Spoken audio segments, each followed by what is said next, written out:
Hey guys, welcome to Green Bean Fiction. So in today's video we are gonna see what if Deku had all MHA girls harem, part 2. Before starting, make sure to hit that like button and subscribe if you are interested in MHA fanfictions. This story is UA's Golden Boy by ASDFO789. Now without wasting any more time, let's dive in. Are you feeling nervous at all, Izuku? No, I'm okay, yeah, I'm pretty nervous. The green-haired boy replied, turning to his companion. Is meeting the president like a big deal here? Because it feels like a really big deal. It is a very big deal. Melissa Shield nodded as she leaned in close to fix his suit's collar. Their space in the car's backseat was just a little cramped. But don't worry, all you have to do is shake his hand and say what we rehearsed. It'll be easy. My dad's done it twice already. Yeah. Izuku gulped. Easy. You're thinking too much about it. Just treat it like you would any other hero work. If it helps, you could pretend you're All Might. Oh, you mean like that time he earned a medal for? Focus, Izuku, right. He nodded. Sorry, bad time to nerd out. Trying to distract himself from his nerves, the 17-year-old turned to look out the car window. The drive to the White House was taking a bit longer than he expected, but that was understandable given the sheer size of the crowd gathered outside. Through the tinted glass, Izuku saw the thousands of people who had gathered to see him in person, his fame as a hero apparently having spread well beyond Japan's borders. Fans held up signs decorated with his image surrounded by hearts and cheered when his car drove by. It was so unreal. Then he saw it. A lone man was standing deathly still in the otherwise rambunctious crowd, a large sign held above his head. Where were you when Star died?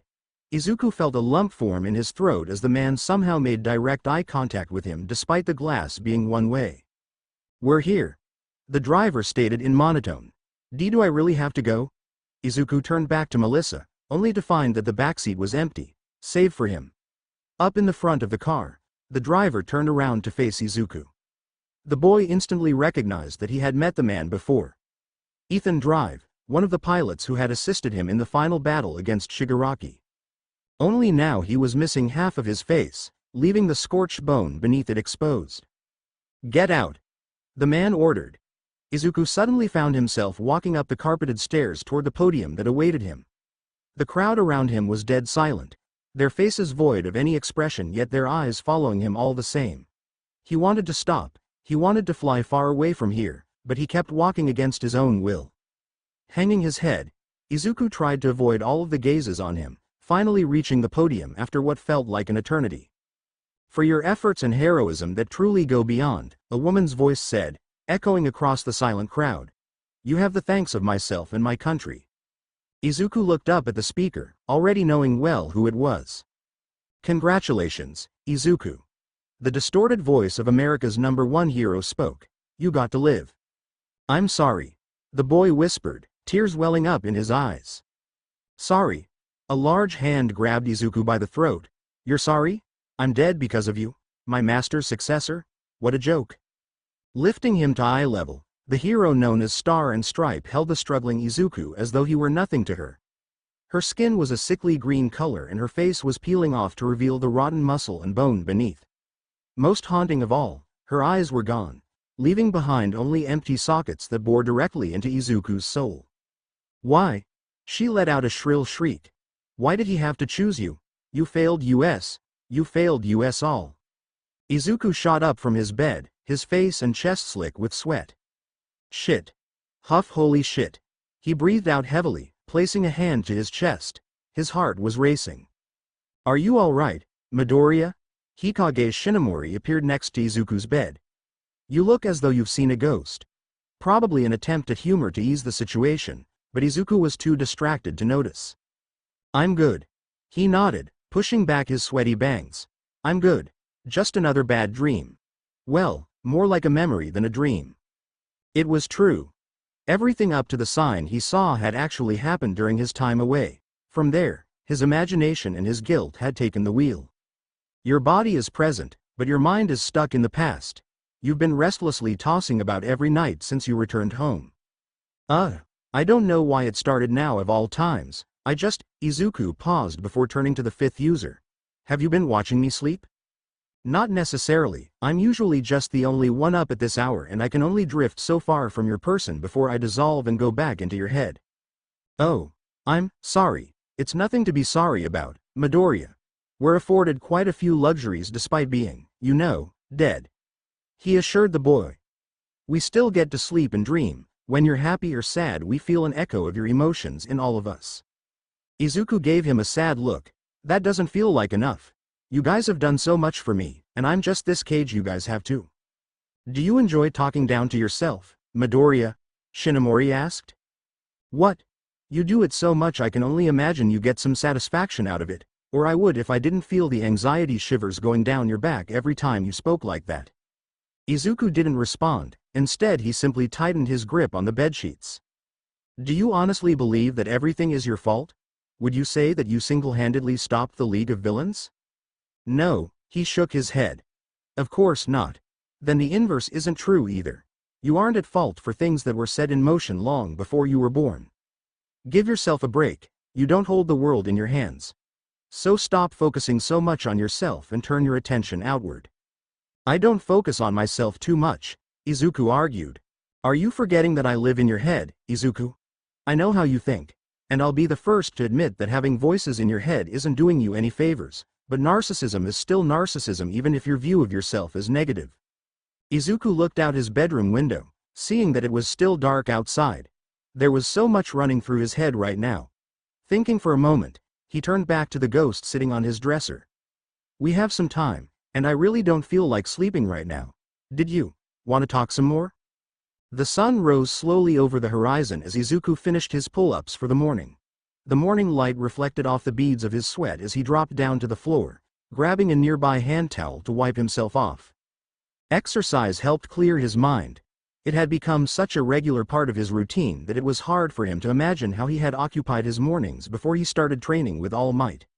The memory of how weak he had been back then, and the thought of how much more he could have done, all the lives he could have saved, had he started training just a few years sooner, it drove him to constantly push himself harder. Izuku took a swig of water before he dropped to the floor and started on his supine bicycle kicks. Reflecting on his earlier conversation with Shinomori, he considered the man's words to him. Maybe he was narcissistic, going from a quirkless nobody to a globally recognized hero in the span of 2 years would likely do that to anybody. But did he think that the other negative points he had about himself were unfounded? No, definitely not. He had been given the greatest gift anyone could ever receive, from the greatest hero of all time no less. If he didn't master it soon, if he didn't continue to work harder than everyone else around him, then he would be failing All Might and all of the other users' sacrifices. He had to be better. Rolling backwards on the floor, he moved on to his next exercise. Lifting his legs into the air and supporting himself purely on his hands, he began doing push-ups in the handstand position. The blood in his body rushed to his head and arms, and his scars began to ache in response, but he pushed forward regardless. The pain was a reminder of where he had come from, his successes and his failures. Todoroki. Stain. Muscular. Overhaul.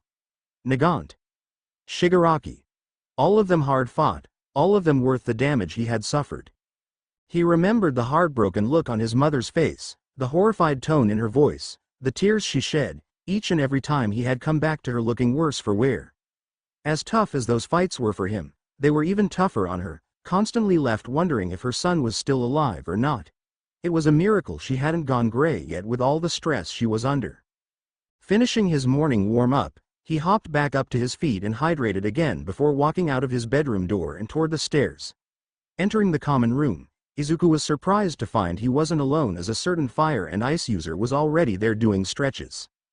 Todoroki was dressed in a white tank top and black shorts that extended down past her knees. Her long hair was tied up in a simple ponytail that hung down over her shoulder while she bent down to touch her toes. Izuku didn't immediately make his presence known, instead opting to stare in silence at his female classmate. It wasn't so much a conscious thing as his teenage hormones overriding his sense of common decency, but he didn't exactly fight it very hard. He had always found Todoroki to be a beautiful girl, and he would be lying if he said he didn't have a bit of a thing for her, one that had only grown in the time they had been friends, but to say she was complicated was an understatement. She was unreadable. Izuku had no idea what she was thinking at any point in time. For all he knew, she didn't even like guys. Plus there was the whole business with Kodai at the mall and that dream with Uraraka, and oh god, she was looking right at him. "Are you going to keep standing there staring, or are we going to get started?" she asked with a soft smile. "Eep. So, Midoriya Huff, how was Huff your trip?" Shoko asked between breaths. "You haven't really said much Huff about it." It had its ups and downs, Huff, but overall, I would say the experience was Huff good for me. Definitely Huff very eye-opening. Normally the half-cold half-hot user wouldn't make small talk, especially during a time like this, but she was trying to be more open this year and Midoriya was the easiest person to talk to. "Do you think Huff we can slow down? I can't keep up." "Come on. Final sprint." Nearly there, the pair raced to finish first before finally slowing down to a stop, leaving both panting, Shoko a bit more so than Midoriya. The girl placed her hands to her knees and closed her eyes, letting her breath catch up to her. "That was difficult. It gets easier with time," the green-haired boy replied as he leaned back and took a deep breath. "I have to say, I was a bit surprised when you asked to run with me this morning.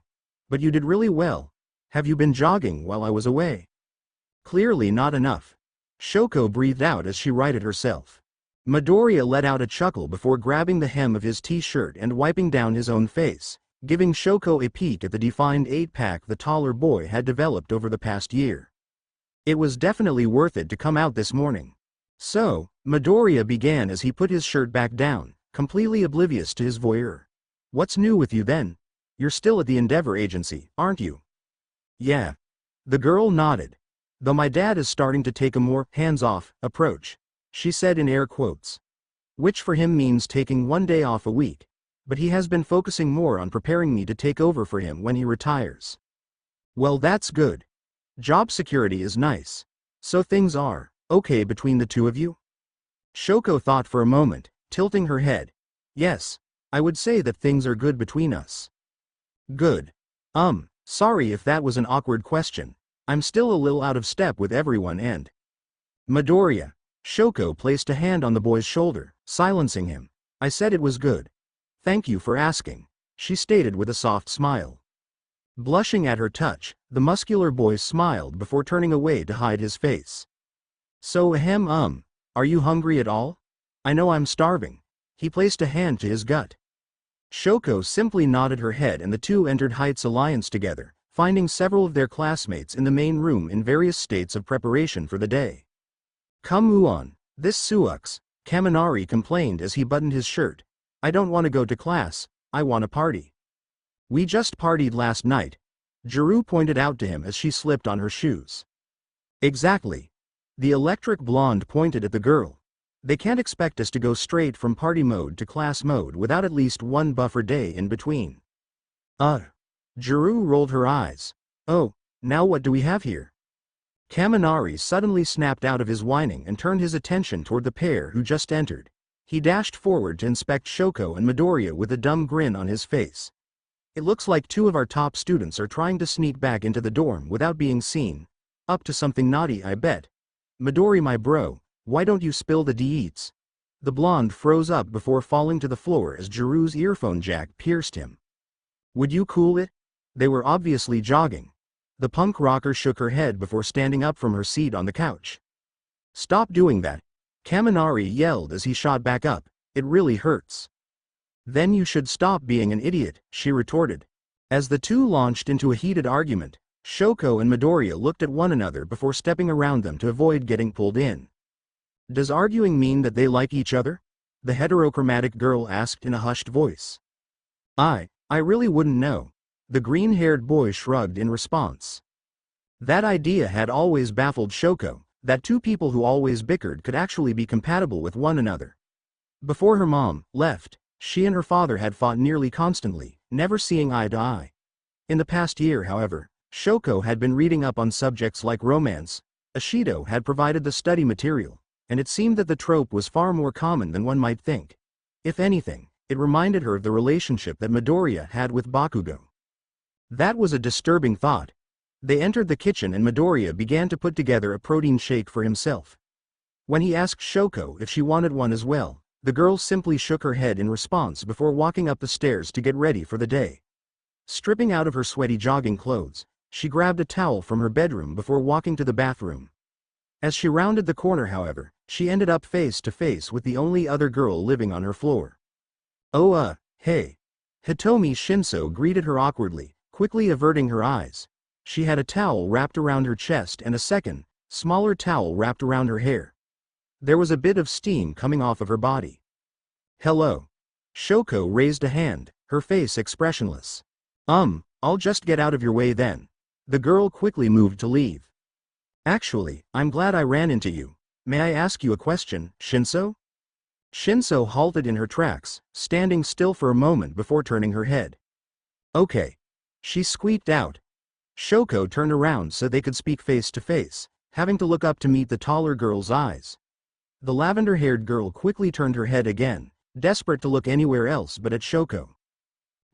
I'm sorry." Shinso quickly cut her off. "But do you think you could, cover up?" Her eyes darted to Shoko before quickly turning away again. "Oh." The girl in question looked down and noticed that she was still in the nude and hadn't bothered to wrap her towel around herself. "My apologies," she said without a hint of embarrassment, quickly tying her towel around her chest. "Thank you." Shinso let out a sigh of relief, closing her eyes and relaxing her shoulders. "Do you think Midoriya and I would be a good match?" Shinso's eyes shot open as she froze in place. "Huh?" *VRRR. Izuku's phone buzzed for the fourth time in class that day, causing the boy to shift uncomfortably in his seat. He wasn't exactly sure who could be texting him this early in the day or why, but they seemed very desperate to get his attention. But whoever it was, they could certainly wait another few minutes for class to end, couldn't they? So, Aizawa spoke as he set aside their completed exams on his desk before taking a seat. "I'm sure that plenty of you have questions as to how your final year is going to look when your first two were so different from one another. It took a lot of discussion among the teachers, but we've come to a conclusion as to how things will proceed." That caught Izuku's attention, and the boy was quickly pulled away from worrying about his phone as he listened intently to his teacher. "While your first year was primarily focused on lectures in a classroom setting, the events that unfolded toward the end of the year forced us to abandon that approach and instead rely on you all as full-fledged heroes, which I cannot stress enough, you are not.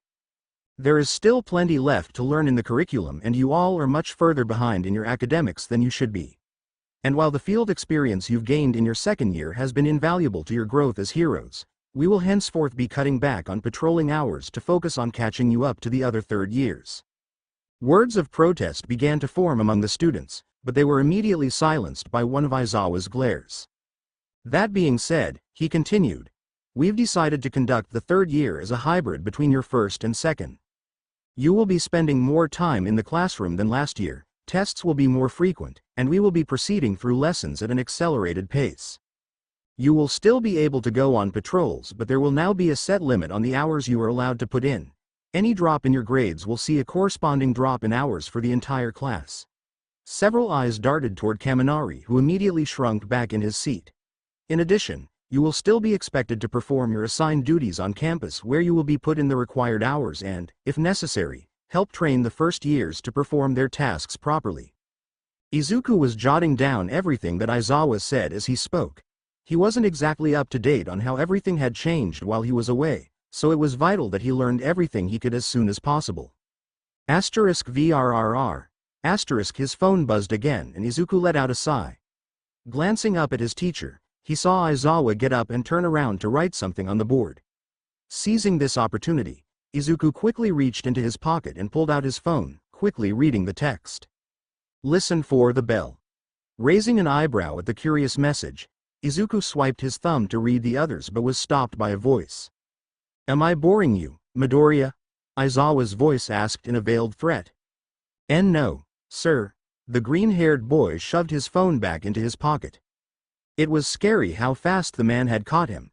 Izuku had barely had his phone out for a second. Even if he was retired from the field, not to mention missing half of his vision, Aizawa's perception was as sharp as ever. "Good. I wouldn't want to think you were losing interest in what I have to say, especially since it pertains to you specifically." He set down his chalk before leaning forward onto his desk. "After missing your second year, you are currently further behind than any of the third years, and as such, you won't be permitted any patrol hours until you've caught up to the rest of the class. That means no hero work, no interviews, and no leaving campus until then. Izuku's eyes widened at that information and he opened his mouth to speak, but the look on his teacher's face told him not to. But sensei, what if there's an emergency? Uraraka raised her hand. If a situation arises that requires Midoriya's presence, an exception can be made, however it will be up to the staff to determine what constitutes an emergency. The man answered, glancing at the brunette before turning back to the rest of the class. I'm aware that we are asking a lot from you all. You've already been through more than even most pro heroes can claim and you don't even have your full licenses yet. However, I know that all of you have it in you to become the best heroes this country has seen, and it's precisely because of that I know you can all meet these challenges and rise above them. Ring, ring, asterisk. The sound of the school bell signified the end of the class. We'll be concluding for now, Aizawa stated as he pulled out his sleeping bag from his desk drawer, slipping it on as he continued. You've each already received your assigned campus duties for the week via email. If you have any questions or special requests, please direct them to someone other than me. Goodbye. And with that, the first class of their final year was concluded. This sucks, Uraraka whined as she chewed on a piece of grilled fish. Yukio promised that I'd get to join her on patrol more this year. Now I'll be lucky if I can even keep my internship. Hiro, I doubt she'll let us go for something that's out of our control. Asui pointed out, she's always been pretty accommodating in the past. The frog girl reached out a gloved hand to grab her rice bowl. Izuku had asked about the gloves at the beginning of the lunch period, to which his classmate had replied something about bad circulation, but her tone and the look Uraraka had given him afterward gave the boy an odd feeling.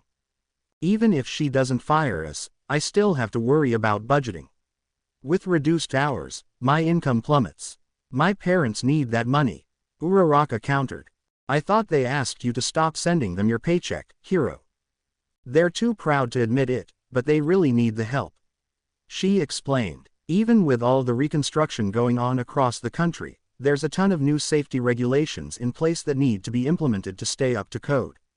But it's so expensive to do so that my parents actually lost money on their last job.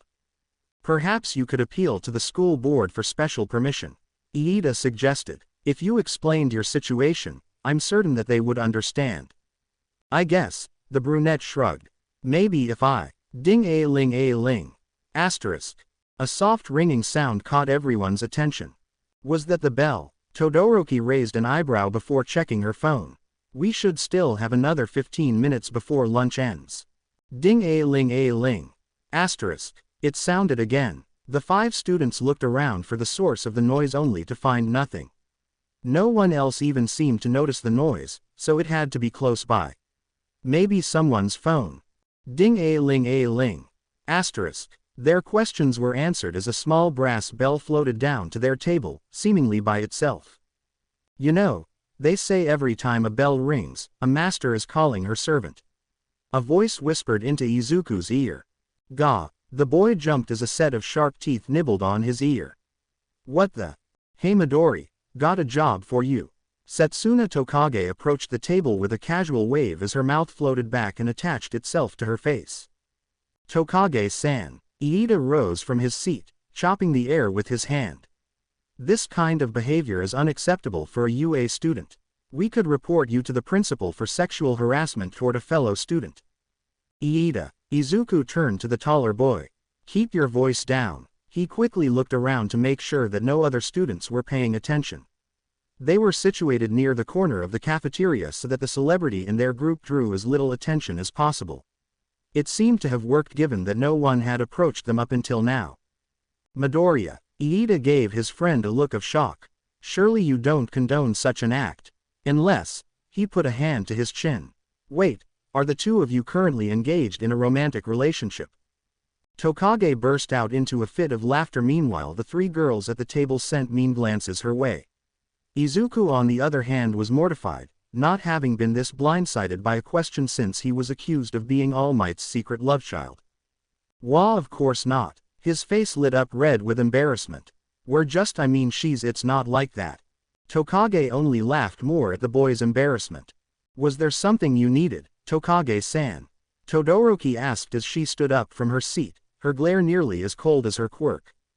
Oh yeah, the fanged girl wiped a tear from her eye as her laughter died down. I came over to collect Class B's favorite chore boy.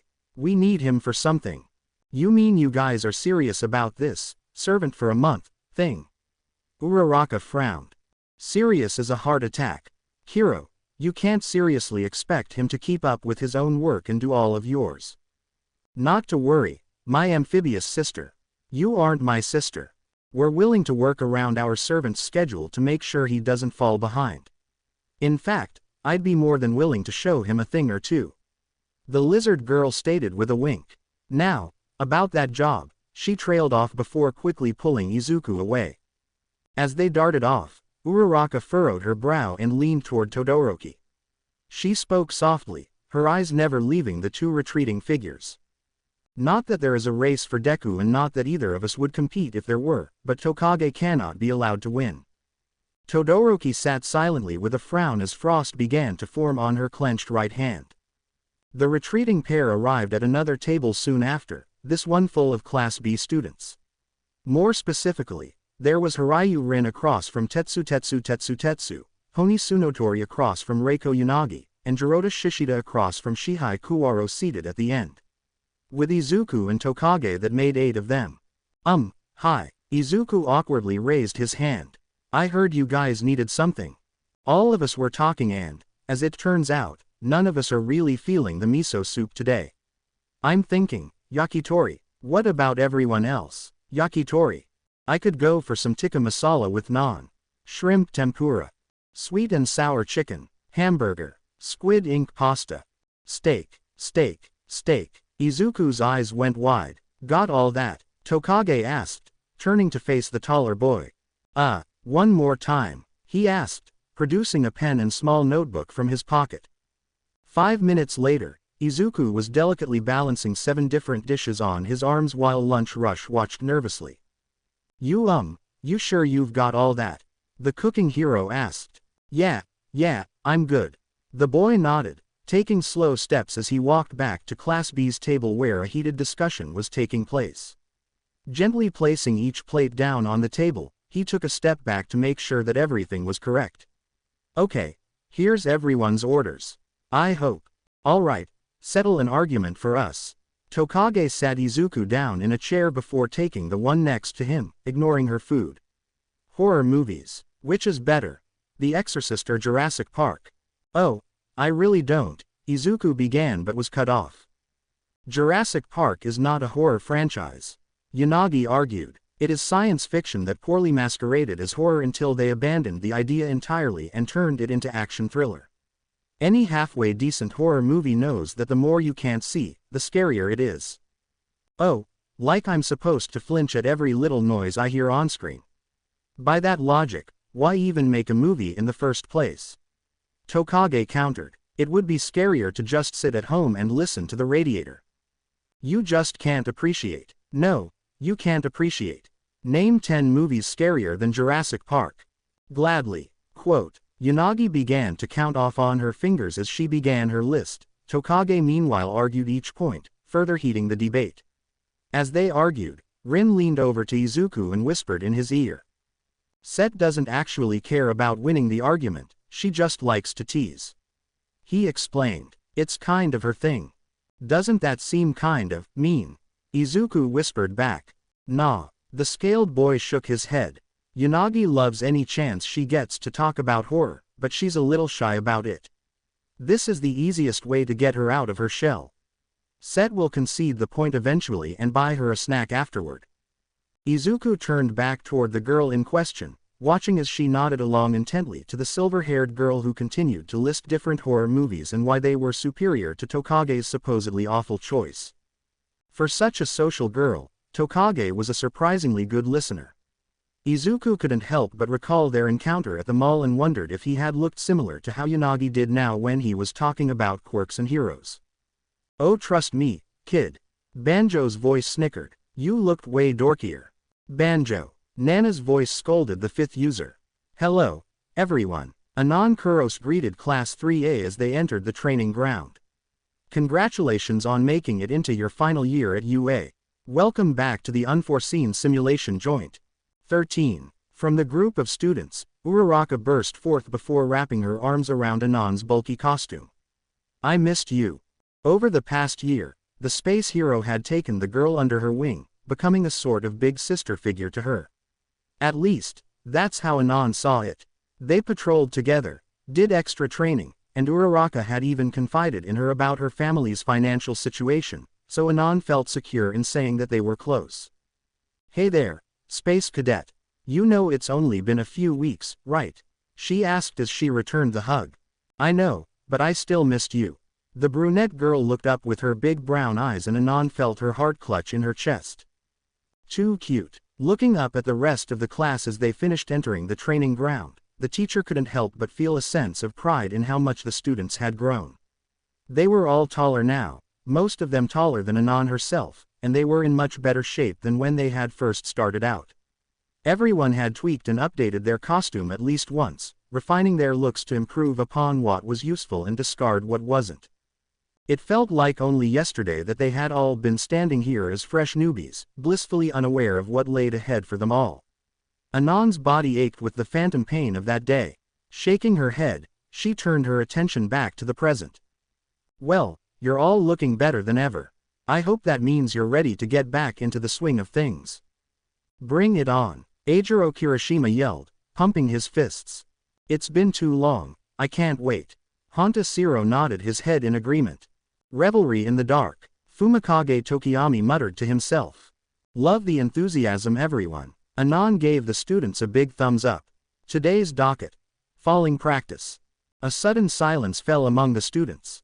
What? Katsumi Bakugo yelled from the back. Are you fucking kidding me? What's with this amateur shit? You've always gotta make sure you remember the fundamentals. Anon reminded them. Most of you probably haven't practiced falling since your first year, so we're long overdue for a review. We will be increasing the height and practicing several scenarios, but other than that, as long as you remember the basics, you should be fine. And I shall be there to help. An eloquent man's voice called out from above. To the students' surprise, a shadowy cloaked figure suddenly dropped down from the sky next to their teacher. Doing several somersaults before landing, he spread out his arms like a gymnast completing their routine. I thought we agreed to cut the theatrics. Anon whispered to the man. I apologize, however I simply had to make my entrance a grand one to mark this most wonderful occasion. He replied, bowing with a hand to his chest. Sigh all right, everyone, this is our new teaching assistant who will be helping us out with this lesson. His name is Gentle. A voice suddenly cried out. Ah, Midoriya, dear lad, how wonderful that we meet once again, face to face that is. The white-haired man smiled. My goodness, you've grown. I don't understand. Midoriya was grinning as he walked up to meet the man. You're teaching now, how did that happen? Oh ho, it's quite a story. You see, after my imprisonment. Ahem. Anon loudly cleared her throat. As I was saying, Tobita is here to make sure that nobody gets too hurt if things go wrong. We've gotten a lot of complaints from Recovery Girl about your class in particular. From behind her helmet, the space hero glared at Midoriya. And she says if we don't start taking extra steps to ensure your safety, she's going to make you all heal the old-fashioned way. Quote. Yes ma'am. The green-haired boy looked down at the ground. Alrighty, now who's ready to get started? She asked.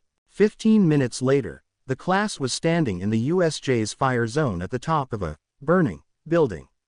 Tobita was standing on the ground, ready to make an emergency catch if necessary. Pulling out a cue card, Anon cleared her throat before speaking. Villain attack. The first 2 floors are burning, the fire escape was destroyed, and the residents of this apartment complex have been forced to evacuate to the roof. Emergency services can't get past the wall of flames and the building is going to collapse soon. She lowered her cue card and looked out at the students. Each hero needs to grab a civilian and reach the ground safely. 70% of the grade is based on your civilian's safe landing, the other 30% will be based on yours. Each of you has been assigned a partner. When I call your group, come up and get ready to make your jump. The students murmured amongst one another as they paired up with their assigned partner. When Anon called up the first group, they stepped up to the edge of the roof. Ready, Uraraka? Midoriya asked, holding the girl in a bridal carry. The brunette nodded eagerly, her cheeks burning. Hold on there, Romeo. Who said you were the hero in this scenario? Anon stopped the pair. Uraraka, switch with Midoriya. He's the civilian. Oh, the green-haired boy looked down at the girl before looking back up at his teacher. Sorry, force of habit. No problem, the girl replied excitedly. Standing up, she looked at Midoriya before awkwardly reaching out a hand and quickly tapping his side, causing the boy to begin to float. Grabbing him out of the air, she pulled the larger boy into her arms, hugging him like an oversized teddy bear. Taking a deep breath, she activated her quirk before turning to her teacher. Thank you, Uraraka mouthed to the woman as she jumped down. Smiling to herself, Anon watched as the pair drifted down safely, earning a perfect score and a round of applause from Tobita. Next group. Bakugo and Todoroki. The two girls stepped up to the edge of the roof with the latter carrying the former in a fireman's carry. Don't worry ma'am, Todoroki said, shifting the blonde's weight on her shoulder. I'll get us both down safely. Bakugo crossed her arms, gritting her teeth. I hate you. Ring, ring, asterisk. As the last bell for the day dismissed Class B, Itsuka Kendo marched straight over to Setsuna Tokage before slamming her hands on her classmate's desk. Girls, would you mind giving us a moment? Itsuka turned to Reiko and Kanoko who had been chatting with the green-haired girl. Set and I have some things to discuss.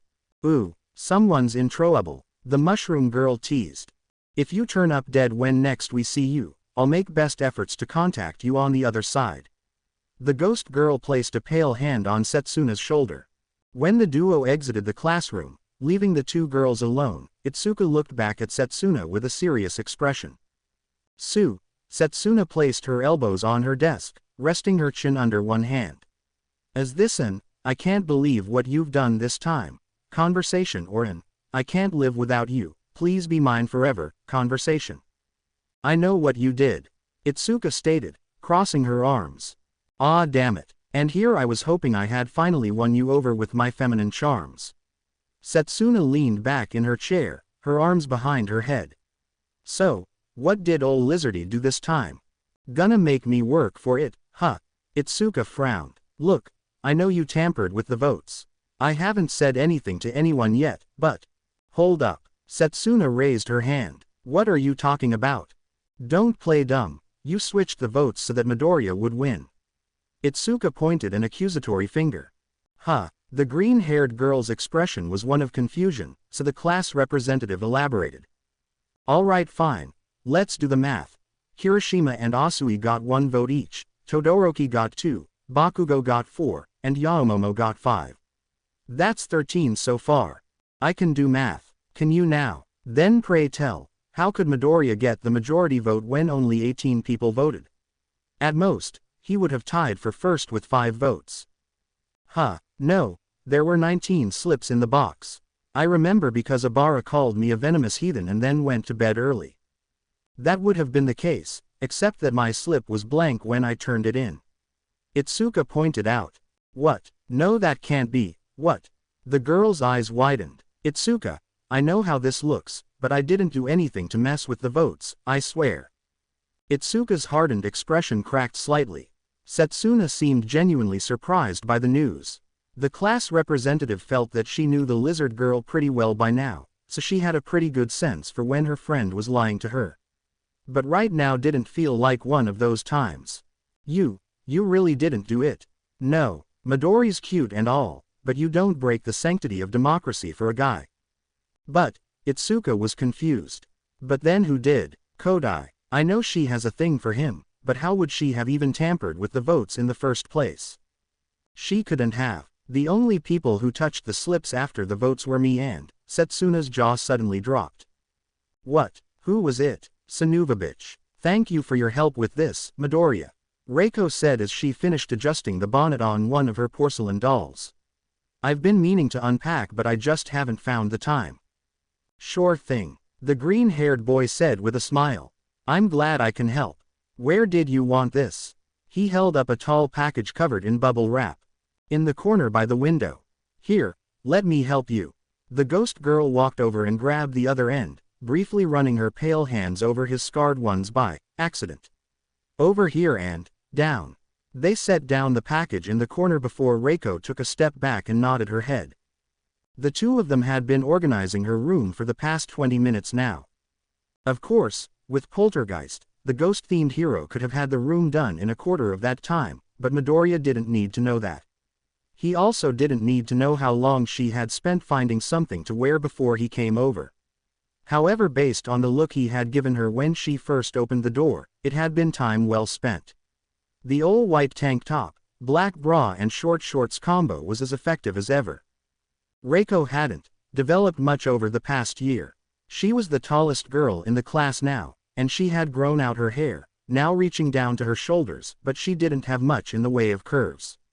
Combine that with terrible posture, a croaky voice, and her general creepy aura, she wasn't exactly working with a stacked deck here. So, what is that thing anyway? If you don't mind me asking. It was heavier than I was expecting, Midoriya asked, stepping back from the item he'd just carried in.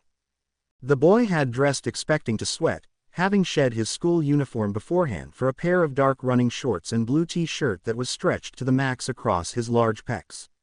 Upon closer inspection, Reiko noticed the word, overalls, scribbled in small writing on the front. He wore his ever-present compression sleeves beneath the shirt, but they did nothing to mask the size of his arms. Back to the topic at hand, Reiko looked back at the package. This, she pointed a finger before telekinetically unraveling the bubble wrap with her quirk. This is more. Ah, Midoriya flinched as the large object was unveiled. If the villain war had taught Reiko one thing, it was that she was woefully unprepared for live combat. So, to boost her overall effectiveness, the ghost girl had a new support item built for herself that let her fight on equal footing with her classmates. More was a 6-foot-tall puppet made to resemble a human skeleton. His bones were made from a hyper-durable ceramic and his knuckles were solid steel. Inside of his chest cavity were various medical supplies for field treatments and his eye sockets were UV lamps that could be used for investigative work. Using Poltergeist, Reiko could disassemble and reassemble him in 20 seconds flat, and all of his parts slipped comfortably over her hero costume, acting as a layer of armor when not in use. He also had a nightmare face. Sorry. Reiko apologized as she quickly covered the puppet once again. I probably should have warned you before sorry. She looked away ashamed. No, it's fine. It just reminded me of a bad dream is all. Midoriya assured her, turning his attention to the rest of the room. So you really like porcelain dolls, I take it. They don't, creep you out at all. They do, but I like that about them. I like things other people find creepy. Reiko nervously tapped her fingers together as her gaze shifted to Midoriya. I do realize that makes me creepy by association, but I can't really help what I'm drawn to. All her life the story had been the same. First it was insects, then it was the dolls, then art, movies, clothes. Reiko loved things that others found creepy, scary, or otherwise off-putting. It didn't make her many friends in the real world, but she had found solace in meeting others through the internet who shared her tastes. Of course, internet friends couldn't protect you from middle school bullies, so as far as anyone who knew Reiko in person, she was the creepy girl so pale and thin that she resembled a walking skeleton. I don't think you're creepy, Unagi. The boy interjected. I totally get it, your whole setup here. Well, not entirely, he admitted with a shrug. But basically if you replaced every doll in here with an All Might action figure, it would pretty much be my room. So no, I wouldn't say you're creepy at all. You're passionate. Reiko's thin lips formed into a small smile. An excited noise escaped from her mouth which she quickly covered with her hands. What she couldn't cover up, however, were the tiny hops her feet were doing seemingly on their own. It was an odd sight to be sure, but Reiko was an odd girl. Odd, but not creepy. Calming herself down, she walked over to her bed before taking a seat on the side and crossing her legs. Gesturing for Midoriya to sit at her work desk across from, the boy complied and took a seat. My parents own a tailor shop and had a lot of dolls lying around. My mom liked to use them to try out new designs and I ended up liking them so I bought a few for myself and well, she gestured around her. It ended up like this. I sew them new outfits too, but nothing really modern. Victorian-era dolls are the creepiest. Oh yeah, you sewed Kendo-san's dress for the beauty pageant, didn't you? Midoriya inquired. You did a great job with that. I dabble. The silver-haired girl flushed in embarrassment before deciding to direct the conversation toward him. So what do your parents do? Midoriya paused for a moment, his smile faltered and Reiko felt her stomach drop. However, just as quickly as it disappeared, it reappeared again as though it had never left. My mom actually just got a new job this year. She's a career counselor. Basically, if someone needs advice on what they want to do with their life, she helps them find a good fit. From what she's told me, it's a great job for her, and due to recent events, they definitely have no shortage of clients. Quote. She also helps out at the local soup kitchen when she can. Besides that, she mostly spends her free time either watching soap operas or worrying about me, haha. He laughed, but Reiko could tell it was forced. That's nice. She smiled. She sounds like a very kind woman. Reiko was no social butterfly, but even she could tell she had hit a nerve there. Whatever the deal was with Midoriya's father, it was clearly not something he wished to discuss. Well, Izuku stood up. I should probably get going. I've got a lot of studying to do if I want to catch up with everyone. Thanks for having me over, Yanagi-san. Yeah. Thank you for your help. This wasn't the plan. This was supposed to go on for at least another hour. She would invite him to stay and watch a horror movie together. Then when she got scared, in the middle of the movie, she would cling to him for safety, and then, okay, maybe it was less of a plan than it was a fantasy, but she had gotten this far, hadn't she? As Midoriya reached for the doorknob, he was taken aback when the door suddenly burst open to reveal Setsuna and Kendo standing on the other side, both looking less than happy. Reiko, I know what you owe. Kendo paused. Hi Midoriya. Fancy meeting you here. Yeah. Hi, Kendo-san. Tokage-san. The boy gave an awkward wave. Did you need to talk with Yanagi-san? Why yeah, yes. Kendo nodded her head. We needed to talk about important girl stuff. Setsuna quickly spoke up, interrupting the class representative. You know, lady parts and all that comes with them. You're welcome to stay and chat too. Even from back where she was sitting, Reiko could see the blood drain from Midoriya's face. I'll just be going then. Have a good evening. The green-haired boy couldn't have exited the room faster even if he were using his quirks at full power. With that settled, Setsuna slammed the door shut before she and Kendo walked up to the bed, standing over Reiko with crossed arms and disappointed glares. Well, I see you haven't wasted any time, Setsuna said, looking back at the door before facing Reiko again. Enjoying Midoriya's services are we? He was just helping me move my stuff in. Reiko protested. Reet. The lizard girl nodded, a devious grin forming on her face as she took a seat next to Reiko on the bed. Across from them, Kendo flipped the desk chair around and rested her arms on the backrest. Is there something I can help you with? The ghost girl raised an eyebrow. We just stopped by to have a little chat, catch up, maybe air any dirty laundry that might still be hanging out. What are you? We know you tampered with the votes, Yanagi. Kendo finally spoke. Last night when we all voted on the servant, you snuck in an extra vote so that Midoriya would win the majority. Set only got to tally them after you collected the slips from everyone. So you were the only one who had the opportunity to change them. Reiko began, but struggled to speak any further. We just want to know why. Setsuna clarified. I think I know why, I just want to be sure. She placed a comforting hand on Reiko's leg. We aren't going to tell Midoriya, we just... Wait, what do you mean, we aren't going to tell Midoriya? Kendo turned to the green-haired girl. Well, he seems happy enough to help us out. He gets to be a big strong man for us, and in return we get our stuff taken care of. Setsuna pointed out. It works out for everyone, so why stop now? We're lying to him about this whole thing. An incredibly stupid thing to begin with. Kendo argued. Midoriya can't say no to anyone, and you're abusing his trust in us as classmates. If we keep lying to him about this, then we might as well have rigged the vote ourselves. Oh really? The lizard girl turned to the class representative. I didn't hear you rushing to tell him the truth before he left. You cut me off before I could. And yet you didn't tell him even after I did. I suspect you were distracted by his big pecs in your face. I know I was.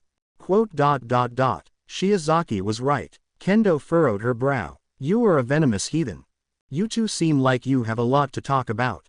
Reiko stood up. All just. Oh no you don't. Both the other girls spoke in unison. We still have a lot we need to discuss. Setsuna reminded her, grabbing Reiko by the wrist with a disembodied hand. Okay. I like Midoriya, alright.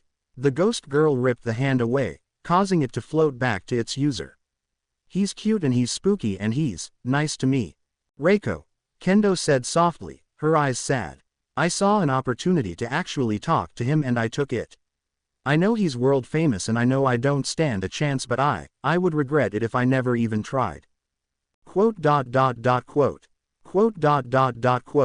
Damn, Rei, Setsuna leaned back on her arms.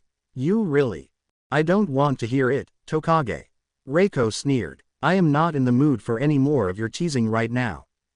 What? I wasn't gonna. Setsuna looked between Kendo and Reiko, both of whom were shooting her disapproving glares. Her expression drooping, she looked down and remained silent. In her place, Kendo stood up and met Reiko's gaze. Look, whatever you feel is up to you, but don't you find this unfair to Midoriya?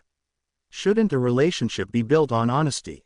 Life is unfair. Reiko shot back. Some of us have to play dirty if we ever want to compete. But I wouldn't expect you to understand that, Miss Private Academy beauty pageant. In response, Kendo stepped back, shocked at her classmate's sudden outburst. Reiko felt terrible as soon as the words came out, but that didn't mean she hadn't meant them. Kendo and Setsuna, they didn't understand. They were beautiful, strong, social, and popular. They didn't know how cruel others could be when you were different. And here they had the gall to call out Reiko as if they were on a level playing field. It made her so frustrated. She wasn't proud of what she had done, not by a long shot, but it was necessary if she ever wanted to be more than a character standing in the background of someone else's story. Hanging her head down, Reiko pointed to the door. Could you please just leave now? The two uninvited guests exchanged sad looks with one another, but both decided to comply and moved to leave. When they exited the room, Kendo turned to say one final thing only for Reiko to telekinetically slam the door in her face. Collapsing onto her bed, the silver-haired girl grabbed a pillow and squeezed it to her chest. Why were feelings so scary? Happy birthday, Katsumi. The voices of Mitsuki and Masaru Bakugo sounded through the phone. The couple were squeezed together to fit into the frame of the video call. Yeah, thanks or whatever. Katsumi rolled her eyes at the two. The blonde was still lying in her bed, which was a bit unusual for her, even if it was barely dawn outside. Katsumi was anything but lazy, typically making the most of every hour of the day. And yet right now, she could scarcely find the strength to leave her bed. 18 already, Mitsuki exclaimed. My God, where does the time go? Old enough to drive now. Next thing you know we'll be grandparents and your father will be a wrinkly old man. I'll still look fantastic though. Sorry we can't be there in person, honey. Masaru apologized to his daughter. We asked the school, but with the semester already started. Fine, I get it. No point in traveling all that way to say something you could just say over the phone. She waved off her parents' apology, her eyes unfocused as she stared at the wall of her room. The curtains were drawn and the lights were off, so only the faint glow of Katsumi's phone illuminated the room. So, anything exciting planned for the day? Is everything alright, Katsumi? You seem distracted. The girl's father asked. There had better not be a boy in your room. Her mother chided her, and if there is, it had better be Izuku. Izuku, are you there, sweetie? It's your auntie. Nobody's here but me, ya damn hag. So then what's the matter? Mitsuki pressed the matter. You're too damn young to be sad about your birthday. It's nothing, damn it. Look, I gotta go. Katsumi moved to press the end call button but paused, her finger an inch away from the screen. I love you guys. She muttered quickly. We love you too. Katsumi quickly cut off the call before they could finish. She rolled over in bed, climbing out from under the covers and onto the floor, crawling over to her dresser like a slug. Fixing her hair in the mirror, The blonde paused to examine her face. She had never considered herself a very pretty girl. In middle school she had been lauded for her academic success and powerful quirk, but never for her looks. Her battles with Shigaraki and All for One hadn't exactly done her any favors on that front, leaving half of her face a bloody pulp and her arm dangling off her body by a thread. Still, she had recovered well enough, even if there was a patch of skin on her face here and there that was slightly off color and a large surgical scar where her arm had to be reattached. Hey, at least she looked better than Endeavor. Bakugo. A girl's voice called from the other side of the girl's door. Are you in there? What the fuck do you want? Icy hot. Katsumi yelled back at the girl. The others sent me to get you. They're having a surprise party for you in the kitchen. If it's a surprise party, then why the fuck are you telling me? Quote. Oh, Todoroki's voice was quiet on the other side of the door. Quote. Come down when you're ready. Katsumi rolled her eyes. How she ever found this idiot threatening was beyond her. Regardless, she began to strip from her pajamas before putting on her school uniform. She still didn't care for the tie, and the staff didn't seem to care much either, so she decided to forego it, tying her school jacket around her waist in the process. Stepping out of her room and down the stairs, she could hear the others talking amongst themselves, as lively as ever. It was strange how accustomed Katsumi had grown to living at UA. She had always been on her own, never needing or even wanting the company of others, but now the thought of leaving this place and these people in less than a year caused a pit to form in her stomach.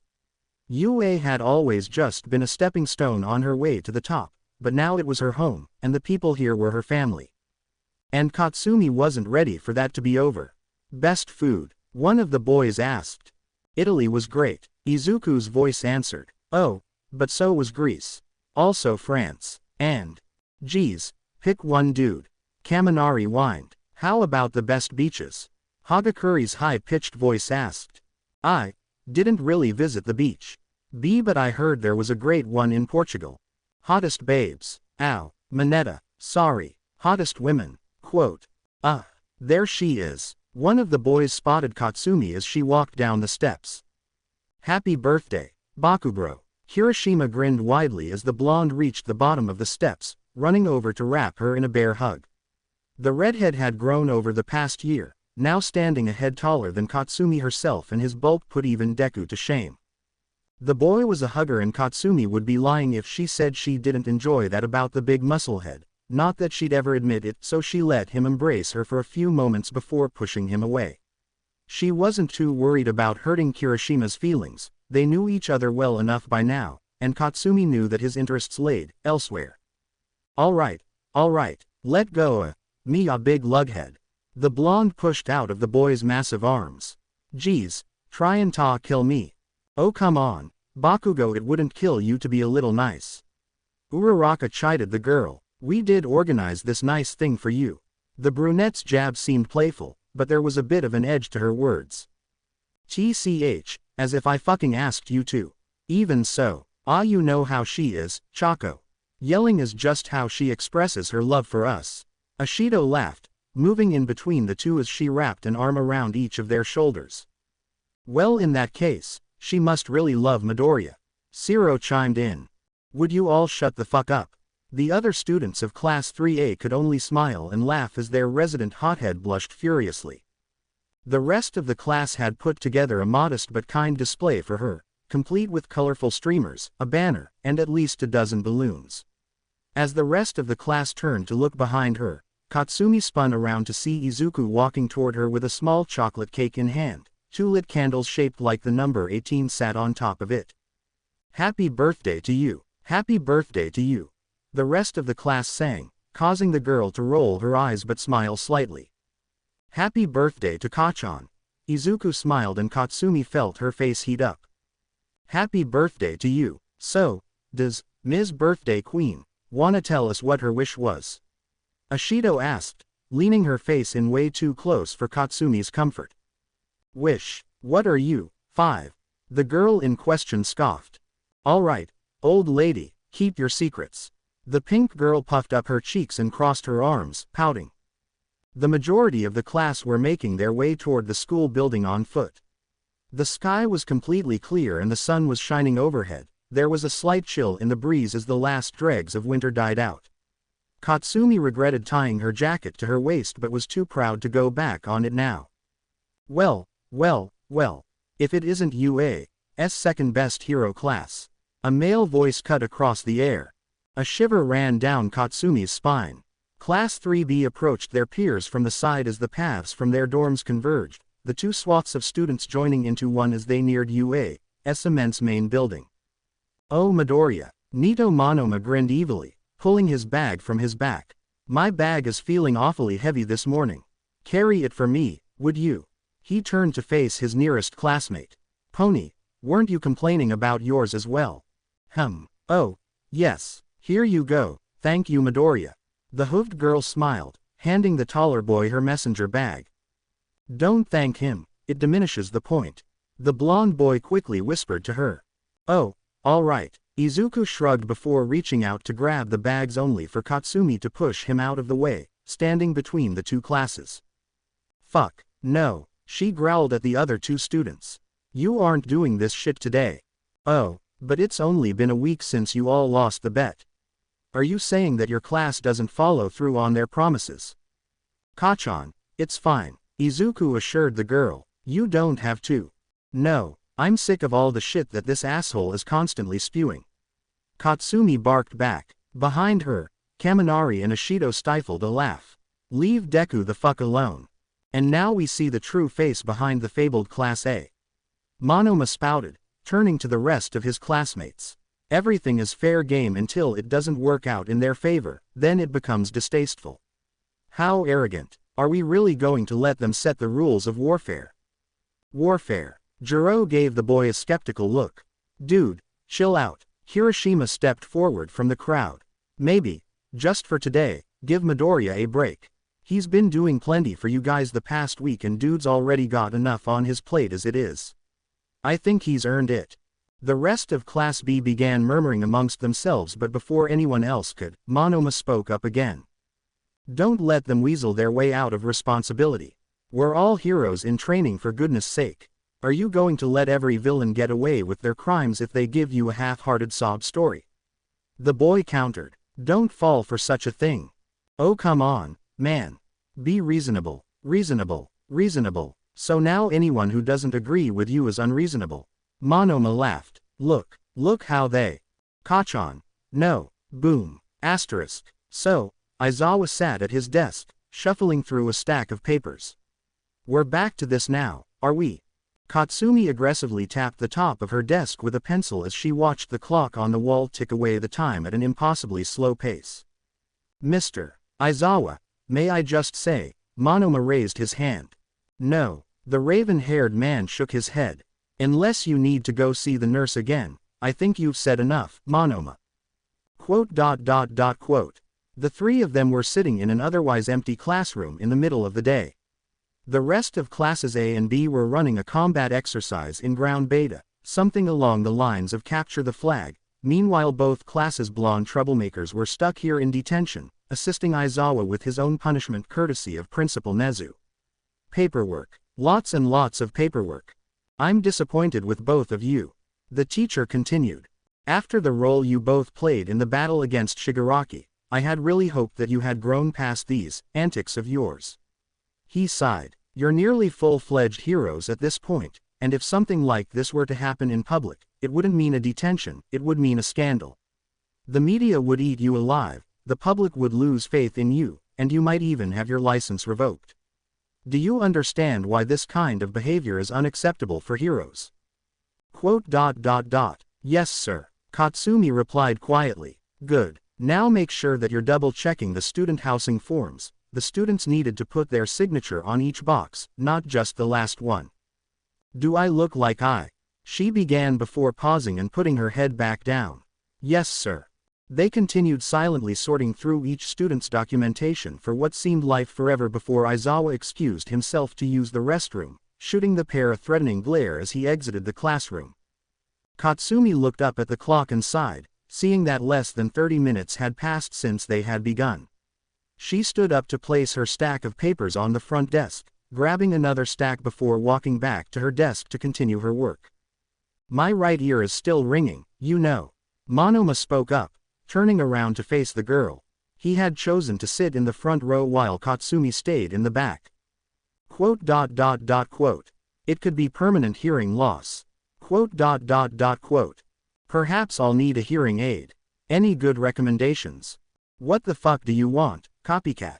Katsumi finally relented, her patience rapidly dropping. Only making idle conversation, it helps pass the time. Quote. I couldn't help but notice that you were angered on Midoriya's behalf this time around. Is that a more recent development or something in the works for some time now? Quote. The girl narrowed her eyes, staring down at her papers. Tell me, is your love-hate relationship more love-based or hate-based? RRRGH. Katsumi gritted her teeth, the pencil in her hand cracked under her tightened grip. You were his childhood bully, weren't you? Monoma smiled evilly. I can't help but wonder just how many of those scars he's hiding were from you. Boom, boom, boom, asterisk. Katsumi grabbed her desk and raised it over her head, ready to chuck the entire thing at Monoma's head. Wait. The boy raised a defensive hand in vain. Bakugo. Aizawa's voice stopped Katsumi in her tracks, his one glowing red eye staring her down. Principal's office. Now. Clang. Asterisk. Sneering, Katsumi dropped the desk, letting it hit the floor without a care as she marched to the front of the room. Before she exited the room, however, her orange eyes swiveled back to Monoma one final time and she clenched her fists angrily. Mr. Aizawa, thank you. The boy let out a sigh of relief. I don't know what I would have done if you hadn't shown up. That monster of a. Don't pretend like you're innocent in any of this either, Monoma. You'll be seeing the principal as well. After you finish yours and Bakugo's share of work. Why yes sir. You doing all right, Midoriya? Oh, why yeah, I'm good. Thanks for asking, Hagakure. Izuku smiled at the invisible girl. Bakugo's going to be fine. Not the first time she's gotten detention. Hagakure reasoned before patting the boy on the head with a gloved hand. Focus up. We need that big brain of yours to come up with a plan. From what I saw, Red Team has most of their team playing defense, no doubt because of you. They have some real powerhouses on their side. If it comes down to it, I'm not entirely confident I can take them all down. Tetsu, Kaminari, and Bondo were already captured, so as far as our offensive force goes, it's just us. I think Jiro is coordinating attacks with Shiozaki. Some vines came straight out of the ground and almost caught me on the way over here. Okay, then I should be able to throw her off our trail using Black Whip. If I double that with Smokescreen, maybe I can cause enough confusion enough that wouldn't work. Whatify. Midoriya, oh right, sorry. Izuku paused for a moment before meeting the girl's gaze once again. Or at least the best he could. Hagakure's outfit had changed in the time Izuku had been gone, namely that now it was an outfit rather than shoes and gloves. Given that she could turn other objects invisible with relative ease at this point, she didn't have to run around in her birthday suit anymore. Now she wore an indigo-colored jumpsuit that clung to her shapely form and ended around the mid-thigh, upper arm, and neck, giving a better sense of where her extremities lay. Her gloves had gotten an upgrade too, now sporting more advanced tech that reminded Izuku of Aoyama's belt. Both she and Izuku were wearing yellow cloth bands around their arms, designating their own team color. Things got a little confusing when teams were made up of both classes. Okay, I've got something in mind, the green-haired boy admitted. I'll create a distraction and try to get in close. They don't really have any brawlers on their side, so they'll try to keep me away from the goal. I'll take care of Shiozaki, that should reduce your chances of capture. They may leave someone guarding the flag in reserve for you. Think you can handle it? Don't worry about me, Midoriya. I've got a trick or two up my sleeve. Alright then, let's do it. Izuku nodded. A few moments later at the Red Team base, the defensive squad stood watch. Working together, the trio of Todoroki, Yaoyorozu, and Shiozaki had created a nigh-impenetrable fortress of ice, metal, and vines around their flag, which would hopefully buy them at least a few seconds against the unstoppable wrecking ball that was Izuku Midoriya. He was by far their biggest threat, so most of their plans revolved around stopping him. So when a storm of black whip rained down onto their base camp from above, they were ready for action in an instant. Aiming their attacks to the sky, they prepared to fire.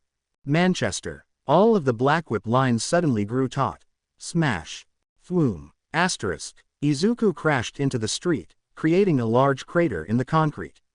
Looking up, he saw Todoroki already aiming a blast of fire at him, so he quickly dashed out of the way and targeted the biggest threat to his plan. Shiozaki. The vine-haired girl's eyes lit up in alarm as she saw the sparking green speedster rapidly approaching. Quickly throwing up a wall of vines, it meant nothing as Izuku sliced right through them with a lightning-fast swing of his hand. Before she could even move her arm, Izuku snatched her armband away from her and a buzzer rang out. Red Team. Vine. Eliminated. Before the announcement even finished, a wall of fire flared up where Izuku had been standing a moment earlier. Just as soon as he evaded, danger sense flared and Izuku felt something hit him in the back like a bullet. Ack! He winced in pain. Looking down he saw a small rubber ball bouncing on the ground.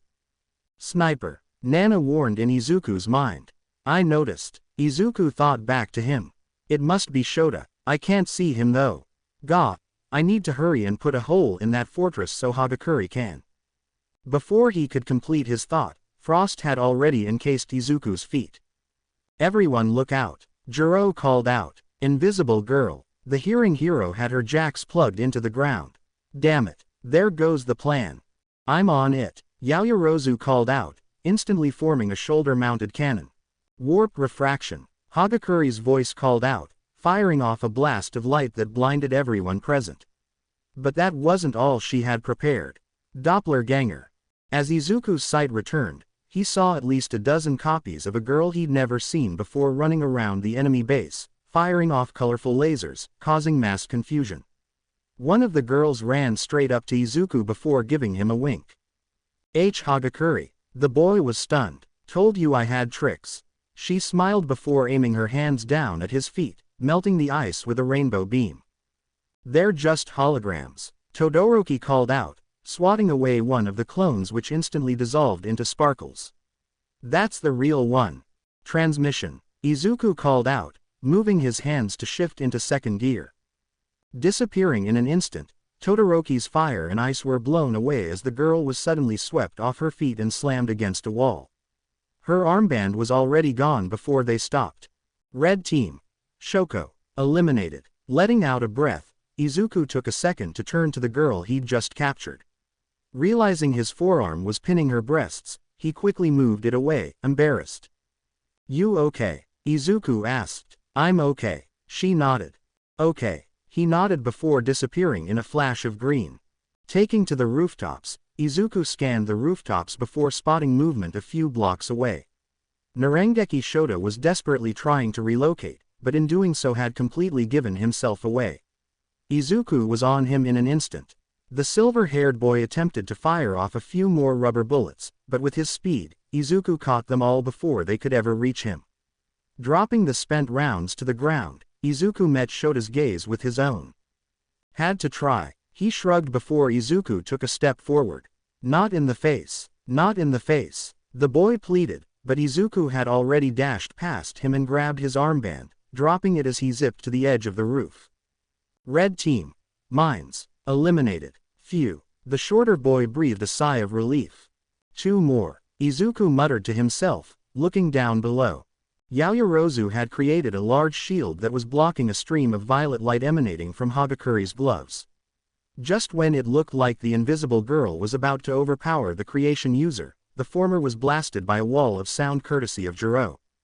Gah! The form of Hagakure collapsed in pain, covering her ears tightly.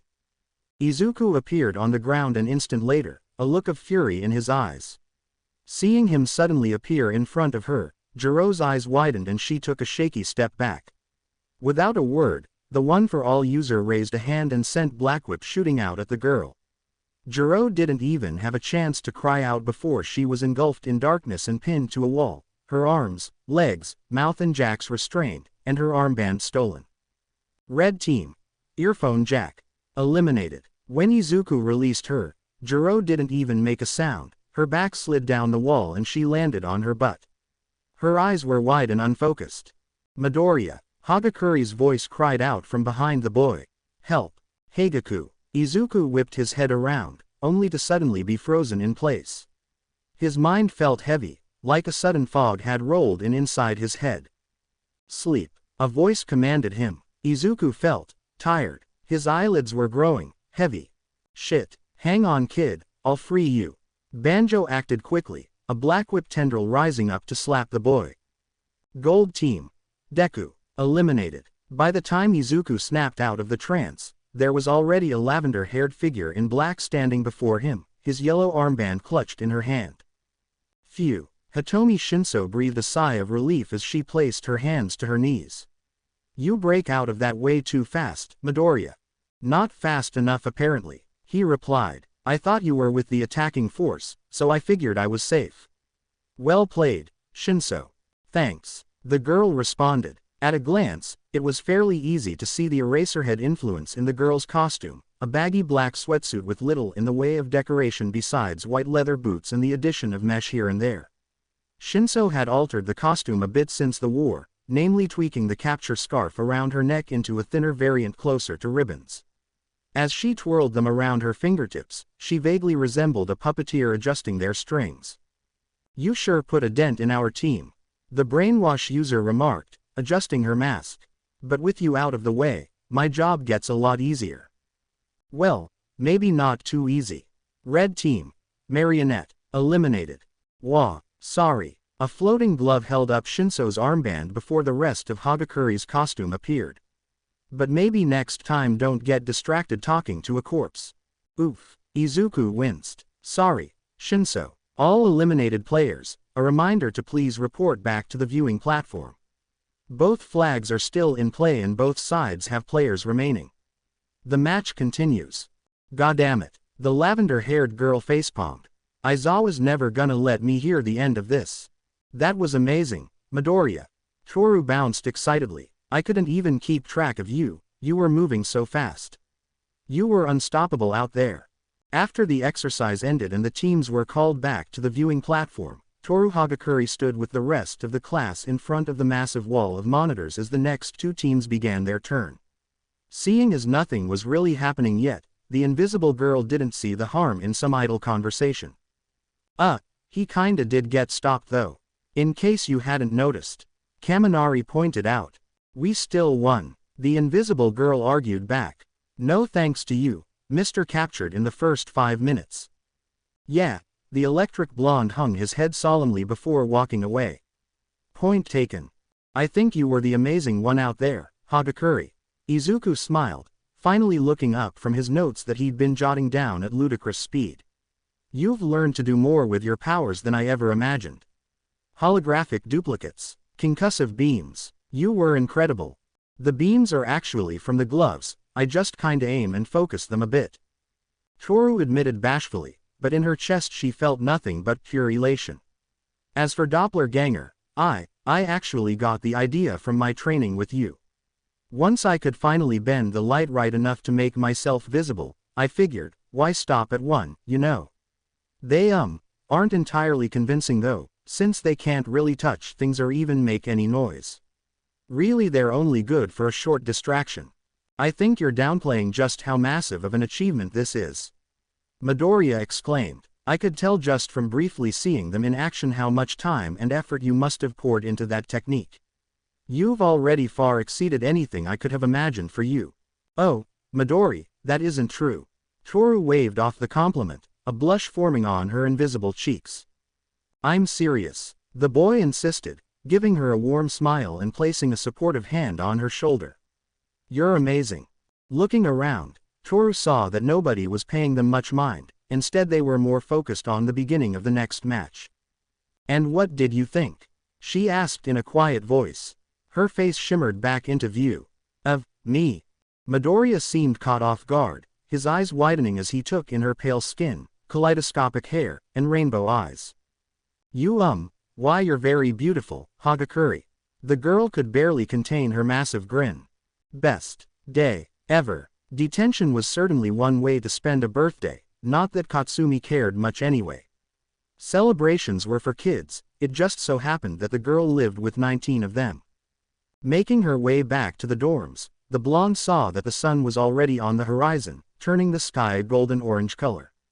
The weather had been nice today, it was just a shame that Katsumi hadn't gotten to enjoy it, seeing as how between looking over stupid housing forms and listening to the damn rat drone on about the importance of discipline and self-control in heroes, she had barely even looked outside today. Without intending to, Katsumi found herself wondering about how Izuku and the others were spending their day. Probably doing something actually productive with their time while she wasted away at a desk. All because that stupid copycat couldn't keep to himself. Katsumi knew she had anger issues, it was something she needed to work on if she ever wanted to be a pro hero. What's more, she needed to deal with all this anger inside of her, to be normal, if she ever wanted a chance at. Kachan, Izuku called out to the girl from the front porch, waving as he ran over to him. Deku. Katsumi's eyes widened in surprise. What are you? You weren't here when we got back from classes, I was worried. He admitted with a bashful grin. I was this close to going to the principal and demanding that he let you go. You were not, Katsumi sneered. You've never demanded anything in your life. Stop. I have, Izuku protested, but the girl simply waved him off. I hope it wasn't too bad. I know your last birthday wasn't. Shut up, you're the only one who cares about that kinda crap. Damn it, Kachan. Look, can we just go inside already? I'm fucking dying of boredom out here. Tell him how you really feel. Alright, Izuku nodded. Let's go inside then. There should still be some cake left over from this morning. If you want it, that is. TCH, whatever. What is wrong with you? Katsumi hated that their conversations always ended up like this. Him reaching out an olive branch and her violently smacking it away. Why was she so damn afraid of being honest with him? And why did that fear manifest itself as anger toward the one person she cared for more than anyone else? Maybe Monoma had been onto something earlier. Maybe she was just a monster. Past. Music blasted through Katsumi Bakugo's headphones as she unscrewed the outer shell of her gauntlet, grabbing a rag to wipe away any remaining dust particles inside. She knew their design inside and out by now, practically able to disassemble and reassemble them in her sleep. Only an idiot wouldn't be sure to maintain their own equipment. This felt like her third, possibly fourth time examining all of the individual components that night. Katsumi told herself that it was to make sure that everything she had was in working order, but she knew in reality it just kept her mind off of thinking about tomorrow. And it was working to some degree. She was more or less absorbed in her work, making sure that everything was operating at peak performance. She didn't dare to tamper with her new support gear however.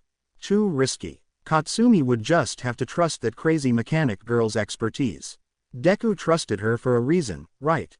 As if on cue, the green-haired boy stepped into Katsumi's line of sight, having just finished washing the dishes in the kitchen sink with round face. Evidently, being humanity's beacon of hope in their darkest hour didn't supersede the authority of the chore wheel. So, tomorrow's the big day, huh, Kachan? Izuku said, awkwardly fumbling with his hands as he approached the blonde. Yeah, the girl in question replied as she looked over the separated pieces of her grenade gauntlet spread out over the coffee table. You nervous at all? The fuck do you want? Izuku. Katsumi cleared her throat, trying to cover her mistake. You can keep calling me Deku if you want, Kachan. It is my hero name after all, hehe. Katsumi rolled her eyes as she put down her screwdriver. What is it? She asked less angrily this time. You ain't here for small talk, that much is obvious. So what is it that you want? Izuku sighed, looking around to make sure nobody else was listening. Sure enough, everyone else in the class was busy elsewhere. Sato had made a grandiose multi-layered cake that had most of them distracted. The few who weren't partaking were instead socializing around the common room. Their temporary living space, Troy, may have been hastily constructed, but it was by no means lacking in comfort.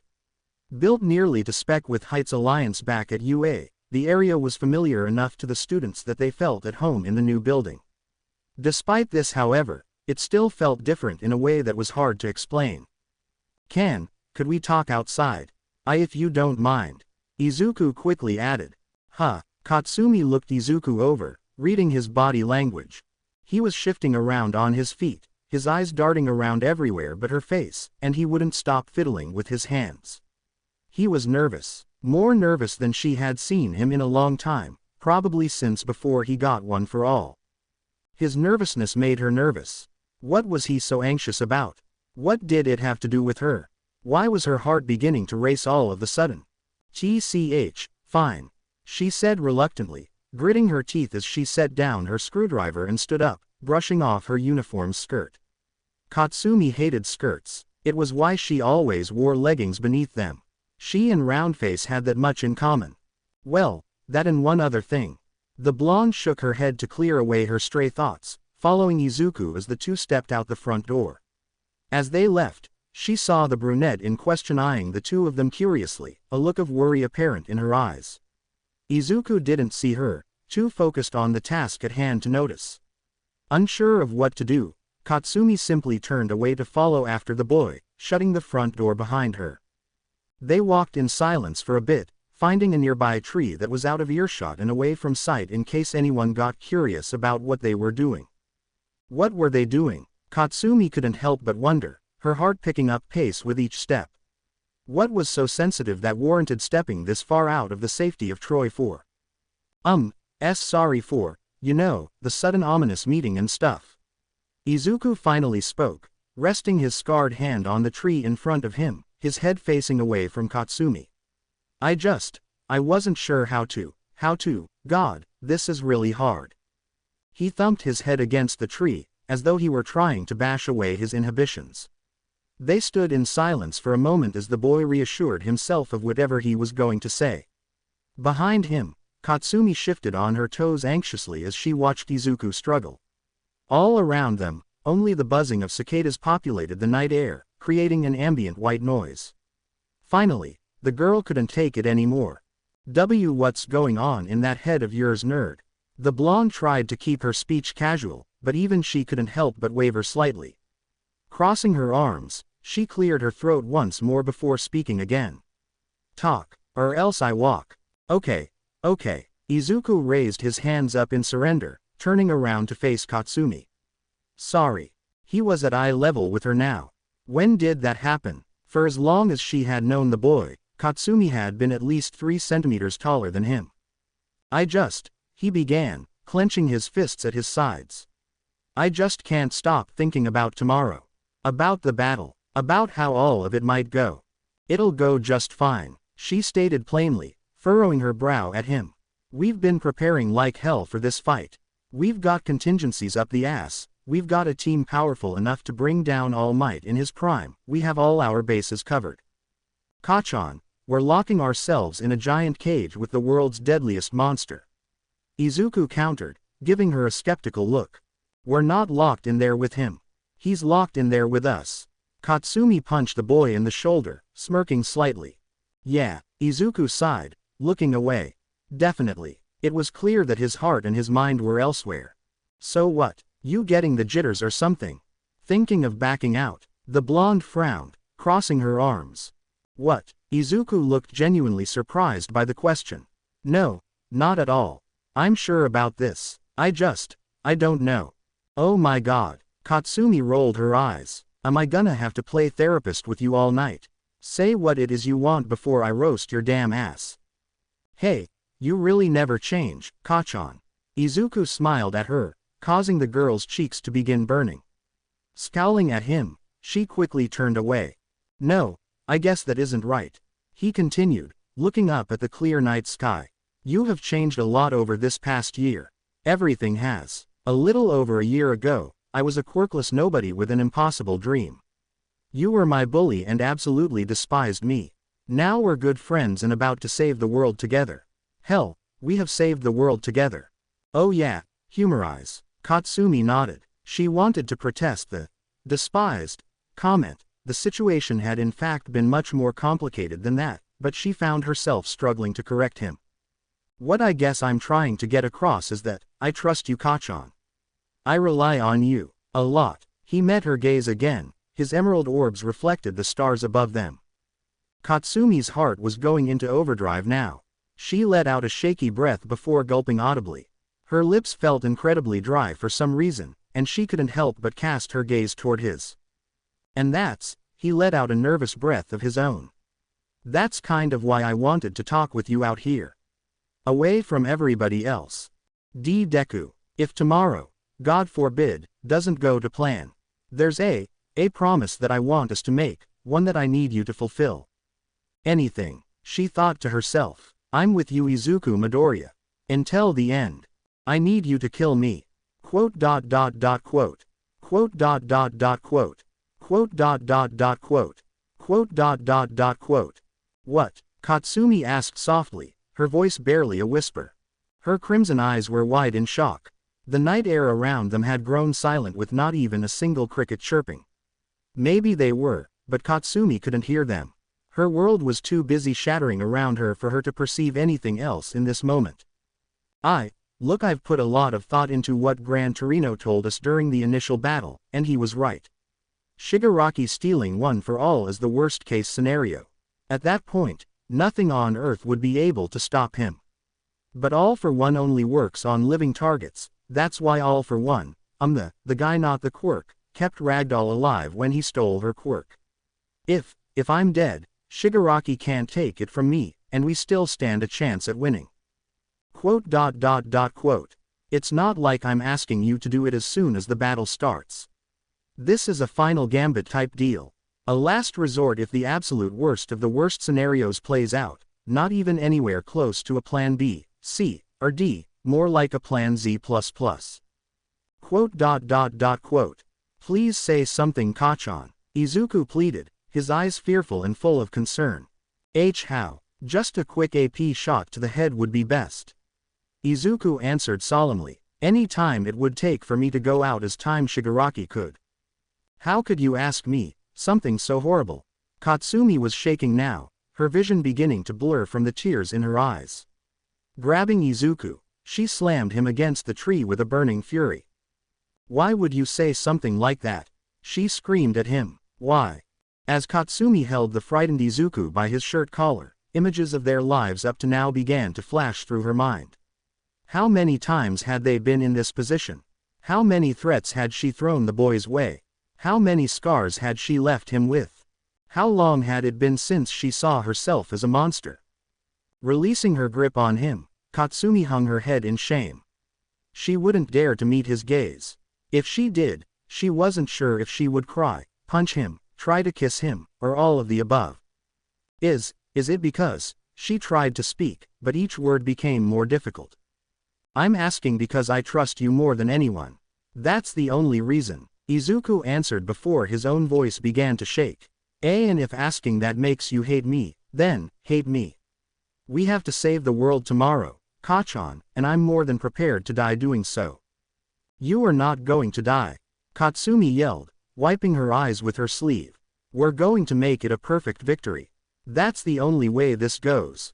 And if you go into battle tomorrow with some dumbass notion like that in your head, it's only gonna make you a damn liability in the field. So stop thinking like a damn pragmatist and start thinking like a hero. Quote. Quote. Quote. Quote. In the silence that followed, Katsumi swallowed a lump in her throat, hoping, praying that Izuku would see reason and they could forget this conversation ever happened. If this was going to be her last night on this earth, this was not how she would spend it. So when Izuku finally spoke again, it came as a relief. You're right, Kachan, Izuku stated. You're right, and I'm overthinking this and it'll only mess with my head and, yeah. He looked down at the grass, ashamed of himself. Sorry. This was all just, really dumb of me. Hey, stupid Deku, right? Katsumi wanted to slap him for saying that. She wanted to yell at him to grow a damn backbone, she wanted to hug him and cry until the morning. But she didn't do any of that. She just stood there and clenched her fists, trying to keep it all together. You're being serious. You're dropping it, just like that? The blonde asked, still unable to face the green-haired boy. I am, he replied. If you refuse to do it, I can't make you. I just have to keep the faith and fight until my last breath. Anything less wouldn't be very heroic, would it? There was another reason that I brought you out here tonight. Izuku's voice snapped Katsumi's attention back to him. I didn't realize it until I was out on the streets, but I missed your birthday this year, didn't I? Sniff, what are you? The blonde stared at him in confusion before realization hit, her eyes widened. Oh shit, I'm 17 now. You mean you didn't know? A lot of shit's been happening, alright. I don't have time for stupid kid shit like birthdays. There's nothing stupid about your birthday.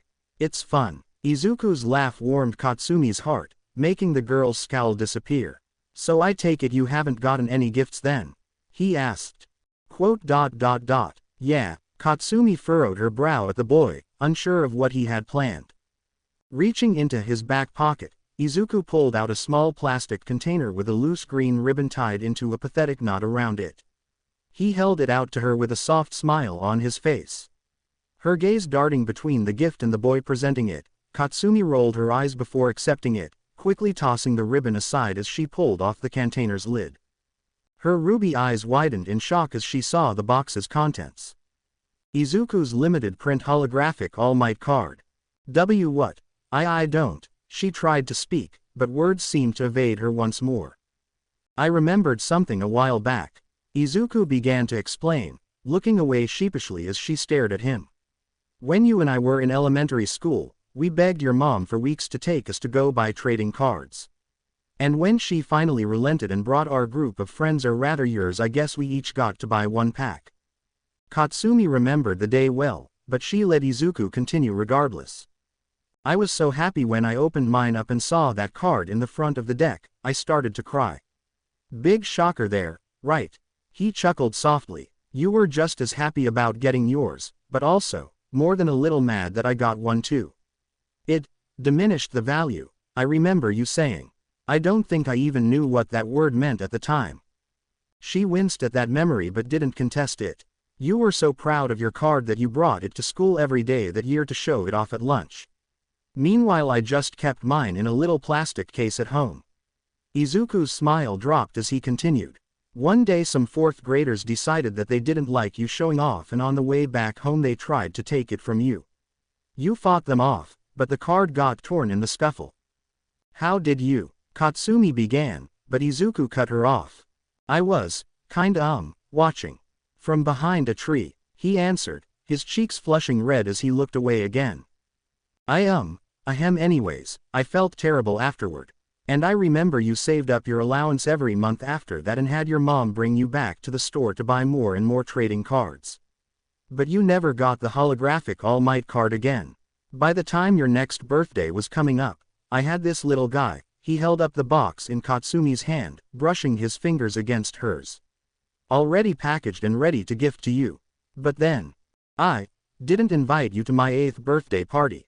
She finished for him quietly, staring down at the card with a solemn expression. Raising her head, she met his gaze. Izuku, I can't. Take it, Kachan. Hold on to it as a good luck charm. Maybe after the fight, we can even get All Might to sign it. Imagine how valuable it'll be then. It'll have an amazing story behind it that'll put every other collector out there to shame. The boy grinned gleefully. You're really giving this to me, huh? Katsumi asked, looking down at the card once more. I am. He nodded, releasing his hands from hers. I want you to keep it safe. And the only way to do that is to keep yourself safe. A bit hypocritical, don't you think? She asked, considering what you just asked of me. Yeah, Izuku replied. I guess it is. But that doesn't change how I feel. Katsumi blushed even redder than she already was, quickly looking down to hide her face. Sometimes she truly wondered if the boy had any idea of the effect his words had on her. Looking back up at Izuku, she saw his kind eyes staring back at her as if she were the most precious thing in the world. Bed. I need to get to bed. She yelled abruptly. My own bed. Separate. And sleep. Izuku looked surprised at her sudden outburst, but quickly straightened his back and cleared his throat. Alright, he nodded, quickly averting his own gaze. We should do that. Big day tomorrow, gotta be rested. Good night, Kachan. He called out, but the girl was already sprinting off back toward their temporary dorm, tears falling behind her as she ran. Why did she have to fall for the sweetest, stupidest, most amazing boy in the entire world. Present. Kyoka Jiro tossed and turned in her bed, memories of the day's earlier battle played on repeat in her mind. Midoriya appeared before her in a sudden flash of lightning, faster than the girl could ever hope to react to. The look on his face made her blood run cold. As he raised his hand to her, Kyoka didn't even have enough time to let out a scream before tendrils of darkness enveloped her like serpents. "You're shaking," a distorted mechanical voice spoke from the depths of Kyoka's memory. Poor thing. Did you think this was some kind of school trip? Terror washed over the girl in a tidal wave as she was brought back to her fight against the king of villains. Jiro shut her eyes tightly, clutching her legs against her chest. Did rubbing shoulders with extraordinary people make you think that you two were someone special? Kyoka's heart was pounding now. It was hard to breathe. Her arms felt weak and everything was cold. When her eyes shot open, she immediately rushed to the corner of her room before violently throwing up into her trash bin. Why were these memories resurfacing now? Why him? Kyoka knew Midoriya. He was the nicest guy in the world. A true hero. So then why? Why did the mere thought of him utterly terrify her? Kyoka hadn't managed any sleep last night. Between the constant tossing and turning, the dull aching in her sinuses, and the feeling of her stomach turning in on itself, the punk girl had spent the night in pain, begging for morning to come. When it finally did, she didn't feel that much better. Instead she was just tired, begging for rest that her body and mind simply weren't willing to grant her. Now that it was the weekend, Class 3A had the luxury of not rushing through their morning routine. Though many, like Kyoka herself, had duties they still needed to perform, it wasn't nearly as time-consuming or as physically demanding as their normal classes were. And though the punk rock girl had the option of sleeping in, staying cooped up in this room any longer felt like a worse fate than being born into the Todoroki family. As she tossed away her blankets, Kyoka shivered as the cold air of her room touched her exposed limbs. Quickly throwing on a large black hoodie and purple sweatpants, she dragged herself down the steps to the kitchen, where the punk girl saw that the first floor was empty save for one Momo Yaoyorozu, preparing breakfast for that morning. "Oh, good morning Jiro-san." The raven-haired girl greeted her classmate with a wave. "You're up earlier than expected." Kyoka greeted the girl back with a small wave of her own and tried to fix her bedhead, ignoring the feeling of her heart racing in her chest. The heiress was dressed in a pink t-shirt and red short shorts that showed off her long elegant legs, evidently not experiencing the same chill as Kyoka was. Even after all this time, Kyoka honestly couldn't tell if the other girl dressed so provocatively on purpose, or if she was just entirely oblivious to how her choice of clothing impacted her classmates. Her ebony hair was set down from its normal ponytail, instead cascading down to her shoulders like an onyx waterfall, its soft luster reflecting the morning rays through the window. Momo had yet to apply her makeup for the day, not that the natural beauty really needed it, but it left the one blemish on her otherwise flawless skin visible. It was a scar she had gotten during the villain war. One of the twice clones had slashed her face during the battle, leaving a deep horizontal gash across the bridge of her nose. Kyoka had heard the heiress call her wound ugly, but the punk girl couldn't help but find her even more beautiful with it. It was hard to believe really, how close the two had gotten. It was no stretch to say that Momo had become Kyoka's best friend since coming to UA, and while she couldn't be certain, she at least hoped the feeling was mutual. In all honesty, when she had first met the heiress, Kyoka had assumed that she would be a generic rich bitch who believed herself better than everyone around her. And who could blame her? Momo had it all. The looks, the intelligence, an amazing quirk, absolutely insane stacks of cash, and basically every other reason to think herself superior. However, despite this lavish upbringing, the girl behind all of those things was an incredibly humble, kind, and generous person, especially toward her friends. How could you not fall in love with her? Feeling all right, Jiro-san? Momo's voice snapped the girl out of her silent musings. Kyoka abruptly recoiled. "I asked if you were feeling all right." The taller girl leaned over the counter, inspecting Kyoka's face. "Forgive me for saying this, but you don't look too well. Do you feel sick at all?" And no, I'm not." The hearing hero tried to look anywhere but Momo's concerned gaze. I'm fine, really. Absolutely not. Look how red your face is. You clearly have a fever. Here, The creation user quickly formed an electronic thermometer in her outstretched hand. Let me take your temperature, if only for my own peace of mind. Why, you really don't have to. Hyoka shielded her face with her large baggy sleeves. Yaoyorozu-san. Jiro-san. A husky voice greeted from behind. What's going on here? A much more lively voice asked as both entered the kitchen. Hyoka didn't need to look to recognize who they belonged to. After all, they had been in a band together. Tokiyami-san. Kaminari-san. Momo flagged the boys over. Jiro-san here is clearly feeling under the weather but refuses to acknowledge it. Please help me talk some sense into her. I'm not sick, Hyoka protested. Aw, for real? Kaminari frowned, examining the girl in question. Yeah, you don't look so great. Did you even sleep last night? You look tired. I'm fine, the girl insisted through gritted teeth. I have patrol today, I'll be better by then. If you're unwell, then you should call in sick. Tokiyami stated plainly. Pushing yourself will only cause you further issues in the future. Jiro's sick, Uraraka's voice asked as the brunette entered the room. That sucks. Oh my god, Hyoka let out a groan, placing her head in her hands. Hey Uraraka, Kaminari greeted. You're up early, and on a weekend.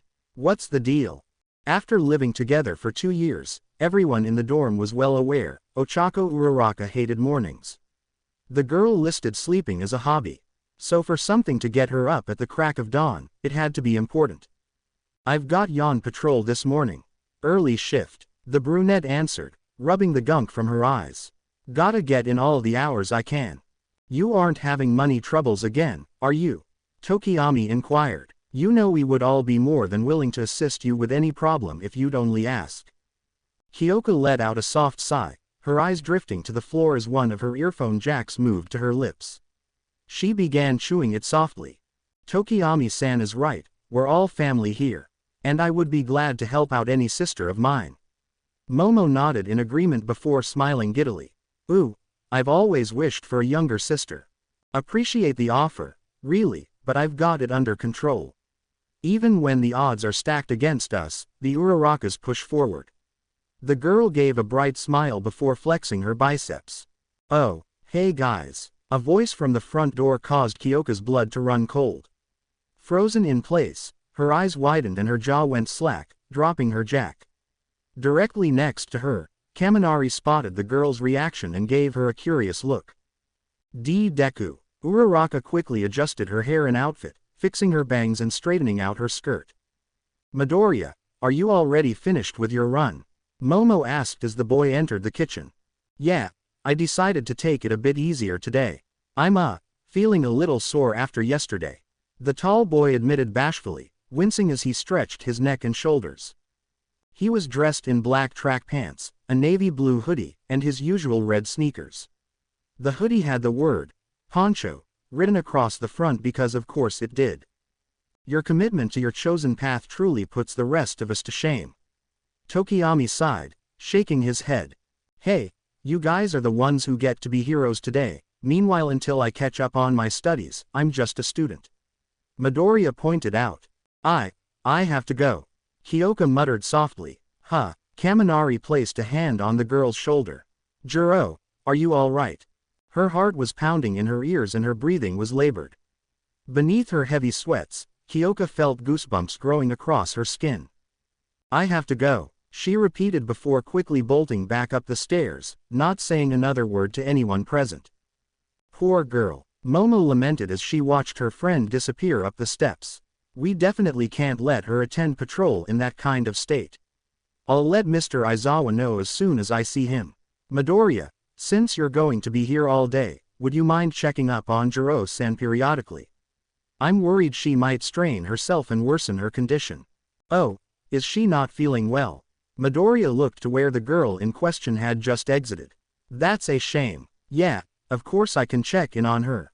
Do you think? Slam. Asterisk. Where is he? A manic voice demanded as the front door swung open. In the doorway stood an equally manic-looking girl with pink dreads of hair pulled back into a ponytail. On her forehead, she wore an impossibly complicated-looking set of goggles and over the rest of her was a set of gray coveralls stained in oil. Hatsume-san, honestly, Midoriya, do the words, exclusive manufacturing agreement, mean nothing to you? Hatsume questioned the boy as she dragged him along through UA's halls. I'm well within my rights to sue, you know. You signed a contract. Hatsume, you tricked me into signing that contract. I thought it was a get-well card for Power Loader. I did not trick you. The engineer argued. You said, Power Loader is sick, sign this, and handed me a sheet of paper. Izuku quoted the girl's own words to her. He was sick that day.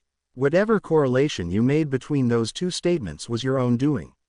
I, however, am willing to look past all of this and forgive you, so long as you're willing to renegotiate a new contract that requires you promote Hatsume Industries at least twice per TV interview.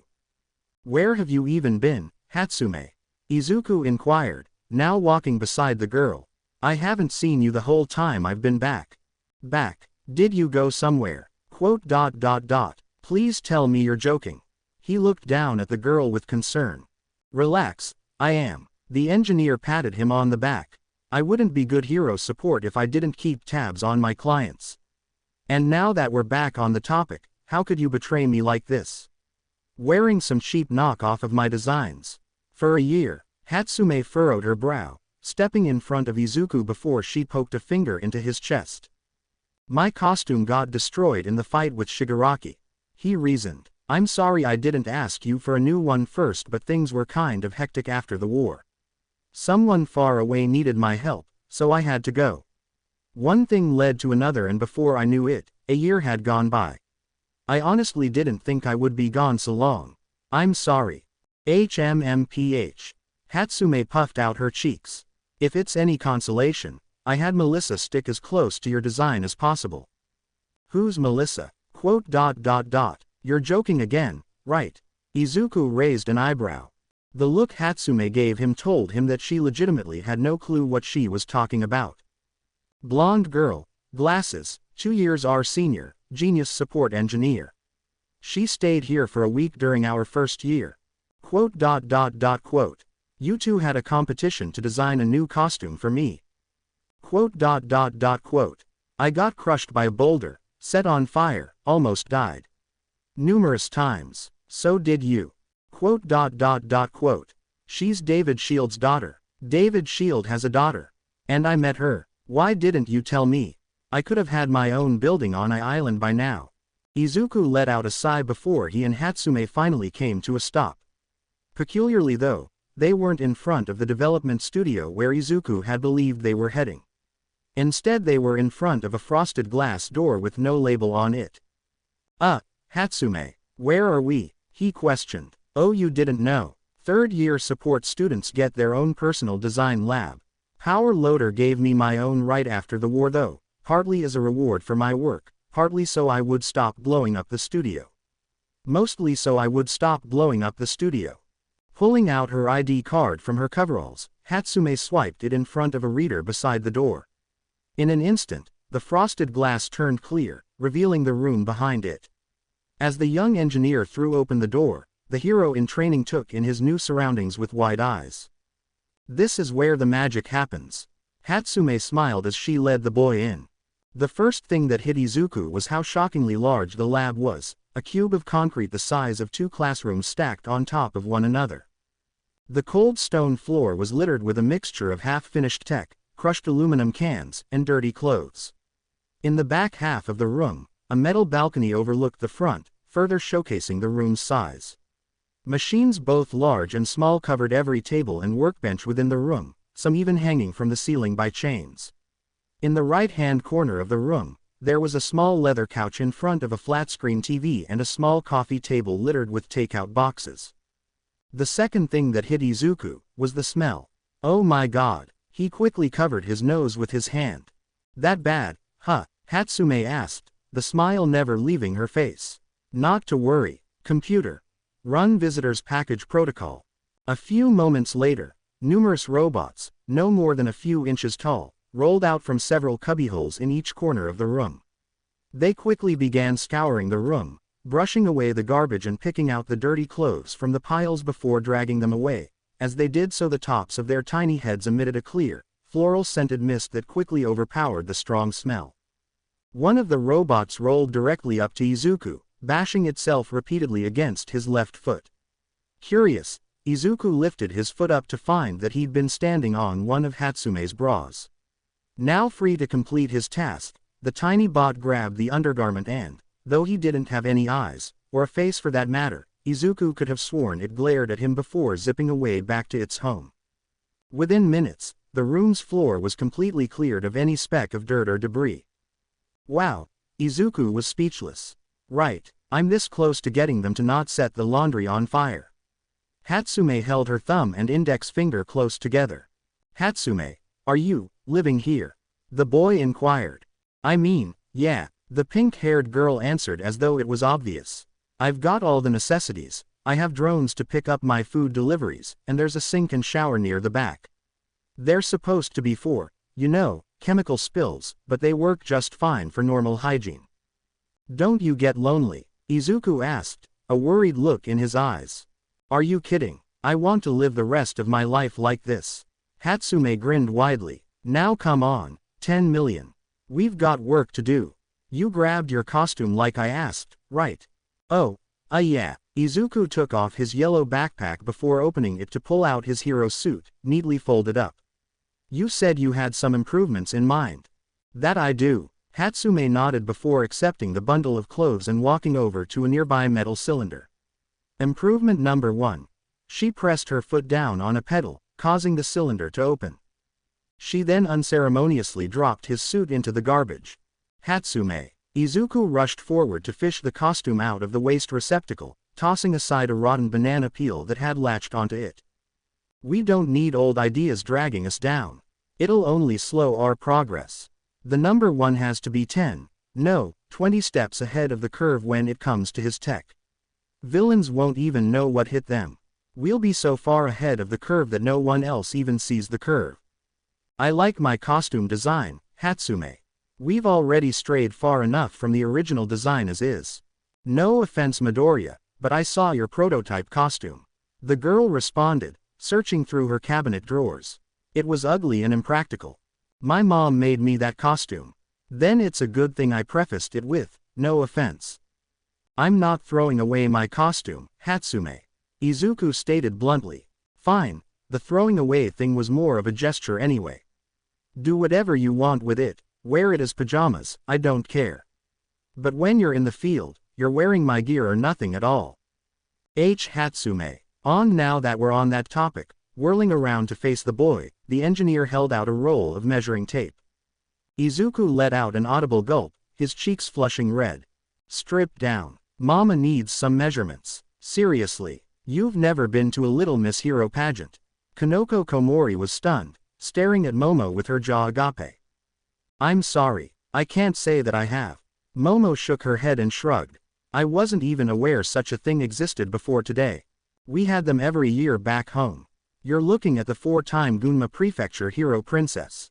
Komori pointed at herself proudly. It would have been 5 but you can only pass as under 10 for so long.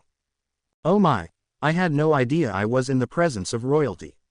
Momo giggled and gave a curtsy. I'm truly humbled. Thank you my loyal subject. Komori returned the gesture with her own. It's a shame you never got to try competing though. It was a lot of fun when I did it, and you would have been a shoo-in for first place. That's very kind of you to say. Momo smiled. So then, do you know who the 3rd judge will be? If they aren't a student like us, then do you think? What's up bitches? I just oh fuck it's you two. The pro heroine, MT. Lady paused as she entered through the door, a bottle of Chardonnay and 3 glasses in her hands. Like the 2 girls present, she was in her hero costume, the cream-colored jumpsuit and large purple horns made her unmistakable. The trio were currently standing in one of the waiting rooms of Mustafa Stadium, preparing to judge a pageant for young girls looking to become future heroes. Momo and Komori had been called in at the last minute as replacement judges, so MT. Ladies' confusion understandable. Do I have the wrong room or? The blonde asked, peeking outside at the door. No, you've got the right one. Komori answered, we're the substitutes. Uwabami got called away on an assignment and Ms. Joke has the flu.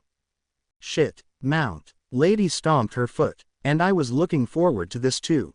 We can still have an enjoyable time. Momo quickly spoke up. Oh yeah, either of you two ladies drink. We're underage, and on duty. The mushroom-themed heroine replied bluntly. Couple of squares. Mount. Lady grumbled, rolling her eyes. Alright, look, this right here is what's gonna get me through the day. She held up her bottle. So as long as neither of you narc, we'll get along just fine. Momo's eyes widened at the woman's brazen statement. Do you truly think that is a wise decision?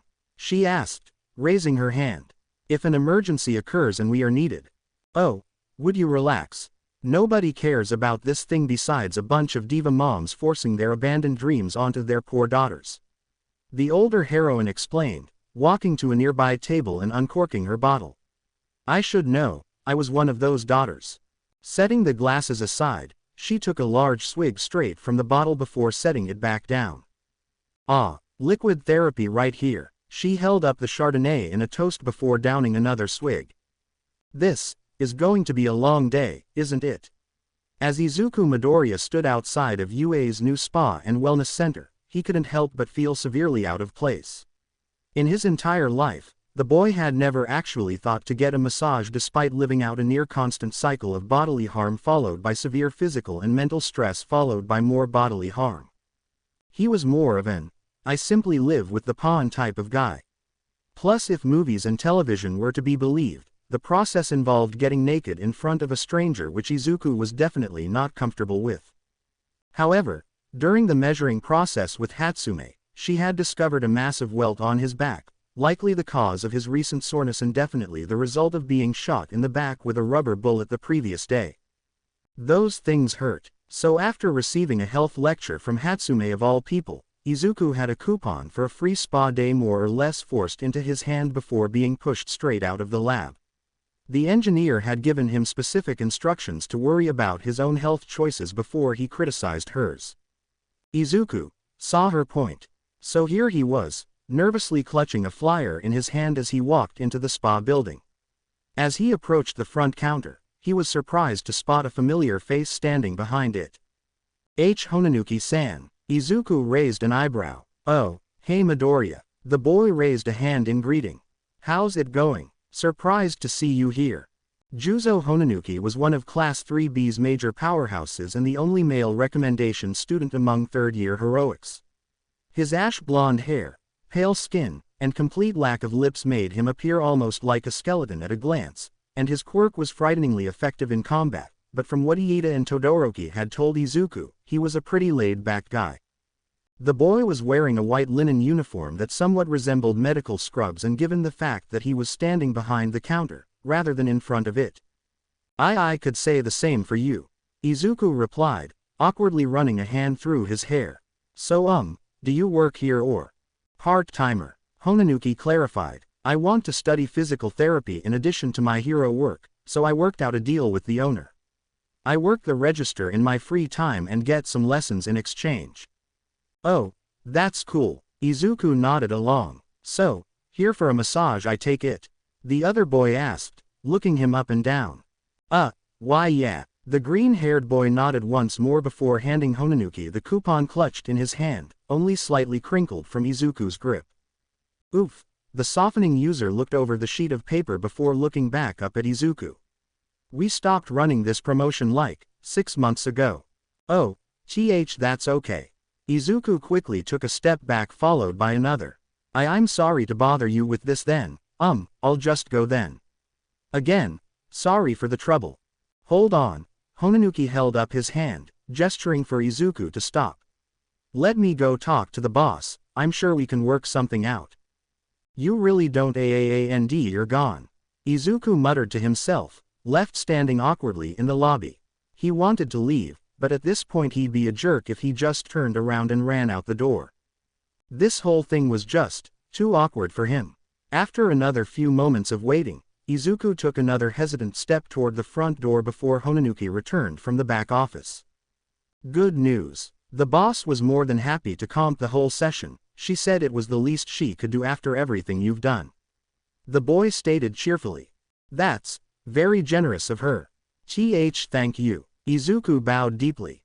Not a problem. I figure I owe you at least this much too. Come on, I'll take you to the back room and we can get you ready. Oh, so are you going to be? No, I won't be the one doing the massage. I'm not really qualified to do that on the professional level yet. Don't worry though, the boss is great, she'll take care of you.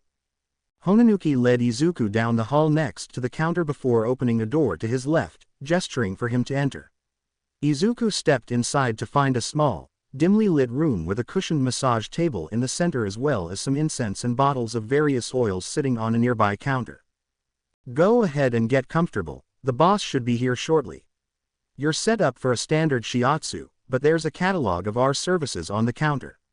You can look through and see if there's anything you want to add to the package, no extra charge. The skeletal boy explained. Oh wow, thank you. Again, Izuku bowed once more. Don't worry about it, thanks for stopping by. Hononuki gave a final wave goodbye before exiting the room, shutting the door behind him. Now by himself, Izuku looked around for a moment before removing his backpack, setting it down on a nearby chair. He wasn't really sure what to do from there. Hononuki had told him to get comfortable, which in Izuku's mind could mean a lot of things. Personally, he was most comfortable as he was right now, fully clothed. But on the other hand, if his reluctance to disrobe got in the masseuse's way, then the experience wouldn't be pleasant for either of them. Debating the topic in his head, he finally elected to remove his hoodie, setting it next to his backpack. Beneath that he had worn a tight-fitting black tank top along with his usual compression sleeves. It was enough for Hatsume to get accurate measurements through, so it was hopefully fine for this. Oh wow, a husky female voice snapped Izuku out of his thoughts. You're a lot bigger than I expected you to be. Video footage does not do you justice. A large woman with 4 muscular arms entered the room. She was dressed in a similar uniform to Hononuki, only hers was black rather than white. Her short brown hair was pulled back into a tight ponytail and she had a notably strong jawline. Hello ma'am, my name is Izuku Midoriya. Very pleased to meet you. Izuku quickly bowed his head to the woman. No need for the formalities, they kinda kill the relaxed vibe we've got going here. She assured him, waving one of her hands before outstretching another. I'm Yan, glad to meet you. Why you as well? Izuku accepted the gesture. Sorry in advance, I really don't know anything about massages or what the etiquette is for any of this or. Ooh, first timer huh? I'm honored that I'm the one who gets to pop your cherry. Izuku's face lit up with embarrassment. Sorry, haha, sorry. Couldn't help myself. The woman laughed. Don't worry about it, I'll give you a once-over and we'll see where your tension is. We'll figure it out from there. Yan looked him over. Is that what you'll be wearing? Yeah, is that okay? Perfectly fine. Though if something is restricting my access, is it alright if I adjust it? Why yeah, that should be okay. Izuku nodded. Great. She nodded before stretching out her hands. Crackakik. 16 Knuckles let out a chorus of pops. Let's get started. Backstage at the pageant, Momo was making the rounds to ensure that everyone was having a good, safe time before the first event began. If someone's outfit was torn, she was ready with a full sewing kit. If someone was hurt, she was there with a salve and bandages. If someone needed to throw up, she could create a bucket to prevent a mess. So far only the last one had been necessary. Still though, Momo was having a wonderful time. All the girls were utterly spellbound by her quirk, one had even called her fairy godmother, because she could apparently make wishes come true. Momo was on cloud 9. Why had her parents never let her participate in such a delightful event? Oh my goodness, look at you. Momo cooed as she bent down to eye level with one of the little girls. Your costume is absolutely adorable. I love it. The girl was dressed as a ballerina, complete with a puffy pink tutu and ballet shoes. When smiled back at the older girl, she revealed that she was missing her 2 front teeth. Are you going to do a dance for your talent? Excitedly the girl activated her quirk to show off, her skin becoming violet and crystalline in structure. Striking a ballet pose, she showed off her twinkling skin. My quirk ith called a method. My thakin geth all hard and tiny. How beautiful. Momo clapped her hands together. What an excellent quirk you have. You know, I have a friend in my class with a very similar quirk to yours and he is a wonderful hero." The little girl beamed at the praise, excitedly showing off to the gathering crowd. It was then that the girl's mother walked in, phone in hand as she finished sending a text message. "Sorry about that, honey. Mommy needed to take that phone call. What are you doing? No quirk use until the competition starts. You know this. We lose our edge if the other girls know what's coming. Sorry, Mom." The girl looked down sadly as her skin returned to normal. Around them, the other girls began to disperse, leaving to speak with their own mothers. "I apologize, madam." Momo stood up. She got a little excited and wanted to show off and I encouraged her. "Oh, so it's your fault that..." The mother turned to the raven-haired teen, looking her up and down before a look of disgust fell over her face. "Come on, honey." She reached down and grabbed her daughter's hand, backing away. "Let's go. Fix your makeup." As the mother and daughter exited to another room, Momo was left standing by herself, bewildered at the woman's response. Quickly forming a small mirror in her hand, the heiress examined her face to see what was wrong. No marks or blemishes, her scar was still obscured by her makeup. Overall there seemed to be nothing notable that would have offended anyone. How peculiar. Momo shook her head, deciding to dismiss the woman's actions as that of a stressed mother. Walking back to the rest of the girls, the everything hero spotted Komori speaking avidly with one of the girls. "Now remember, confidence is the key to victory. If you can't convince yourself that you deserve to win, then you don't have any chance of convincing everyone else," the mushroom girl advised, though the girl she was coaching looked bored and lost. Spotting the mother fretting over her daughter's dress nearby, Momo decided to engage the two. "Did you require any assistance?" She offered a kind smile as she leaned down next to them. "If there are any tears in the fabric, I can help sew it up." "No, we should be fine. Thank you for..." The mom caught a glimpse of Momo's face and paused mid-sentence. Offering, "See, come along, Sarah, we should The woman failed to say anything further, instead whisking her daughter off and away from the teen hero. Now Momo knew something was wrong. The problem was she didn't know what. Had she said something or done something reprehensible without realizing it? Why did her mere presence seem to put everyone on edge? Searching around, she saw that everyone was now avoiding her like the plague. Even the girls she believed she had made a good impression on just a short while ago wouldn't even dare cast her a glance now. Parents whispered to each other, ever so briefly pointing in her direction while speaking. It was incredibly confusing and more than a little frustrating. Hanging her head in shame, Momo walked back to the waiting room where she found a tipsy-mouthed lady reclining on the couch. "Hey, Creata," the woman greeted, bottle still in hand. "How's it going?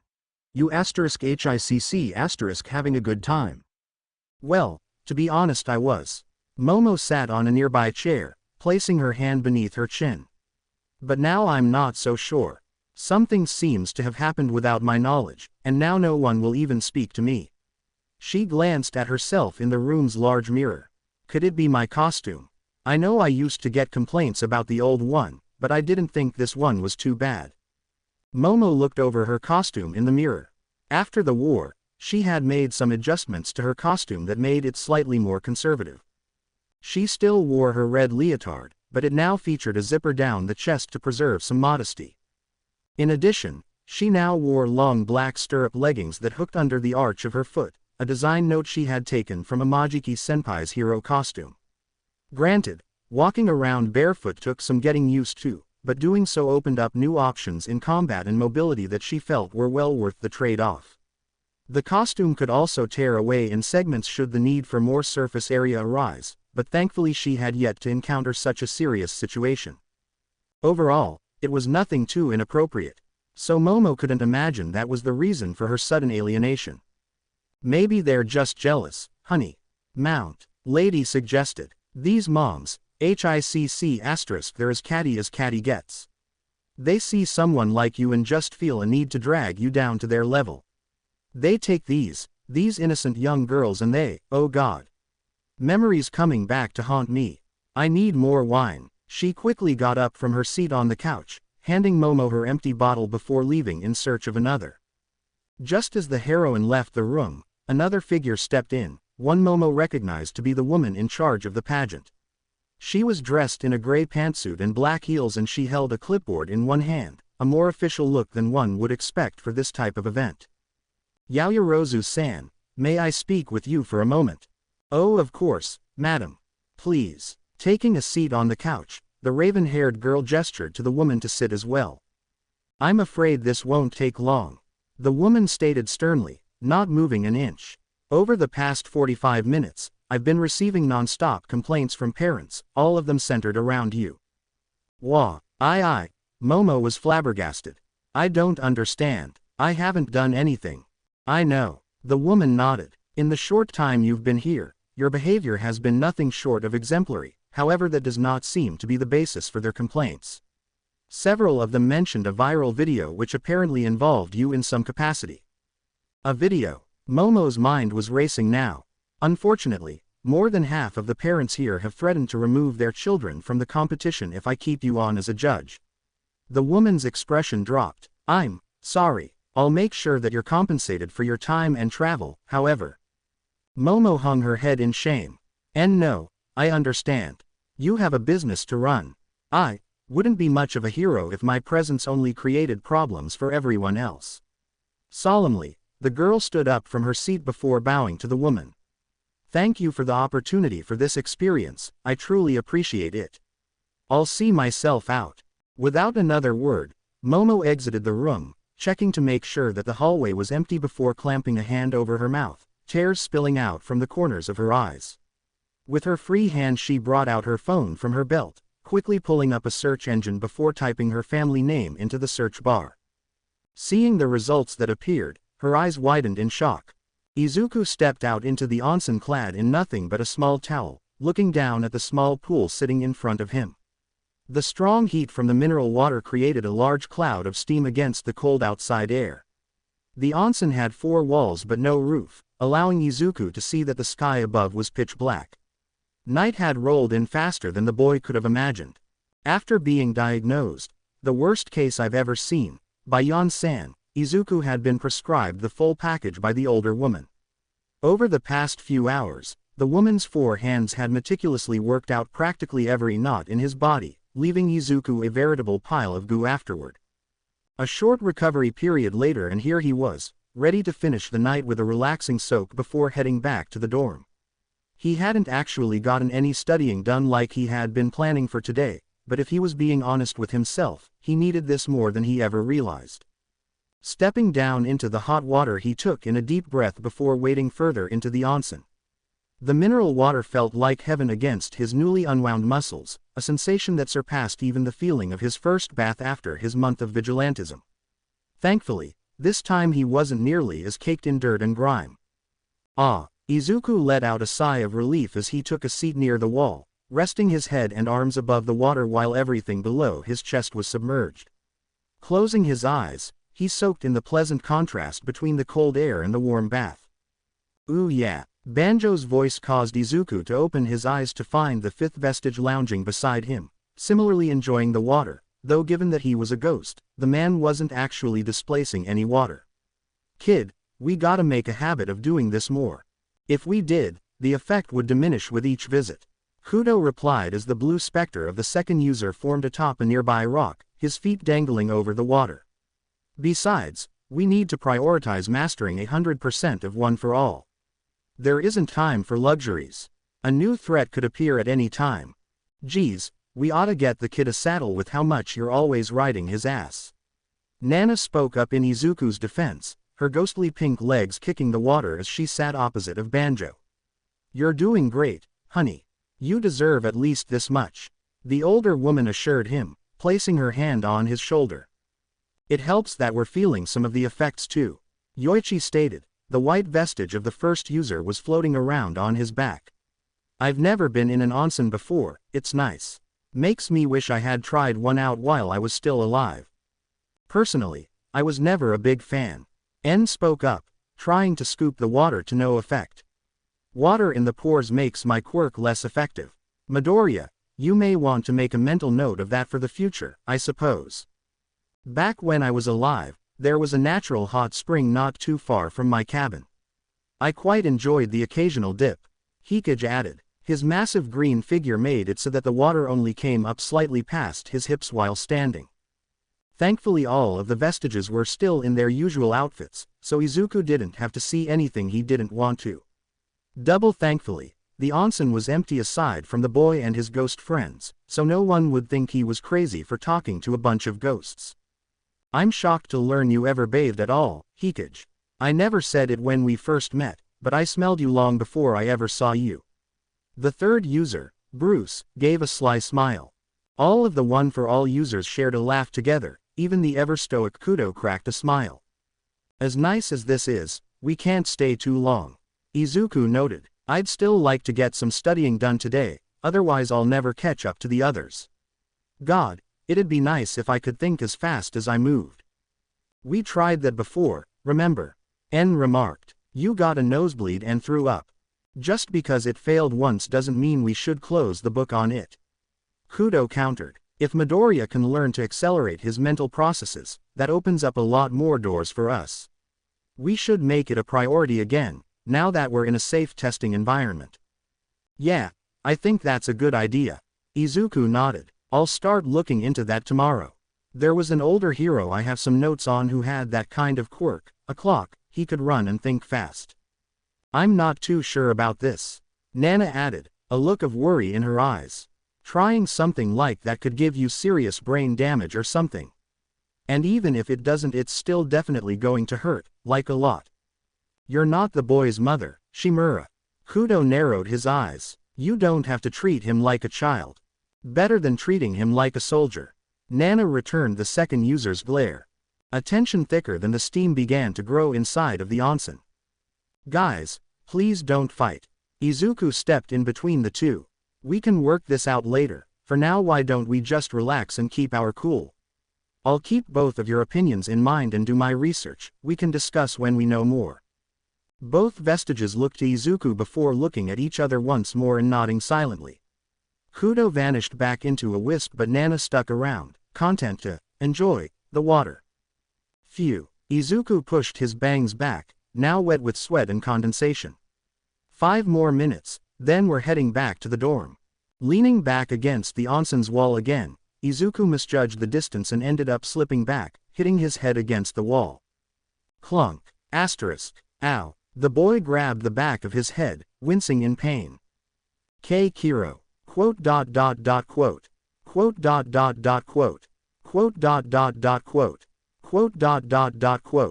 Quote. Chi-su. Izuku asked with wide eyes staring at the wall. Is that you? Quote. Quote. Quote. Quote. Yes. The girl's voice croaked from the other side of the wall. Quote. Quote.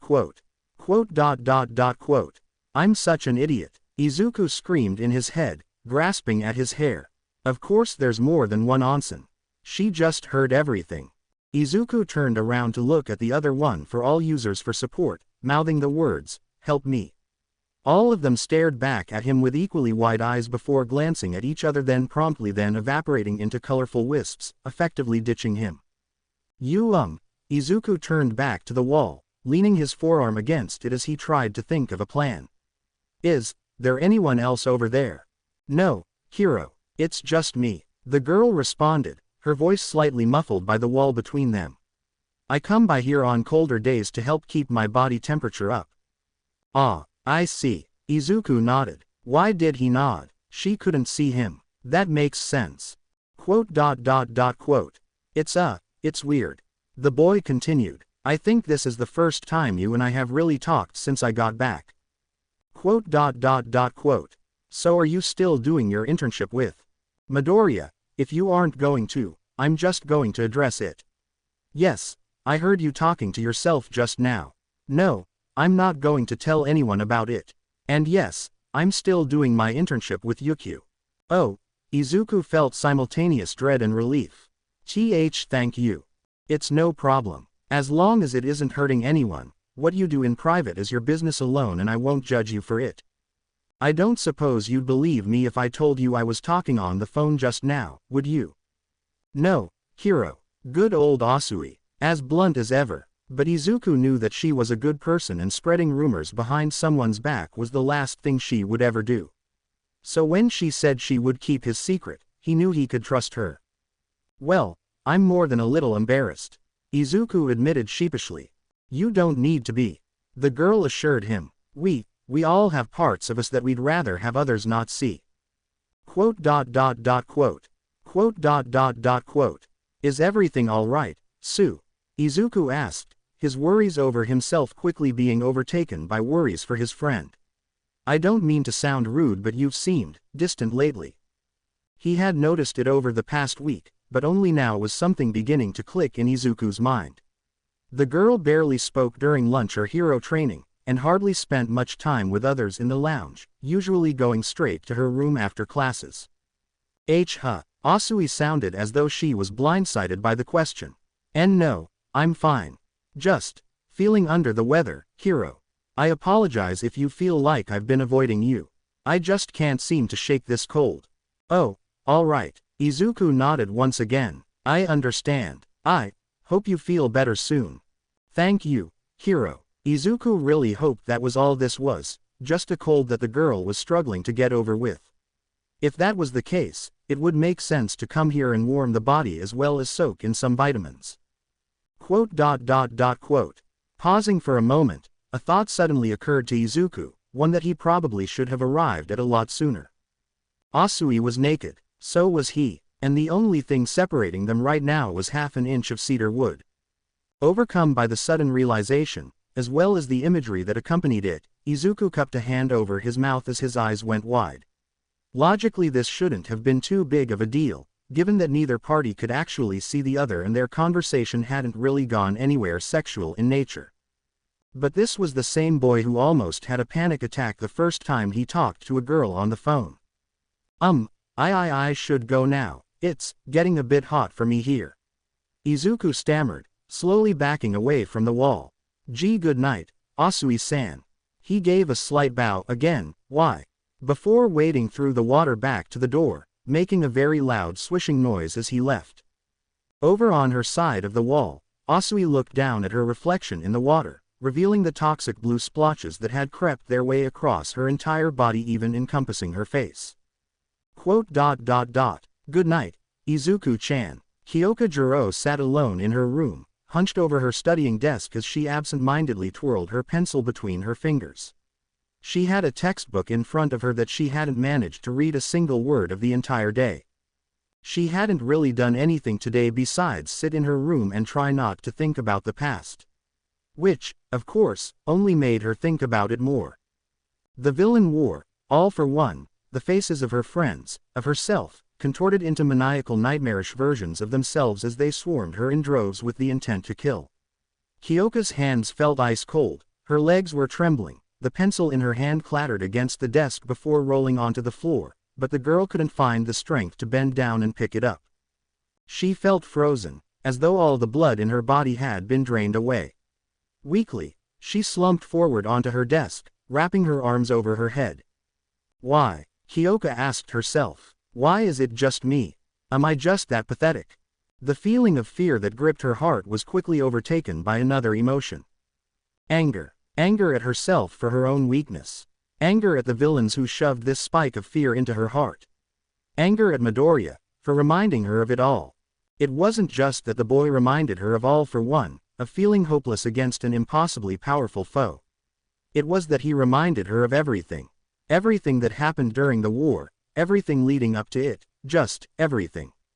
Every terrible incident Class 1A was faced with, Izuku Midoriya was always somehow at the epicenter of it.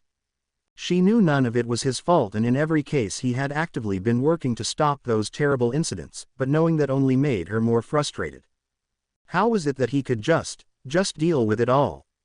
His experiences no doubt outweighed Kyoka's own by a landslide, and yet he didn't just find the strength to get out of bed every day, he leapt out of it. Everything just seemed to roll off his back. No fear, no restlessness, no horrible nightmares. Was that strength what made him a hero? What did that make her? Knock knock knock. A soft tapping at her door snapped Kyoka out of her rapidly descending train of thought. Letting out a soft sigh, the girl weakly pushed her chair back and stood up, moving to answer the door. Opening the door, Kyoka saw that it was one Momo Yaoyorozu, now standing outside of her room. Quickly averting her gaze to hide her blush, Kyoka gulped. You hey, Yao Momo. The punk girl greeted the heiress. I called in sick to work like you suggested. I probably wouldn't have been much use there anyway. Sorry for, giving you shit about it earlier. I know you were just looking out for me. Finally working up the courage to look up at the girl, Kyoka was stunned as she met Momo's eyes. They were red and quivering, stained with wet mascara that was running down her cheeks. Her hands were at her sides and even they were shaking. Momo, Jiro-san, sniff see can I talk to you? The taller girl asked, her voice shaking. I really need a friend right now. The Yaoyorozu family mansion was quiet. Its large and expansive halls were only populated by the occasional maid dusting the knick-knacks or wiping down the tables. It was a Sunday and most of the staff were home with their families. The lack of people made the footsteps of one girl echo all the more against the marble floor as she furiously stomped through the halls. Is it true, father? Momo Yaoyorozu burst into her father's office, a serious expression on her face. Is this true? She held up her phone in front of the man's face. On the screen was the viral video that was quickly spreading across Japan, giving all of the country's discontent citizens a new target for their ire, the Yaoyorozu family. Haruto Yaoyorozu stared back at his daughter for a moment, his eyes glancing down at the phone screen before returning to the girl. Setting down the pen in his hand, he let out a sigh. The older man was dressed in a gray cashmere sweater with a dress shirt and tie beneath. It was his one day of the week out of the office and that was about as informal as his attire got.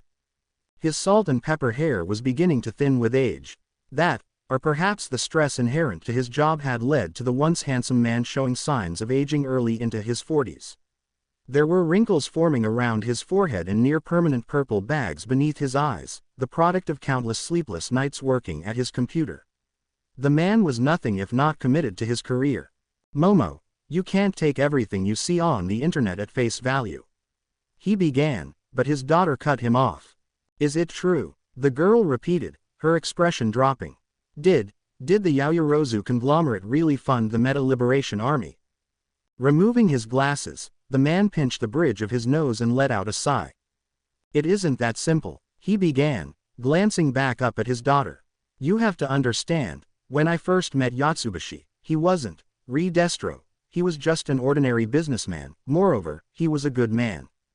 Detention didn't just supply support items for heroes, their products helped plenty of ordinary citizens whose quirks made their lives more difficult. I had no idea what was lying beneath the surface of that company or that man. Did you even think to look? The man is a murderer. His family was the head of a cult. And you helped give him the power to topple a country. Momo accused. Reaching across his desk, the man grabbed a Matryoshka doll sitting near the corner. Looking down at the item in his hand, he responded. You were probably too young to remember, but he had dinner with us at the house once.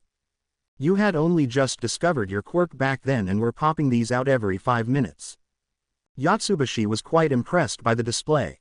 He mentioned something offhand about a future where kids like you had the freedom to express your natural talents, but I didn't interpret it the way that he probably meant it. Looking back, I should have approached him with a more critical eye, but it was a different time back then. A time of peace. People weren't constantly throwing around threats and accusations like now. Momo's father pushed his daughter's phone away and set down the doll, a sad look in his eye. And the new building codes. Momo finally spoke up, her expression still hardened. You lobbied for several Diet members to support a new bill that overhauled safety protocols for the reconstruction effort following the war. Yes, I did, Haruto nodded. The villain war revealed just how unprepared we are for disasters of this nature. I and many others saw it as a prudent issue that needed to be addressed. It seemed the best choice to ensure our country's future safety. Safety, father, it's filled with nothing but red tape to impede smaller construction companies from completing their work. The only companies that can keep up with these harsh regulations are ones that you own. And is that a direct quote from the people trying to slander us, or did you read this bill yourself? The man retorted. These new building codes will make our cities safer against villain attacks. It wouldn't have been drafted in the first place if it didn't. There's a close friend of mine, a future hero, whose family is struggling to make ends meet right now because of the new regulations that Bill put in place. Tens of thousands are still without homes because the reconstruction effort is taking so long. Is it safe for them to be sleeping in the streets? Shooting up from his seat, the man slammed his hands down on the desk. And what would you have me do, Momo? Haruto demanded. Do you have any idea how much we lost in the villain war? In the months that followed, while you've been out playing hero with your friends, I've been working tirelessly to hold the Yaoyorozu conglomerate and its businesses together. To protect your own assets. Momo yelled back. To protect the people who our businesses employ. Haruto countered. Do you know how many employees fall under the Yaoyorozu conglomerate's umbrella? 868,000. Paychecks, pensions, insurance policies, all of them require a steady flow of capital that I need to ensure is maintained, even in a crisis. Those people need money to provide for their families, just like anyone else. I know what that's like. I know how it feels to have nothing because I had nothing, and I worked hard to make sure that my child wouldn't have to know that. Momo took a step back from the desk, her mouth open but no words forming. I'm not a hero, Momo. I can't save everyone. The man lamented, his tone softening. So I have to focus on protecting my own. That means you and your mother first and foremost, and then the people who have helped us get to where we are in life. Do you understand? Tears forming in her eyes, Momo nodded her head. Her father stepped out from behind his desk and opened his arms up to her. Walking forward, he embraced his crying daughter who hesitantly returned the hug. I don't know what to do, father. Shish, it's okay. Haruto assured his daughter, a gentle hand patting her head. They hate me, and I don't know how to fix it. The girl finally admitted, struggling to form the words behind her tears. You just have to do what you always do. What's that? The best that you can. And that's, essentially all of it. Momo explained as she finished recounting her story, wiping a stray tear from her eye. Wow, Momo, I'm so sorry. Kyoka gave her best friend a look of sympathy. The pair were seated on the punk girl's bed with Kyoka herself sitting with her legs hung over the side while Momo sat cross-legged with her back to the headboard. Between them was a bowl of grapes that Kyoka kept in her mini fridge for a snack. No, I should be the one who's sorry. Momo softly placed a hand to her chest. Here I am trying to warrant sympathy from you for my own problems, meanwhile you should be focused on your recovery. I apologize. The raven-haired girl bowed her head. It was the middle of the night now, over an hour since the heiress had first arrived at Kyoka's doorstep. Momo had washed her face off in the bathroom, so her complexion was no longer smeared with wet mascara. Notably, it meant that her scar was visible again, which the other girl couldn't help but fixate on. How about we both just accept the other's apology and move on? Kyoka suggested with a half smile. Momo let out a soft chuckle before nodding her head in agreement. Excellent idea as always, Jiro-san. The two girls sat in silence for a moment before Momo reached for a grape out of the bowl. Kyoka, unsure of what to do next, decided it was her turn to speak up. You know, you can call me by my given name if you want, Momo. The punk girl's face blushed as she nervously fiddled with her jacks. We've all been calling you by yours for a while now. Oh, the heiress's eyes widened and she quickly covered her mouth before she finished chewing. I hadn't really considered it before now. I suppose it's only fair, Kyoka-san. Kyoka blushed at hearing her name, even if Momo had still included the honorifics. Her jacks unconsciously tapped together happily as the punk girl looked away shyly. So then, did talking about this, help at all? She asked softly, her eyes returning to her raven-haired friend. I do realize that there's still a larger issue at hand but... It did. Momo nodded her head, even if only a little. I feel relieved of some of the burden. I don't really know how I can even begin to fix this mess, but it felt nice to cry about it, to have someone be there with me through it. Glad I could help. Kyoka replied. If you ever need anything, I know I can't really offer much but, she lifted up her earphone jacks in front of her face. I am a pretty good listener. Momo couldn't help but let out a snort at the corny joke, quickly covering her mouth and turning away to preserve her dignity. Kyoka couldn't help but smile a little at that. But seriously, the punk girl clarified. Anything you need, I'm here for you. Well ahem if it isn't too rude, no, never mind, it's childish. Momo. I was just wondering, the heiress hesitated, not daring to meet Kyoka's gaze. Would you mind if I slept over tonight? Kyoka nearly tripped over herself, despite the fact that she was sitting down. ASJFSNHSJFHOKAY. 1031 in progress. We have a 1031 in progress. The officer spoke into his radio as 3 shots cracked the glass of the front windshield. Bang, bang, bang, asterisk, shots fired, shots fired, his partner yelled from the passenger seat.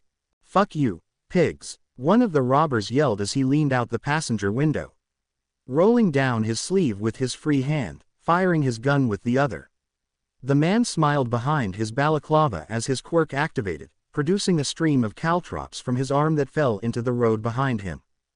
Unable to avoid the sudden obstacle, the officer's car swerved as 2 of its tires were popped by the spikes, coming to a halt as the robber's vehicle continued to speed away into the night. Shit, we need backup, the officer reported, stepping out of his squad car to assess the damage. Criminals are fleeing on it, a girl's voice called from behind the officers. Turning to the source, the pair were caught by surprise when a large drone suddenly flew by just above their heads, causing them to duck in response. Their surprise was only further exacerbated by the young girl being dragged along behind the drone by a meter-long metal cable. What the? One of the officers looked up, bewildered by the scene. Ochako Uraraka grit her teeth in determination as her drone accelerated through the air, quickly closing the distance between her and the fleeing car. The robbers seemed to believe they had made a clean getaway, but in their haste, had neglected to check for any pursuers from above. That mistake would be their undoing. With a clear line of sight on her target and no possible escape routes on the one-way road, Ganymede let out a series of beeps and flashes that Ochako understood as a "cleared for landing" signal. Nodding in response, the girl braced herself as the drone made a sudden turn midair. The force of tension along the cable slingshotted the weightless Ochako forward just as she loosed the cable from the drone. Clunk, asterisk, Ochako released her quirk's effect on herself as she landed on the car's roof. The brunette stumbled for a moment before regaining her footing and crouching down to reduce wind resistance. The fuck? The criminal in the passenger seat leaned out the window again, shocked to see a hero standing atop his speeding vehicle. Hi, Ochako offered as the man recovered from his surprise, reaching for his gun. The girl was too quick to let him, however, and fired another cable from her bracer that shot straight forward, hitting the man's wrist and knocking the weapon out of his hand. Then, turning her attention back to the car, the anti-gravity hero slammed both hands into the roof, immediately causing the vehicle to become weightless. In less than a second, the car lifted off the ground and rapidly ascended. Hua hua hoa. The criminal in the passenger seat panicked as he lost his balance and fell out of the car. Luckily, Ochako had spread her zero gravity to everything inside of the car as well, so rather than tumble 5 meters to the ground, the man twirled through the air, weightless, extremely confused, and yelling out profanities. Io, Europa, you wanna go grab that guy? Ochako reached to her hips and pressed a button on either side, causing the folds of her hero suit to unfold into 2 more drones which beeped in response before moving to capture the floating criminal. What the hell is going on? A grating voice yelled from inside the car. All of a sudden, the roof of the driver's side split open as a large blade pierced the metal. The roof split in half as the driver hoisted himself up to the roof, standing shakily on the roof as he adjusted to zero gravity. To Ochako's surprise, the man wasn't holding a blade, but rather his head was a massive knife. He didn't have eyes or a nose or a mouth or anything. From the neck up he was just knife. Damn heroes. The driver lunged forward, attempting to run Ochako through on his blade. Better trained and more accustomed to being weightless, the anti-gravity hero quickly sidestepped, grabbing the man by the arm and pinning it behind his back, pressing his face against the roof of the car. Gunhead martial arts. Best internship ever. You're under arrest. Give it up, Ochako advised, quickly subduing the man's other arm. Grr. A few minutes later and back on the ground, the brunette watched carefully as the criminal's car slowly approached the ground, its tires only an inch or so off the road. On release, Ochako breathed out a sigh as the car regained its gravity, letting out a creaking sound as it landed on the ground. Okay, that oughta do it. That was, wow, certainly something, one of the officers from earlier commented, looking from the car over to the two restrained criminals. Definitely my weirdest arrest, the other nodded, but it'll make a great story around the water cooler. Was it really that odd? I thought the police worked with heroes all the time. Ochako raised a curious eyebrow. Well yeah, but I mean, not like this. The officer briefly looked at his partner before turning back to Ochako. No offense, but most of the time when we deal with pro-heroes, they're tripping over each other to be the first to catch a purse snatcher. All of them trying to turn a petty crime into a big dramatic battle to get on the news. Nothing like this. You were like an actual hero. Oh yeah, the brunette found herself blushing at the compliment. I guess if any good came out of the villain war, it separated the real heroes from the wannabes.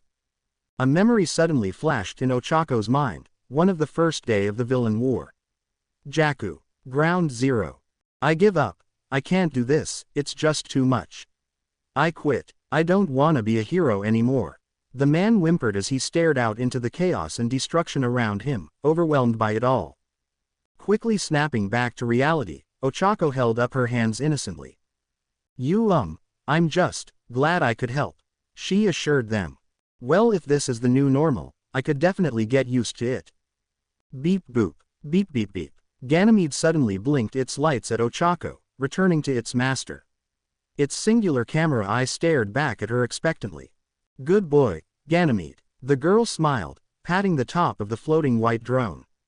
It responded with a delighted series of beeps before excitedly flying around in a circle, then darting behind Ochako and clipping itself into place in her costume, becoming a sort of backpack.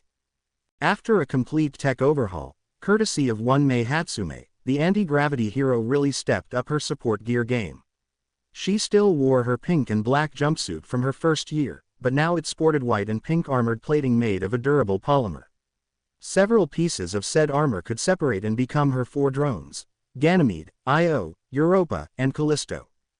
The drones were very heavy despite their relatively small size and could only stay afloat with Ochako's quirk, steering themselves by releasing compressed air from tiny built-in jets, but that only made them pack more of a punch in combat.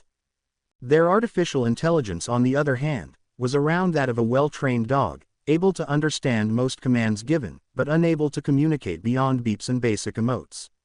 Apparently this was an intentional choice by Hatsume herself, who held a deep dislike of robots that could talk back. Still, the drone's idiosyncrasies had grown on Ochako and she found the way they acted quite cute. So, one of the officers leaned back against the car casually, smiling at Ochako. Are you doing anything after this or? Quote. Sir. Ochako raised her hand, an embarrassed blush on her face. I'm still in high school. Quote. Oh. The officer froze up with a deer in the headlights look. I just meant that a young girl lady such as yourself, should be in bed by this hour. It's a school night, isn't it? Yeah, I should be going now. Have a good night, officers. The hero waved to the two officers before quickly walking away from the awkward situation. Truth be told, she probably should have been in bed by now. Ochako had been on patrol for almost the entire day with only an hour-long break for lunch at noon. Yukio had advised against her working such long hours, but given the current shortage of heroes, the Dragoon hero couldn't exactly bench one of her sidekicks without proper cause and a heaping stack of paperwork. It felt wrong to butt heads with her mentor, but things were getting bad for Ochako's parents and she knew that only she could help them in their time of need. The money she was making right now was nice, but it was just a bandage for a much larger problem. What Ochako really needed more than anything right now was experience. She needed to make it big, become a household name, and secure a large enough salary to ensure that her parents could retire in comfort. The scope of her ambitions may have grown since she first entered UA, but that didn't mean she had lost sight of her original goal as a hero. Ochako let out a tired sigh as she arrived back at the UQ agency. It was mostly empty now, with only the night staff on duty monitoring the phones and street cameras and the custodian mopping up the floors. Of course, all heroes at the agency were expected to be on call for any emergencies that may come up, but generally they got plenty of time to rest between shifts now that the country's darkest days were behind them. Gravity. A friendly voice greeted the girl. Standing next to the front desk was a woman with short cropped silver hair dressed in a black bodysuit, face mask, and green scarf. Chion-san. Hi. Ochako nodded at the woman. Chion was the most senior among Yukyu's sidekicks, having been at the hero's side since the agency first came about. Apparently, Yukyu had been the younger girl's senpai back in school, and the two had formed a lasting friendship. The Kunoichi hero had a simple quirk, Shuko, which could make 4 iron claws extend out from the palm of either hand, each claw only about an inch in length. Its only real uses were for climbing and close combat, but combined with her well-honed skills, it made her a cunning and agile hero. Clocking out for the night, the woman in question asked. Gotta sleep sometime, right? The brunette forced a laugh. Walking over to the front desk, she inserted her provisional license into the card reader, waiting for a moment before the light turned from red to green, successfully clocking her out. Yeah, the older woman paused for a moment before speaking again. Look, I know you and Yukyu had a disagreement this morning, but, look, if you ever need someone to talk to, about anything. I appreciate the offer, but really I'm fine, Chion. Really, Ochako assured the woman with a smile. Pulling her license free from the reader, she moved toward the locker room. Upon entering, she saw that the room was empty, save for her. Shutting the door behind her, Ochako closed her eyes and gritted her teeth, her fist clenched at her side. I'm not some charity case you need to look after, she whispered to herself. Removing her headgear, she carefully set it on a bench in the center of the room before sitting down to remove her shoes. Thankfully, their design had been compressed over time, making them more like a large pair of sneakers rather than enormous clunky boots. Slipping out of those, she detached the armored pieces of her costume next, leaving her in just her jumpsuit. VRRR. Asterisk. Ochako was halfway through pulling her front zipper down when a buzz from her phone caught her attention. Flipping it open, she saw that it was a text from Deku. Curious, she clicked the button to open it. Hey, SRRY, I know it's late, but I heard UW are still at internship. The brunette let out a sigh. If she had to hear one more person offer to talk. VRRR. Asterisk. Wish I could get out there too. So jealous. A small smile graced the girl's face as she texted back. Talking to Deku always made her feel better, he was just perfect like that. Too bad. P better hit the books, Mr. Perfect. Chuckling at her own response, she hit the send button. VRRR. Asterisk. Yeah, haha, honestly haven't studied in over a year, so it's hard to get back in the groove. VRRR. Asterisk. Another message instantly followed the first. Wait, Mr. Perfect, what's that supposed to mean? Ochako's pupils instantly shrank. Oh god, I've made a terrible mistake. Just mean how like you were always top of the class before, haha. Ochako quickly typed, doing what damage control she could for the situation. If you need help at all, I think I have some graded tests from last year somewhere. VRRR. Asterisk. Her heart pumping loudly in her ears, she read the message. Single quote opening square bracket closing square bracket single quote. A blank box. VRRR. Asterisk. Sri. Just tried sending thumbs up emoji, forgot you have a flip phone. That'd be great, I'll let you go now. Have a good night. VRRR. Asterisk. Sri. Have a good night. You too. Setting her phone down, Ochako let out a dreamy sigh. What did she do to deserve such an amazing guy for a friend? Seriously, Deku was something else. He was born to be a hero, it was in his nature. He had always been amazing, from the day they first met, but only became more so over time. And seeing him after he got back from his trip. Dear God. The boy who she remarked is plain looking, back in the entrance exam had developed a body like a Greek god, standing well over a foot taller than Ochako now. And his face, everything about him was sculpted to perfection. Just thinking how he could pick her up and, oomph. Ochako caught herself as a moan escaped her lips. Looking down, she realized that her hands were cupping her breasts, now only clothed by her pink bra as her skin-tight costume had been shed from the waist up. She could feel her hardened nipples through the fabric, the locker room's ambient cold air doing nothing to help her situation. Quickly turning her head from side to side, the brunette confirmed that she was alone in the room before letting out a sigh of relief. Glancing back down at herself, Ochako could feel the slight dampness that had built up in her panties, her breathing was heavy, and her skin ached to be touched more. It had been such a long, stressful day. Running her hands down the sides of her stomach, she let out a soft groan as her soft fingers massaged her tired muscles. As her left hand brushed over her stomach, the girl felt the tender flesh where Himiko Toga had pierced her with a knife, burying it to the hilt before painfully tearing it out. Holding her hand in place, Ochako's mind drifted back to her encounter with the girl, their struggle, Ochako's near death. Does it still hurt? A husky voice asked from the back of her mind as the girl felt a strong but gentle hand cup around her own. Closing her eyes, the brunette inhaled sharply. Sometimes. When I remember, she responded with a heavy breath. Turning her head, she felt the same warm, comforting presence she had imagined on several cold nights like this one. Fluffy green hair tickled her cheek, and the scarred, crooked hand holding her own trailed up her body. You were so brave. The imaginary Deku spoke softly. I'm sorry I wasn't there to help. Silently, Ochako shook her head. I can't keep relying on you to fight my battles for me. I'm a hero, just like you. I might not have saved the world like you, but... Shish. Izuku silenced the girl, placing a finger to her mouth. Don't compare yourself to me, or to anyone. You're you. You're Uravity, and you're incredible.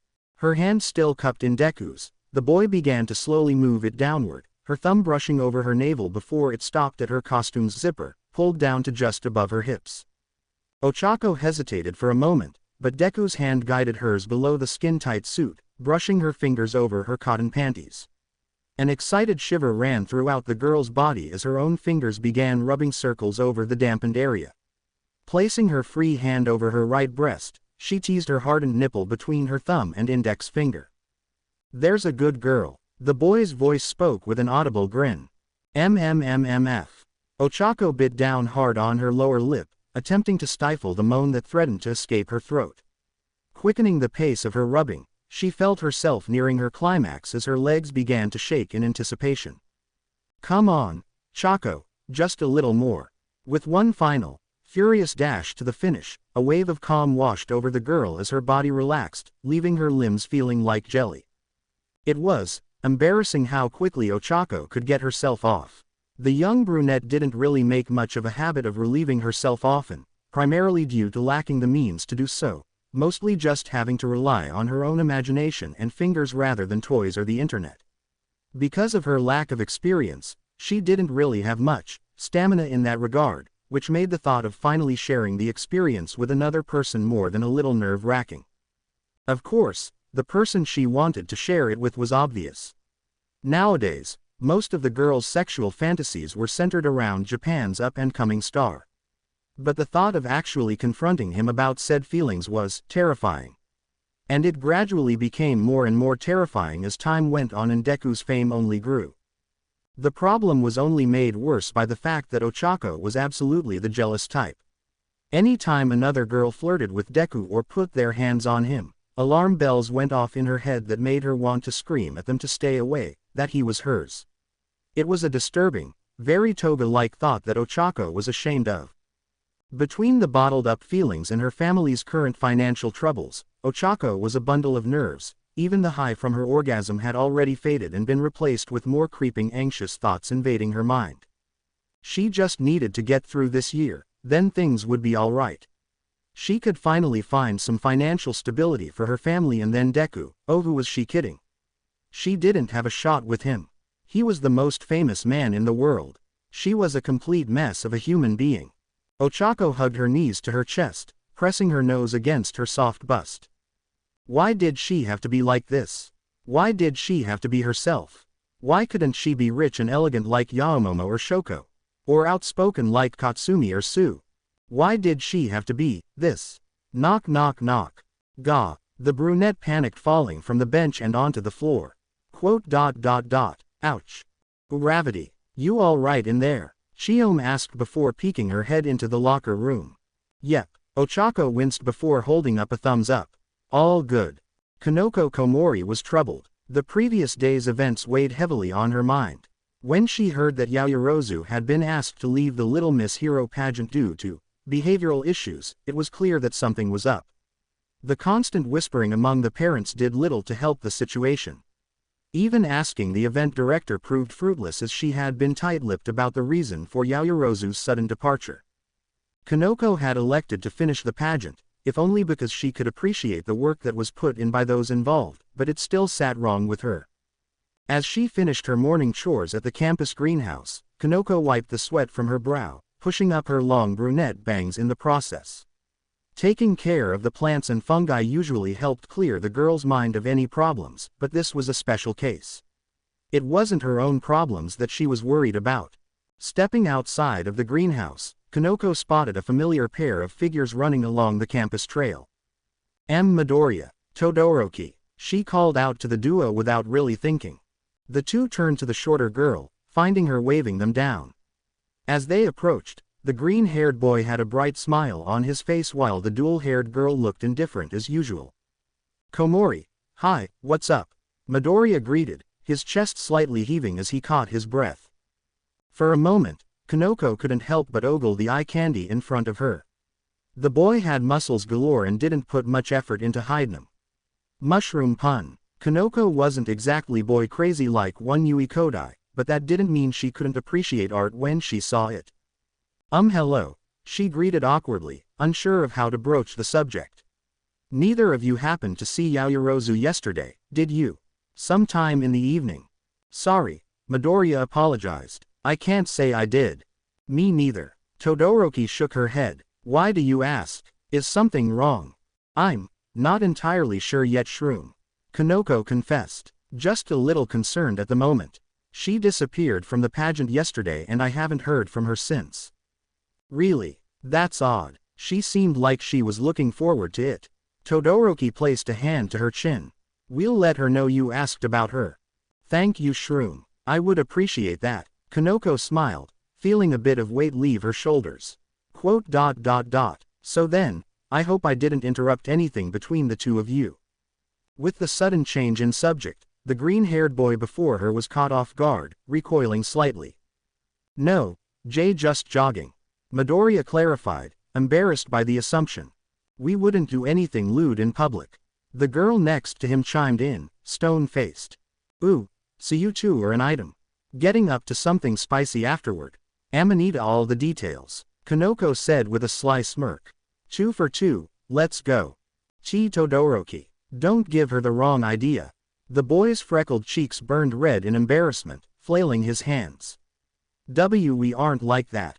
The dual-haired girl let a small smile show on her face, surprising Kanoko. It looked as though Class A's Ice Queen had a sense of humor after all. Monoma certainly lost that bet. Well, I've gotta go get ready for class, and I assume the two of you would like to finish jogging as well. Komori, please. Midoriya begged. Sorry. Kanoko couldn't help but snicker. As she moved to leave, however, a thought came to mind. One more thing. Midoriya, could I talk to you for a second? Alone? Why yeah, I guess so, as long as there's no more teasing. No promises. It was just too fun when the boy was such a blusher. That one was also a mushroom pun, believe it or not. The boy turned to Todoroki and nodded, causing the girl to shrug before leaving to continue her run. Before she left, however, Kanoko noticed the icy hot girl shoot a glance toward Midoriya, then to Kanoko herself before finally exiting. Was she? No, she couldn't have thought her with Midoriya. So was there something you needed from me? The green-haired boy broke the silence between them, looking down at her from above. Now that they were alone, the height difference between them felt very pronounced. Her, the shortest girl among the third years, and him, now one of the tallest boys in the entire school, not to mention how big and buff he had gotten. Her head was pretty much level with his. Oh, alright, Kanoko mentally slapped herself. Okay, so the thing is, I do a little show on the internet, just for fun is all. She explained, inexplicably nervous all of the sudden. A show? Midoriya tilted his head curiously.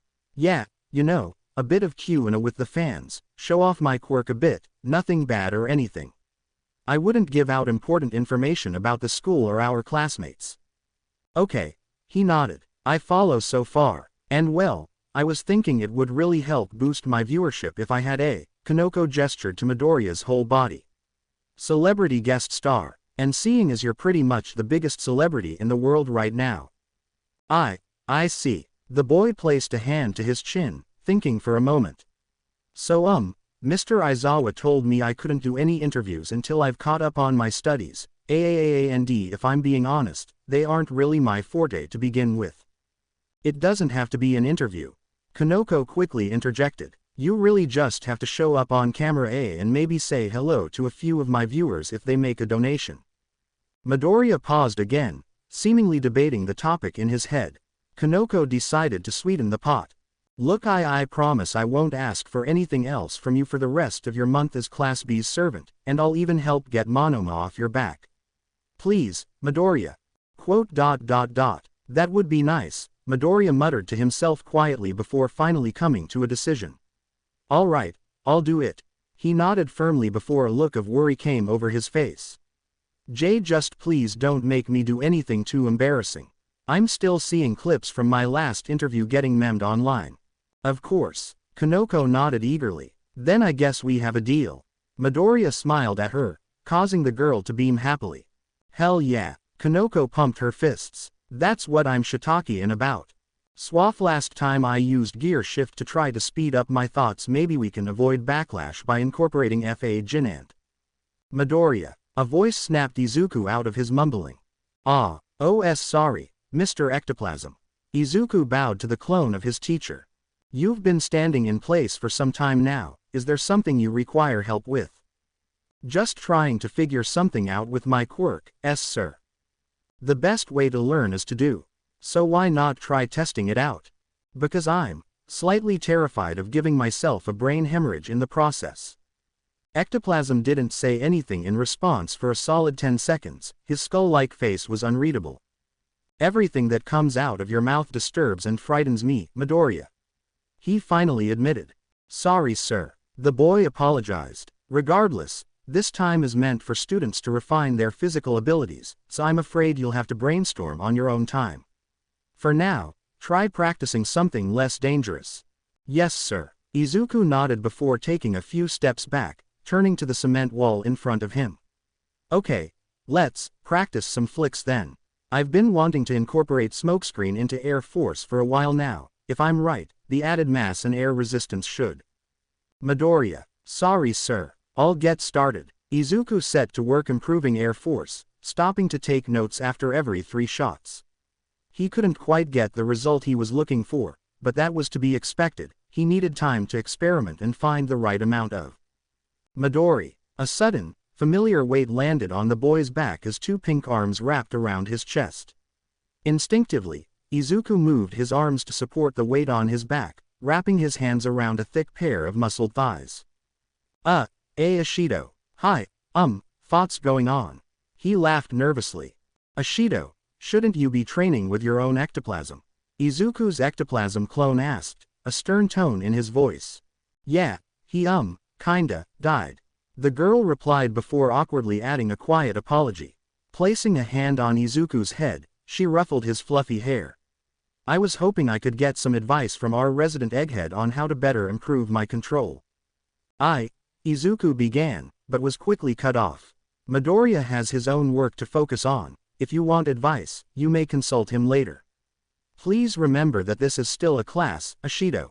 Ectoplasm reminded her. Ashido pouted before climbing down from her spot on Izuku's back.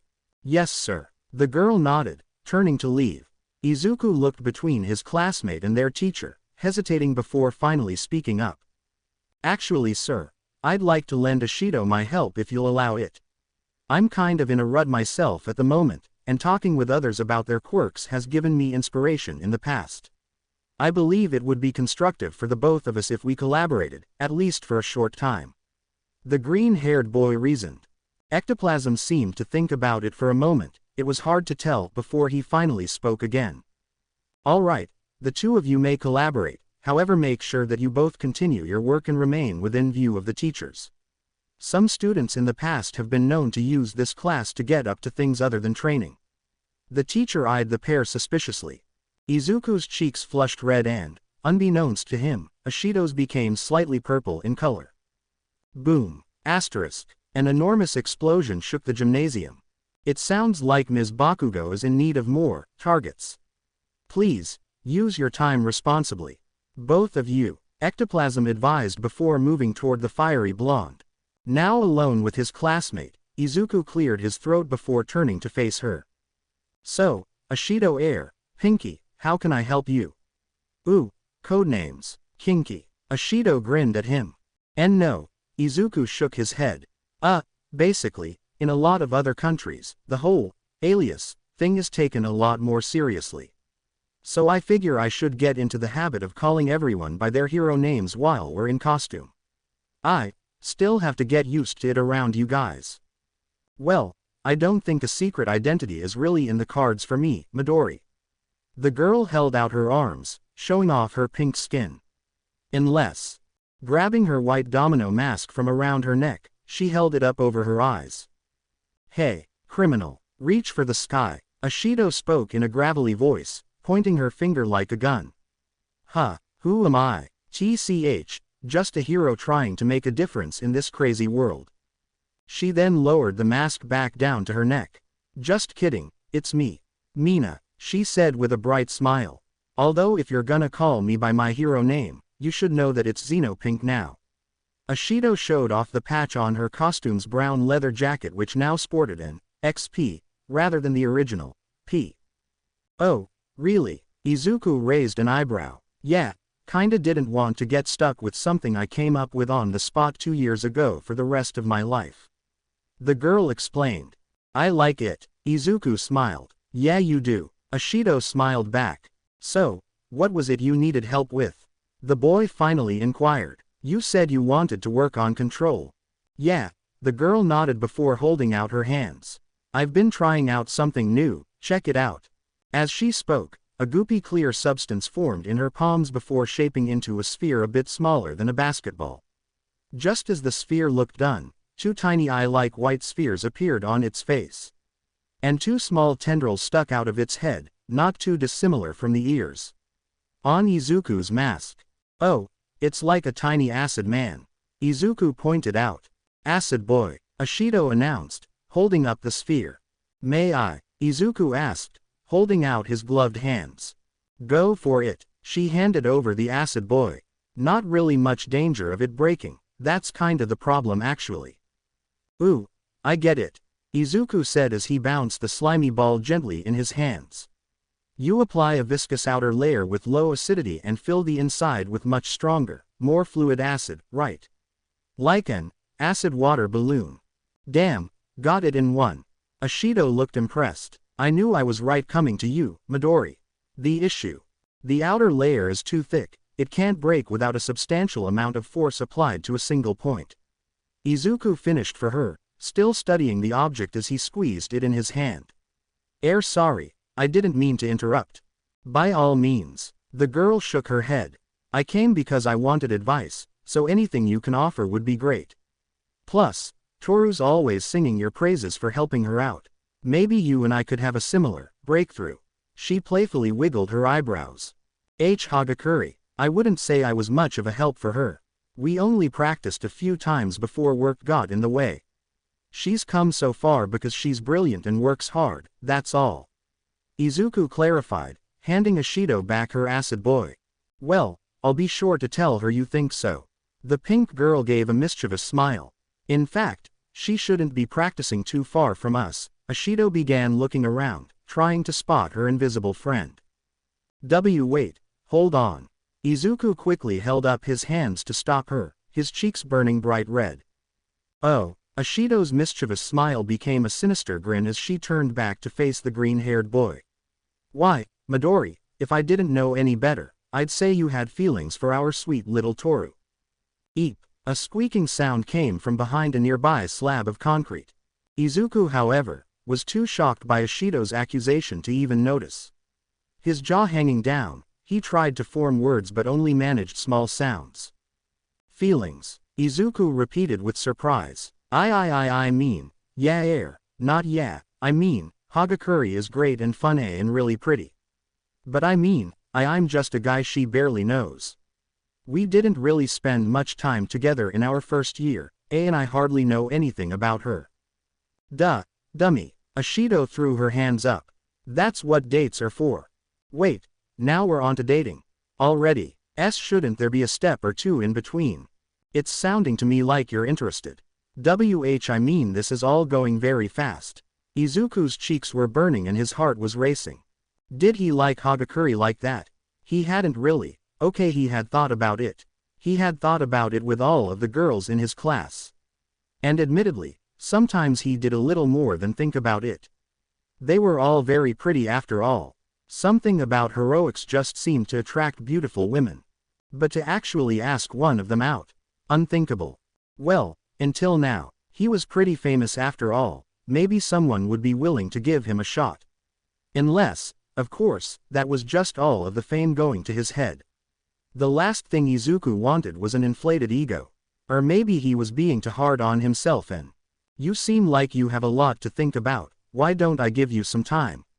Ashido offered, taking a step back with her acid boy in hand. Wait, what about training? Izuku asked, watching the girl slowly back away. I'll give you some time to think about that too. Let me know when you have a breakthrough on either front. I'll see ya. The pink girl waved as she walked away before turning the corner where she had heard the squeak earlier. Gaining a smug grin, she closed her eyes and leaned against the concrete wall, turning to face her friend. How about that tour? I went ahead and set the groundwork for yo. Ashido trailed off as she opened her eyes, now seeing the girl before her. A pair of brown eyes stared back at her with a look of shock and betrayal. Without saying a word, the girl turned and stormed off, her back to Ashido. Oh Ochako, wait, Shota Aizawa stood in front of his class, his arms crossed. They had just concluded their training for the afternoon and most looked tired and disheveled with dirt and debris coating their costumes. Their expressions were largely varied, anywhere from annoyed to excited. Huh, Shota noted mentally. Jiro's looking more lively than she's been the past few days. Uraraka on the other hand looks like she wants to tear my head off. Not surprising, given how late she clocked into campus last night. I knew the extra hours were a bad idea. Everyone is now here, sensei. Iida reported with a salute. You may begin your announcement when ready. Thank you, Iida. Shota nodded to the class representative. All right everyone, listen up, I've got some news for you all. I figure it's better that you hear this from me now rather than someone else later on. There's a first, Kaminari muttered to Shiro next to him. Aizawa sent a red-eyed glare the boy's way, causing him to quickly straighten up his posture. Ahem, sorry sir. The blonde apologized, his voice cracking. As you all already know, your last year here at UA is going to be structured differently than the others, and this instance is no exception. Shota explained. Now it's still a ways off from now, but given that we've just finalized the details, I figure it's time we talked. Shota's eyes scanned the crowd before him. About the UA Sports Festival. Knock knock knock. Ochako, can we please talk about this? Mina Ashido yelled as tapped the back of her knuckles against the brunette's door. Knock knock knock. I'm not leaving until we talk. Knock knock knock. I can do this all night, Chako. I don't care that we have classes in the morning. My grades can't go much lower. Finally, a soft click signified the door unlocking. It cracked open only a few inches and a single eye stared back at Mina with a furrowed brow. What is there to talk about, Mina? Ochako's voice asked, her voice lacking any emotion. You made it pretty clear where things stand. Come on. It's not like I'm trying to steal him away from you, Mina argued. No, you just want to set him up with Toru. The brunette responded, this time with a bit of bite to her. You don't can we please talk face to face? I can't do this through a door. Just please, hear me out and I promise I'll leave you alone afterward, okay? Quote. Thud. The door shut directly in Mina's face, and for a moment the hallway was silent. The horned girl stood in place for a beat, then another, before finally the door opened once again. A tired and angry-looking Ochako stood in the doorway, clad in her pajamas, an oversized white t-shirt and green pajama pants with a familiar hero design on them. Her hair was pulled into a messy bun behind her head, several brunette strands hung down on her forehead. Fine, she stated plainly. Talk. Mina gulped before entering the room, seeing that it was as plain as her original room from their first year. If anything, it was even more barren than back then. There was a bed, a desk, a table, a dresser, a poster, and a desk fan, that was it. You been taking interior design notes from Shoji or something, girl? Mina questioned. Get out. Ochako pointed back toward the door. Sorry, just trying to lighten the mood. Mina trailed off as she considered her words. Look, Toru's my best friend. And last year when she told me she liked Midori, liked him, I decided I would help her out a little. Did she ask you to help her out? Ochako raised an eyebrow. I mean, no, but then why are you interfering with her love life? Toru doesn't have it in her to ask out Midori, not without encouragement. Her quirk being what it is, she just doesn't have any confidence in her own appeal. Mina explained, her expression turning sad. She gripped one wrist with the opposing hand. No one would ever really look her way, not the way she wanted them to. All because of how she looked. Mina. Ochako's harsh expression softened somewhat. Look, I know it was shitty of me to do this, especially after all of that teasing I did back in our first year. You like Midori too, that much is obvious to anyone with eyes and a functioning brain. Mina. The brunette's expression hardened again. So why haven't you made a move? You've had all the time in the world. He obviously would have said yes, so why not? Because I'm terrified, okay. Ochako admitted. Of what? Mina questioned. I just said. I'm terrified that he would say yes to me. I'm terrified that we would go out, and then get to know each other, and he'd see me. The real me. What are you talking about, Ochako? What do you mean the real you? Ochako pulled down her eyelids and let out a groan of frustration before she collapsed back onto her bed. I mean the me who's me when I'm not being, Uravity. She tried to explain. Deku's the most amazing guy in the world. He stops runaway trains and beats up supervillains. Yesterday I ate a taco that I dropped on the sidewalk. That doesn't was the taco still in the wrapper? Quote. No, Ochako admitted shamefully as she sat up on the bed. Damn, girl, but look, that doesn't matter. What matters is that you, Ochako, Mina poked the girl to accentuate her point. Are awesome whether you're in or out of costume. I love you, Midori loves you, everybody here loves you. And if you give him a chance, I'm sure that Midori would love you even more if you confessed to him. Ochako sniffled, wiping her nose with the back of her hand before looking up at Mina. Who are you even rooting for? She asked, now crossing her arms. Me or Toru? I'm rooting for everyone, Mina replied cheerfully. Maybe you guys can be a power throuple. And if not, I'm more than willing to provide second place a shoulder to cry on.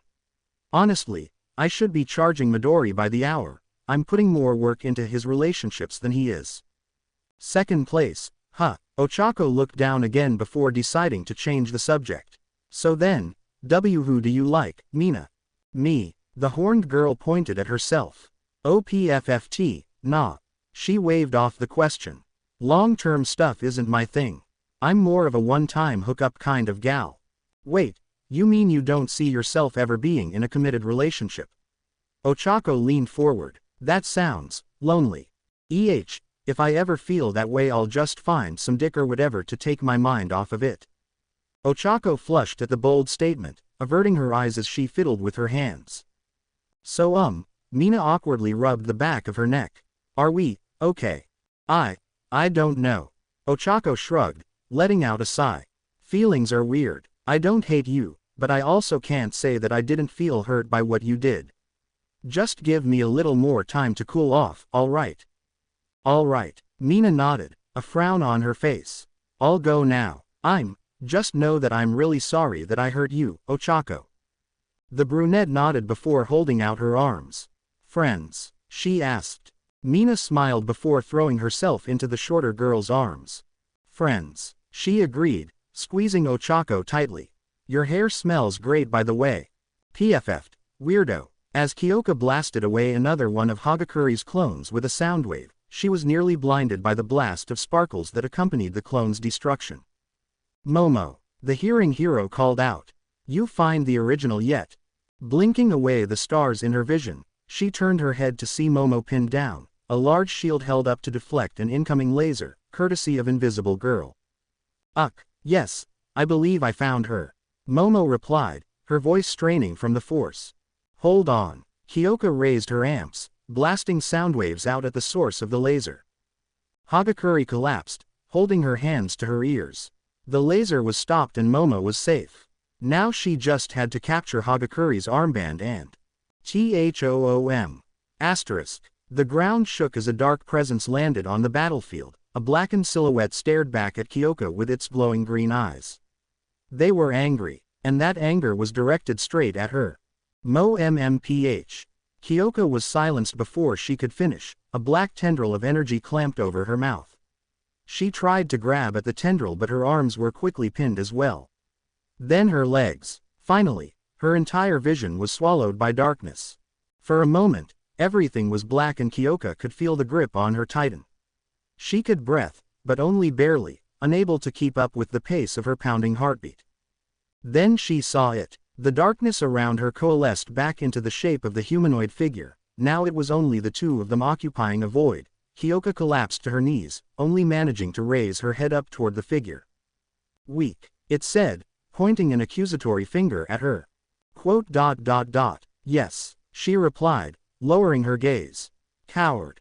I know. Pathetic. I know, she screamed out, shutting her eyes tightly and clenching her fists. Jiro. A sudden voice cried out, causing the girl to open her eyes. Momo Yaoyorozu was calling out to her in desperation, one hand reaching out in vain while the other clutched at the tendril gripped around her throat. She struggled to break free, but the shadowy figure's grip only tightened. Momo. Kyoka tried to stand, but found that her legs were stuck in place. Bastard, let me go. Looking down at her restraints, the girl was shocked to find that there was nothing there. No restraints, no injuries, nothing. The only thing keeping her from moving was herself.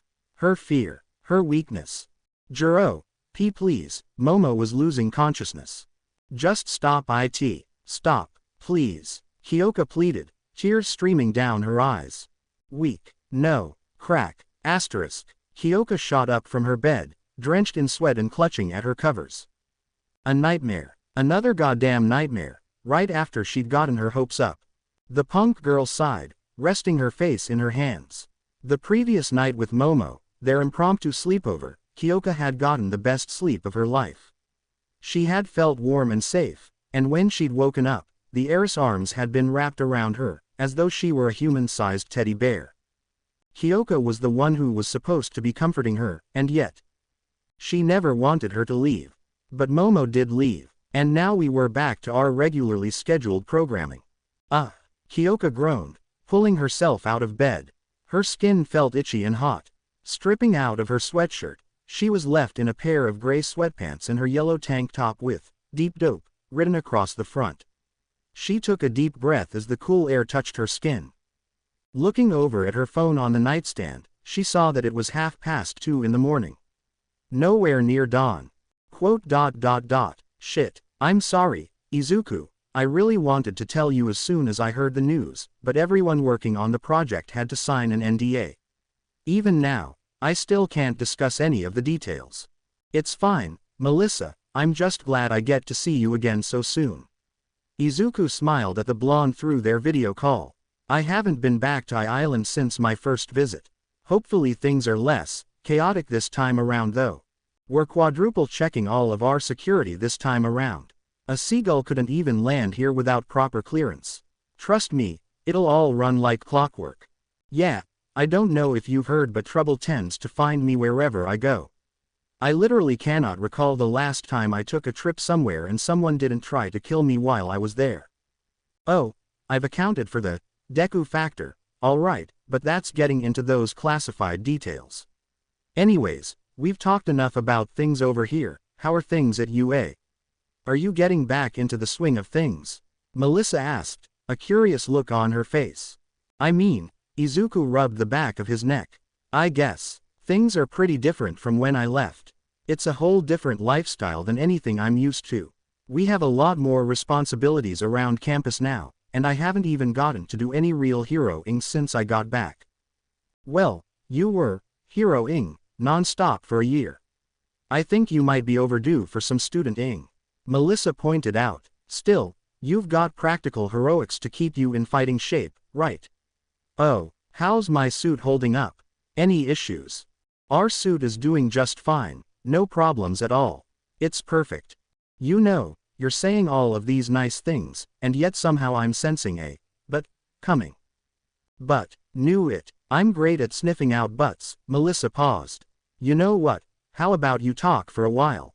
Okay, so I showed the suit to Hatsume, or well, more like she demanded to see it and she tried to burn it. No, she just threw it in the garbage is all. Izuku explained, averting his eyes. I pulled it out immediately, of course. But she kinda banned me from using it out in the field. Or in training, or anywhere she can ever see it. That girl. Melissa gritted her teeth. You know, she has so much talent, if she could ever just get over herself and actually learn to respect another person.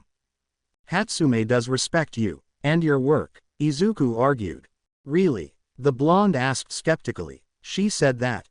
I mean, not in so many words, but, look, ever since she saw your design, Hatsume's been hard at work trying to top it. At least, I think so. She hasn't really spoken to me since then. Hey, quick question, Izuku quickly segued the conversation. How much time is too much in the support lab? Well, during my big projects I'll probably spend about 16, maybe, 18 hours straight.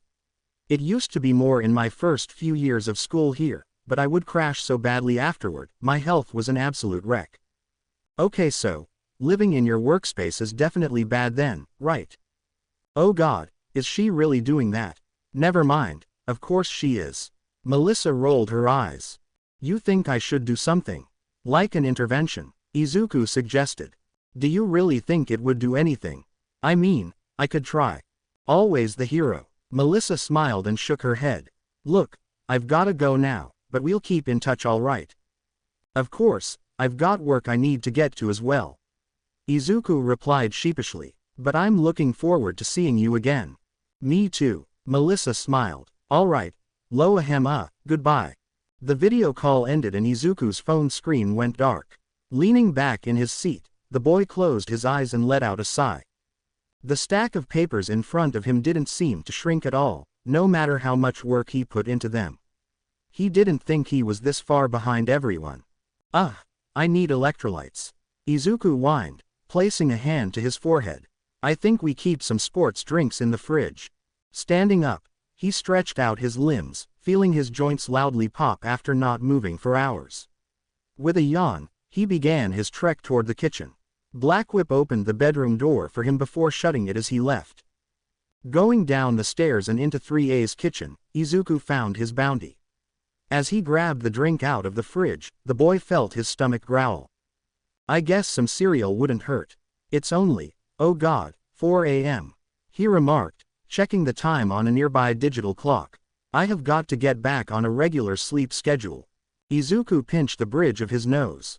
From his back, 3 tendrils of Blackwhip snaked out of his back, each grabbing a different component for his breakfast while Izuku reopened the refrigerator. As he pulled the milk out of the fridge, a sudden noise shocked him. Ah! A startled voice cried out, quickly accompanied by the sound of glass shattering and a large thud. Jiro, Izuku said in a panic, seeing the frightened girl lying on the floor, a broken glass lying at her feet. Shit, I'm so sorry. Are you okay? I didn't think anyone else was down here. The girl simply stared up at him with wide eyes, her mouth slightly agape. Are you hurt at all? Did the glass cut you or? Izuku reached out to help Jiro up. HNN. At the sight of his outstretched hand, the indigo-haired girl flinched in fear, a soft whimper escaping from her lips. She raised a weak hand defensively, and her breathing became labored. Jiro-san, what's wrong? Izuku immediately knelt down to the floor. Jiro.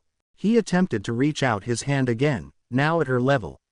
When the girl flinched at his touch, he immediately drew his hand back. Her breathing was even heavier now, and as close as he was, Izuku could see perspiration forming on her forehead. He knew those symptoms. All right, Jiro, I think that you're having a panic attack. Izuku explained. Can you hear me? I need you to nod if you can hear me. Jiro's eyes darted around the room before finally landing on Izuku. She audibly gulped but finally nodded her head. Good, okay. Izuku took a deep breath in, trying to calm himself. All right, I need you to press your tongue to the roof of your mouth and hold it there. Okay, like this. He demonstrated his instructions, opening his mouth wide enough for Jiro to see. The girl opened her mouth similarly and followed along with his instructions. Now exhale. Deep breath out. Now I want you to follow that with a big breath in. 4 seconds, I'll count them out for you. All right. Jiro nodded along, drawing in a steady breath. 1, 2, 3, 4. Hold on to that breath, all right. Izuku gave his best reassuring smile. We're gonna get through this. 15 minutes later, Kyoko was sitting at the kitchen counter with her head down, unable to face the boy in front of her. Midoriya, I'm really sorry that you had to see me like that. I don't even know what happened to make me. It's fine, Jiro-san. The taller boy assured her. You don't need to justify a thing to me. After Kyoko had assured him that she was okay, Midoriya had left to grab a broom and dustpan from the nearby closet and began cleaning up the mess. Thankfully, it seemed that the noise of the glass breaking hadn't woken anyone up, judging by the fact that it was still just the two of them in the kitchen. Still, I'm more just embarrassed. Kyoko anxiously shifted her weight on the stool. I just can't seem to stop fucking things up lately. Even if that were true, Midoriya began. Which I don't think it is, you're entitled to have a bad week or two. Heroism is hard and we can't always be operating at 100%. TCH. Easy to say when your 1% is my 100. Kyoko muttered to herself. Midoriya looked up from cleaning, clearly having heard her.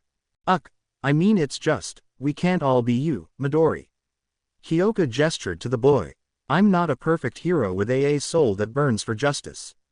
I can't bounce back from almost dying time after time and still walk around like nothing's changed. I went through some fucked up shit and it fucked me up and now I'm waking up in cold sweats and flinching at shadows and, she paused, finally looking up at Izuku. The boy met her gaze with his own, listening intently with a look of concern on his face. I don't know how I can be a hero like this.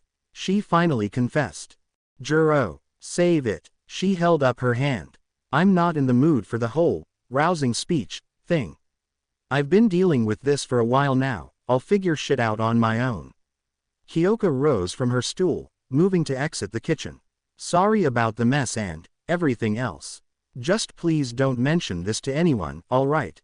She wanted to leave it at that, going up the stairs and back to her room to hopefully distract herself on her phone until dawn came.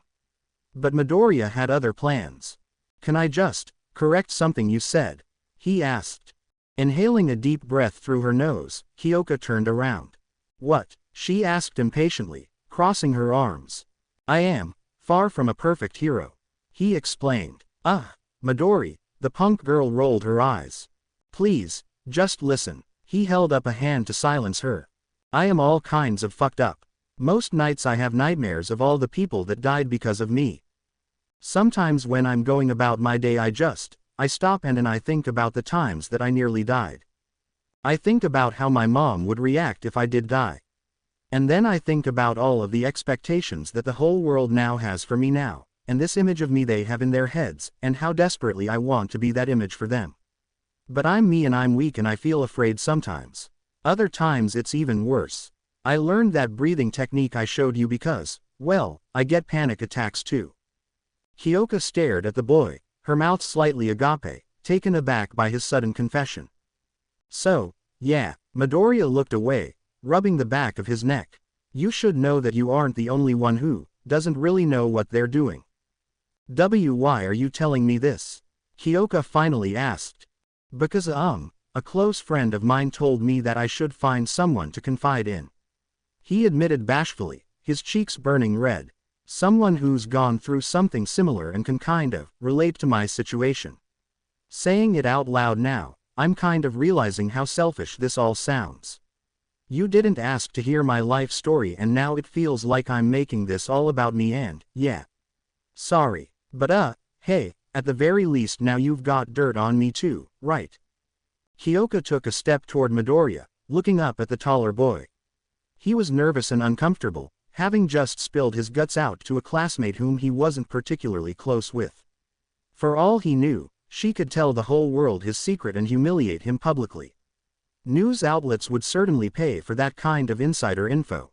Okay, so maybe he knew her well enough to know she wouldn't do that, but he was still putting a lot of trust in her. Geez, you are really something else, Midoriya. Kyoka lamented, running her hand through her hair.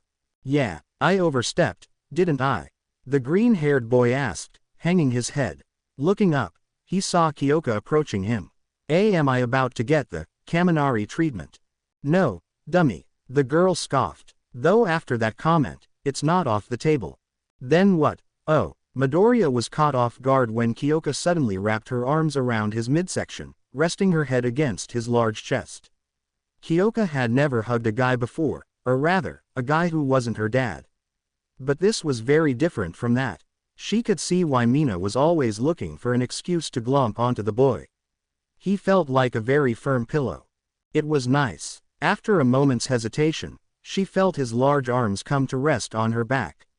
She let out a soft sigh of relief. Thank you, she spoke softly into his chest. For being my friend.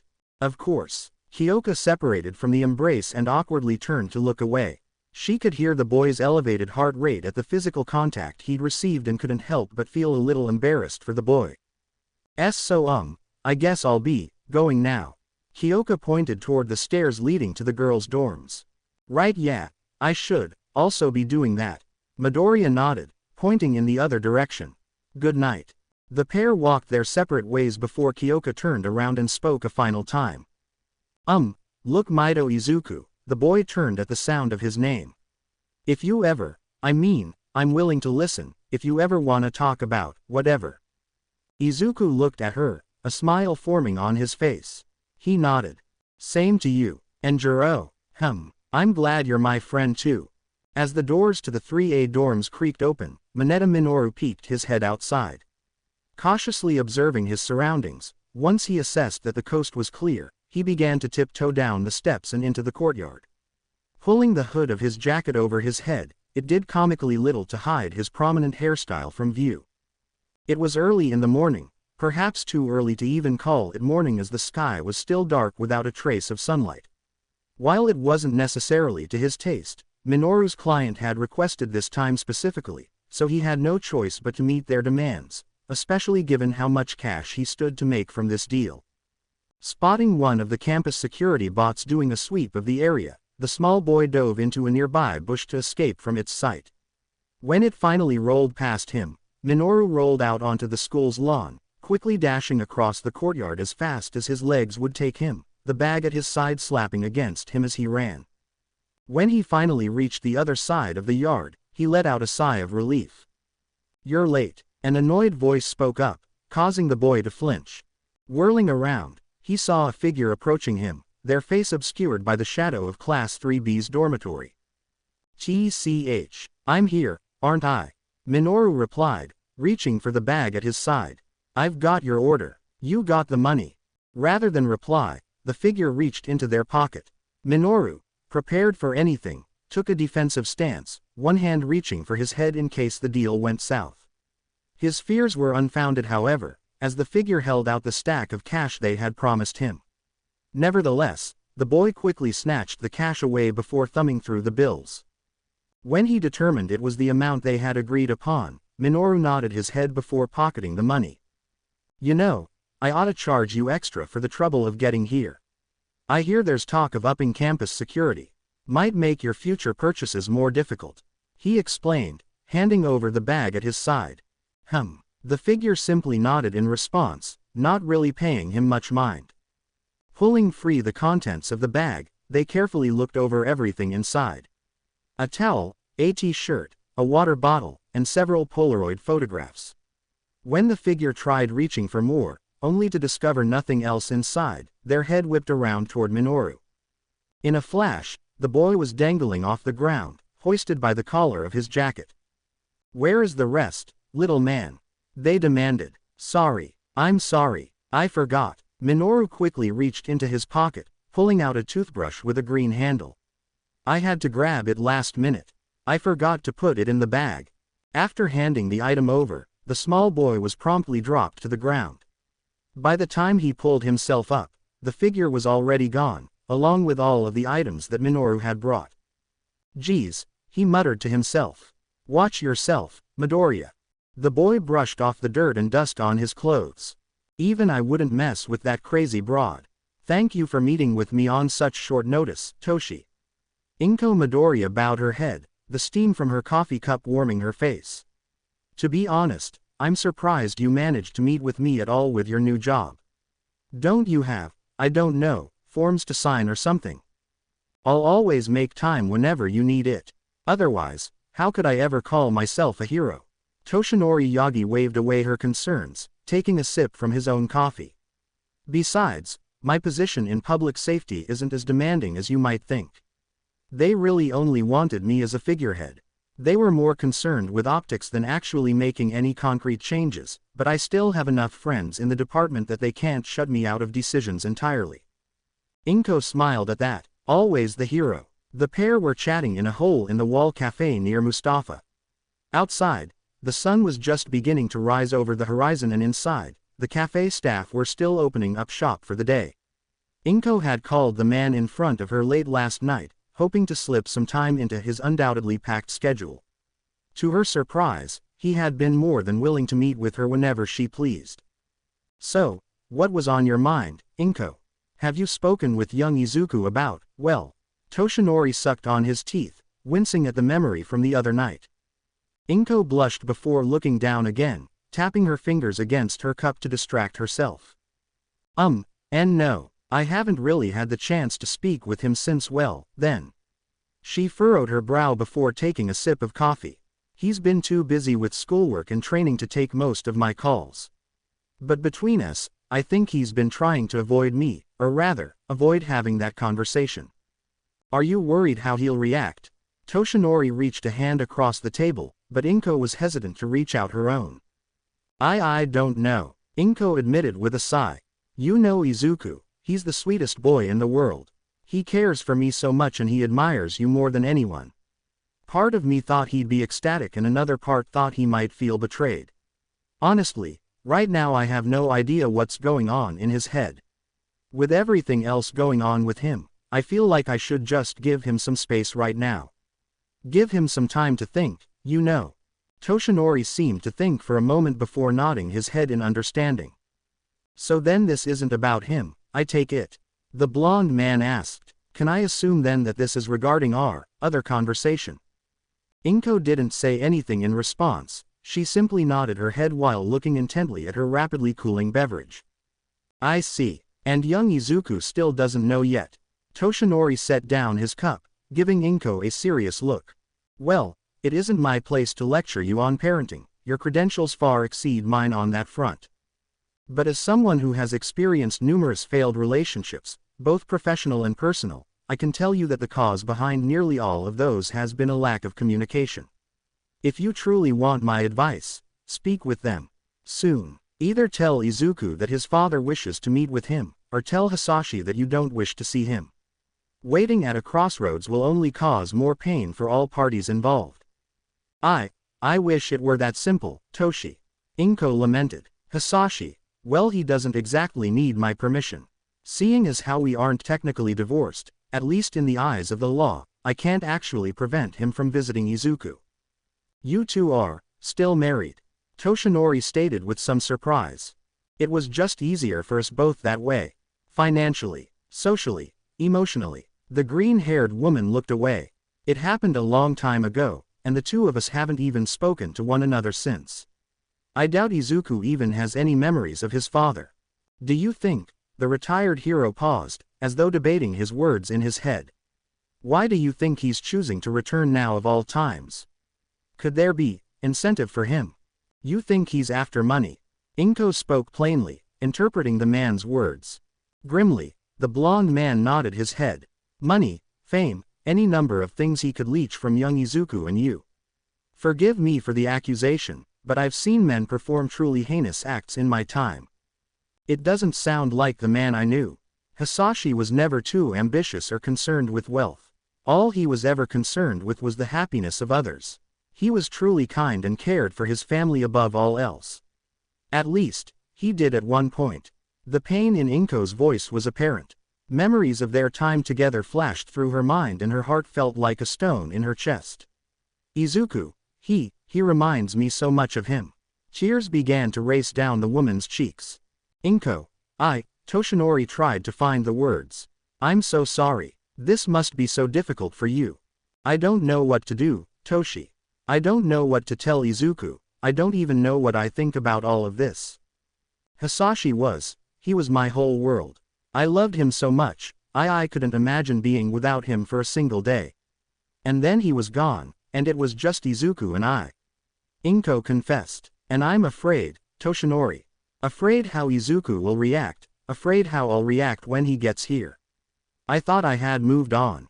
I thought I had put those thoughts behind me, and now it's like the more I think about it, the more I panic, and Toshinori stood up from his seat at the booth and stepped next to Inko, crouching to meet her gaze.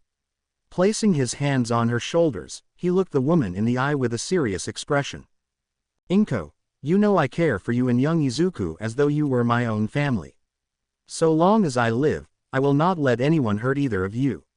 Whenever you need me, I will be there for you both. And if you truly wish it, I can call in as many favors as it takes and keep him from ever coming to Japan.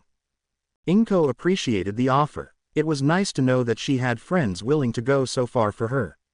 To know that she was loved by others as much as she had loved Hisashi. Taking a few deep breaths, Inko waited until she had calmed down a bit to speak again. Thank you, Toshinori. Her heart began to beat steadily once more. But even as much as it frightens me, I know I have to face this. You and Izuku are both so brave for the sake of others, the least I can do is be brave for myself. You are brave, Inko, never doubt that. But that doesn't mean you can't ask for help when you need it. Izuku and I both had a difficult time learning that lesson, but in the end we both came around. He stood up from the floor, but Toshinori's hands never left her. Please remember that I am here for you. Inko looked up at the skeletal man, her eyes wide and her mouth slightly agape. Wordlessly, she nodded. I'm glad. He smiled at her. Now, would you like me to give you a lift to work? Inko pictured a muscular All Might carrying her in his massive arms as they leapt through the sky. I thought you couldn't use your quirk anymore. She replied with a blush. I just meant in my car.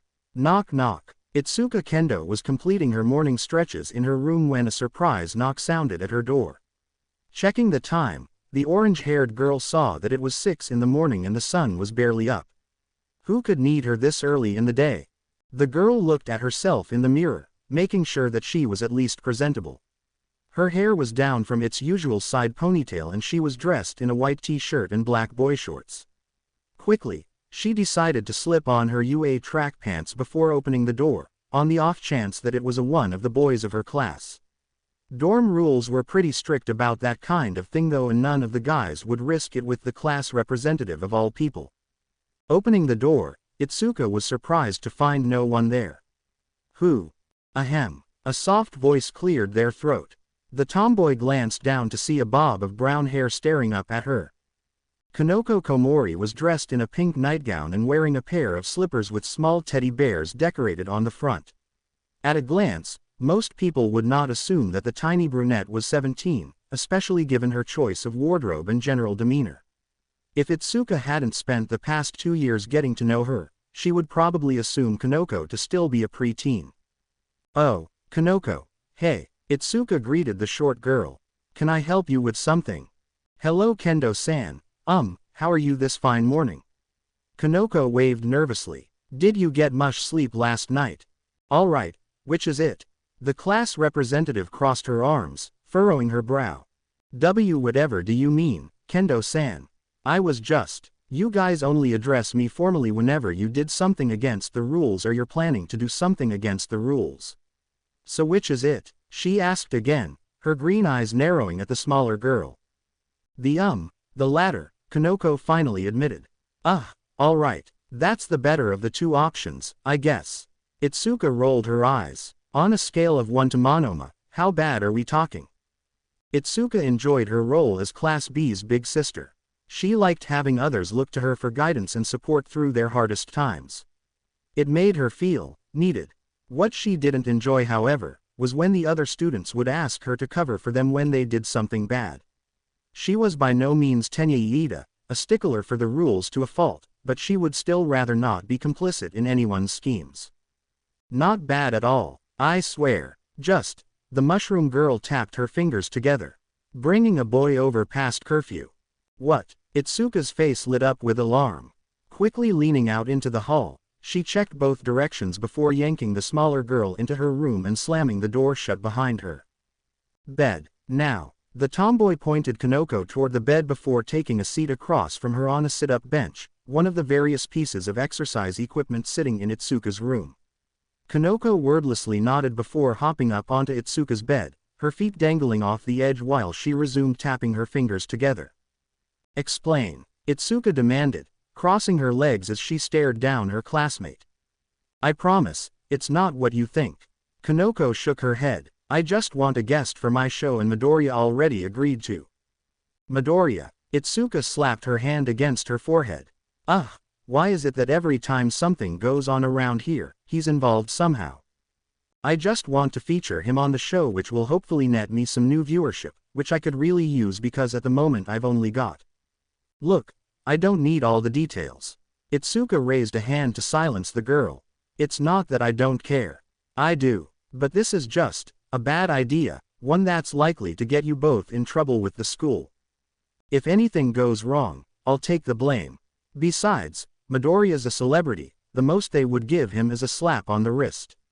Kanoko reasoned. Even so, I know it's a big ask, so I'm making this the one thing I ask of him as our class servant. Itsuka let out another long sigh. All right Kanoko, there's something you should know. The whole servant thing was rigged from the beginning.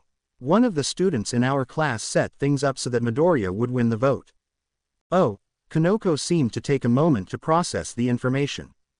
Yeah, so look, I'll tell Midoriya about the whole thing later today and hopefully we can all just laugh it off and. No, Kanoko quickly interjected, her eyes lighting up with fear. No, Itsuka raised an eyebrow. Could you hold off for one day? I just need him for tonight. I already promised my viewers that I'd have him on as a guest, and if I don't follow through then I'll lose any chance at making it big and securing a sponsorship. Itsuka stared at the girl, her mouth agape. What are you talking about, Kanoko? Am I the only person in this class who hasn't completely lost their mind?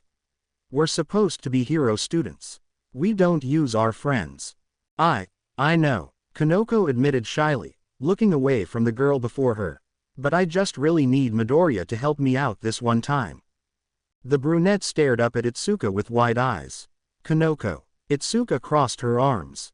The small girl's lower lip began to quiver. Kanoko. Itsuka's stern expression began to crack. By now, the girl's eyes were the size of dinner plates. Fine. Itsuka finally relented, surrendering to the girl's cuteness. I won't tell him until tomorrow. But if he asks me if you knew, I am not covering for you. Yay. Kanoko leapt down from the bed before running over and hugging Itsuka, her chubby cheeks pressing against Itsuka's. You're the best, big sis Kendo. Before Itsuka could interrogate her further, Kanoko had already excused herself from the room, happily waving goodbye as she left. Itsuka placed her head in her palms. I'm the worst. Momo Yaoyorozu stared down at her blank sheet of paper, an equally blank expression on her face. Are you doing all right, Yaomomo? Kendo asked, leaning down toward her friend. You seemed distracted during today's meeting. Oh, Kendo-san. My apologies. Momo quickly sat up in her chair. I didn't mean to give the impression that I didn't care about the topic at hand. I was merely preoccupied with other thoughts. Momo looked down at her paper again, tapping her pencil against her desk. The third-year student council had just welcomed the newly elected members from the first-year classes, informing them of their new responsibilities and the expectations placed on them. Or at least, that's what Momo believed had been going on around her. The heiress had been too distracted staring at the blank page in front of her to pay much attention. Yeah, I kinda figured that when Iida called on you to speak and you more or less just sat there silently. Kendo chuckled. He did. Momo's eyes widened and her cheeks burned red. Oh my goodness, I must have made such a terrible impression on our juniors. It's all right, I stepped in and took over. The orange-haired girl assured her. But I will admit I'm more than a little concerned. Lately this school seems like a powder keg that could go off at any moment. So if there's anything I can do to help ease your troubles, I'm all ears. Momo couldn't help but think of another girl in her life who had said something similar not too long ago. Unconsciously, a small smile formed on the heiress' lips. However, when her mind returned to the situation at hand, Momo frowned once again, releasing her pencil as she scooted her seat back from the student council table. I'm afraid that you've simply caught me at an unfortunate juncture. The Ravenet explained. Things are not well for my family at the moment. This wouldn't have anything to do with those nasty rumors I heard some of the underclassmen discussing, would it?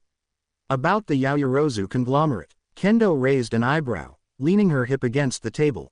Then it sounds as though the news has made it to the school. Momo confirmed with a sad nod.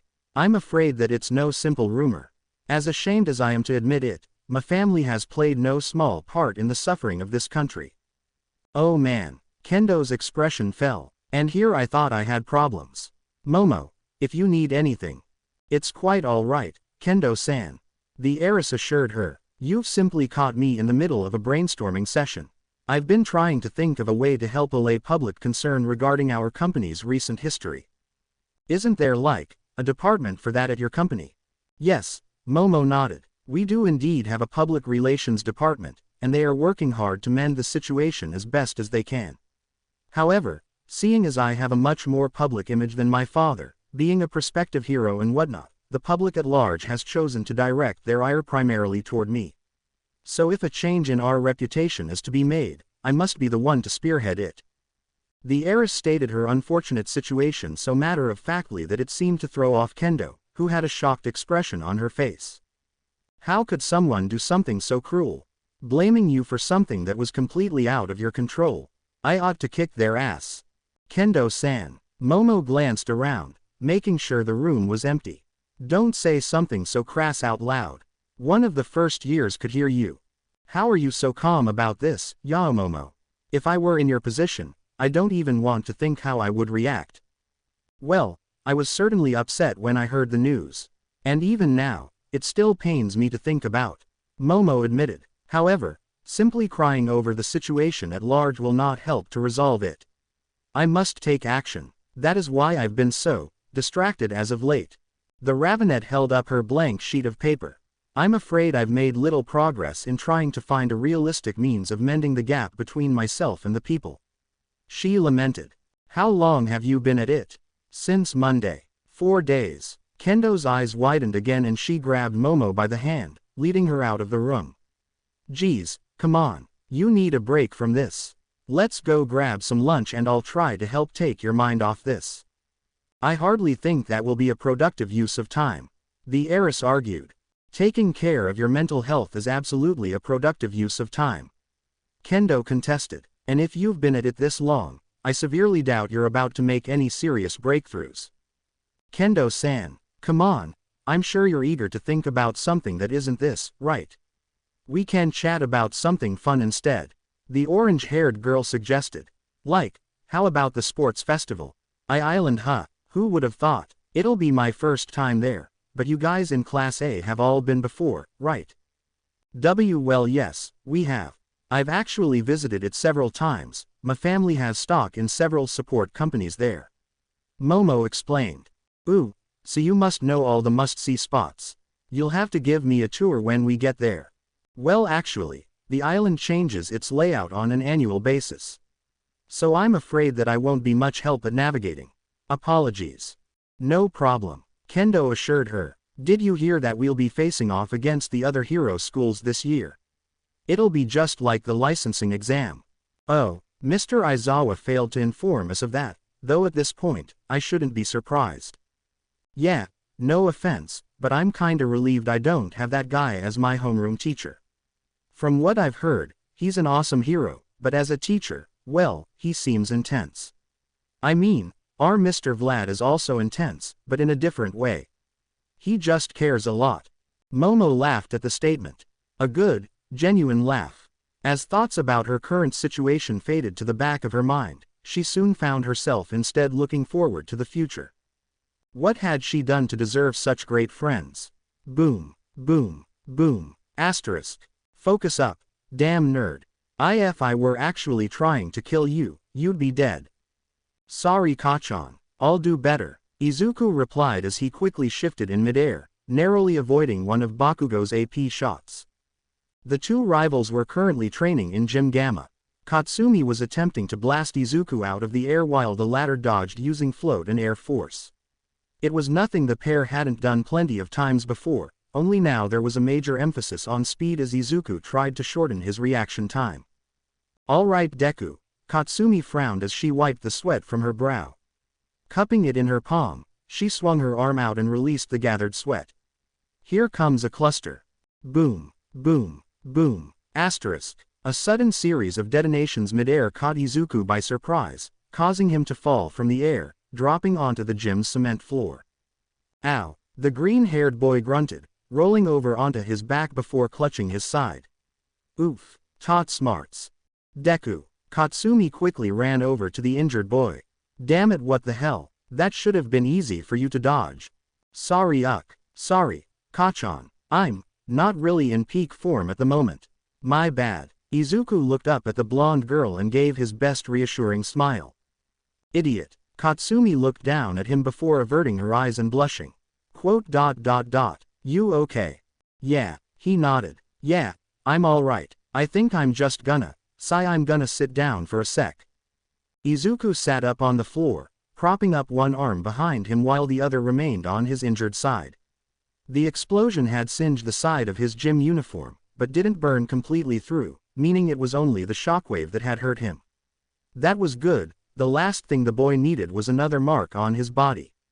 Letting out a small grunt, Katsumi dropped down to the floor as well, crossing her legs into a lotus position and resting her head in her hands.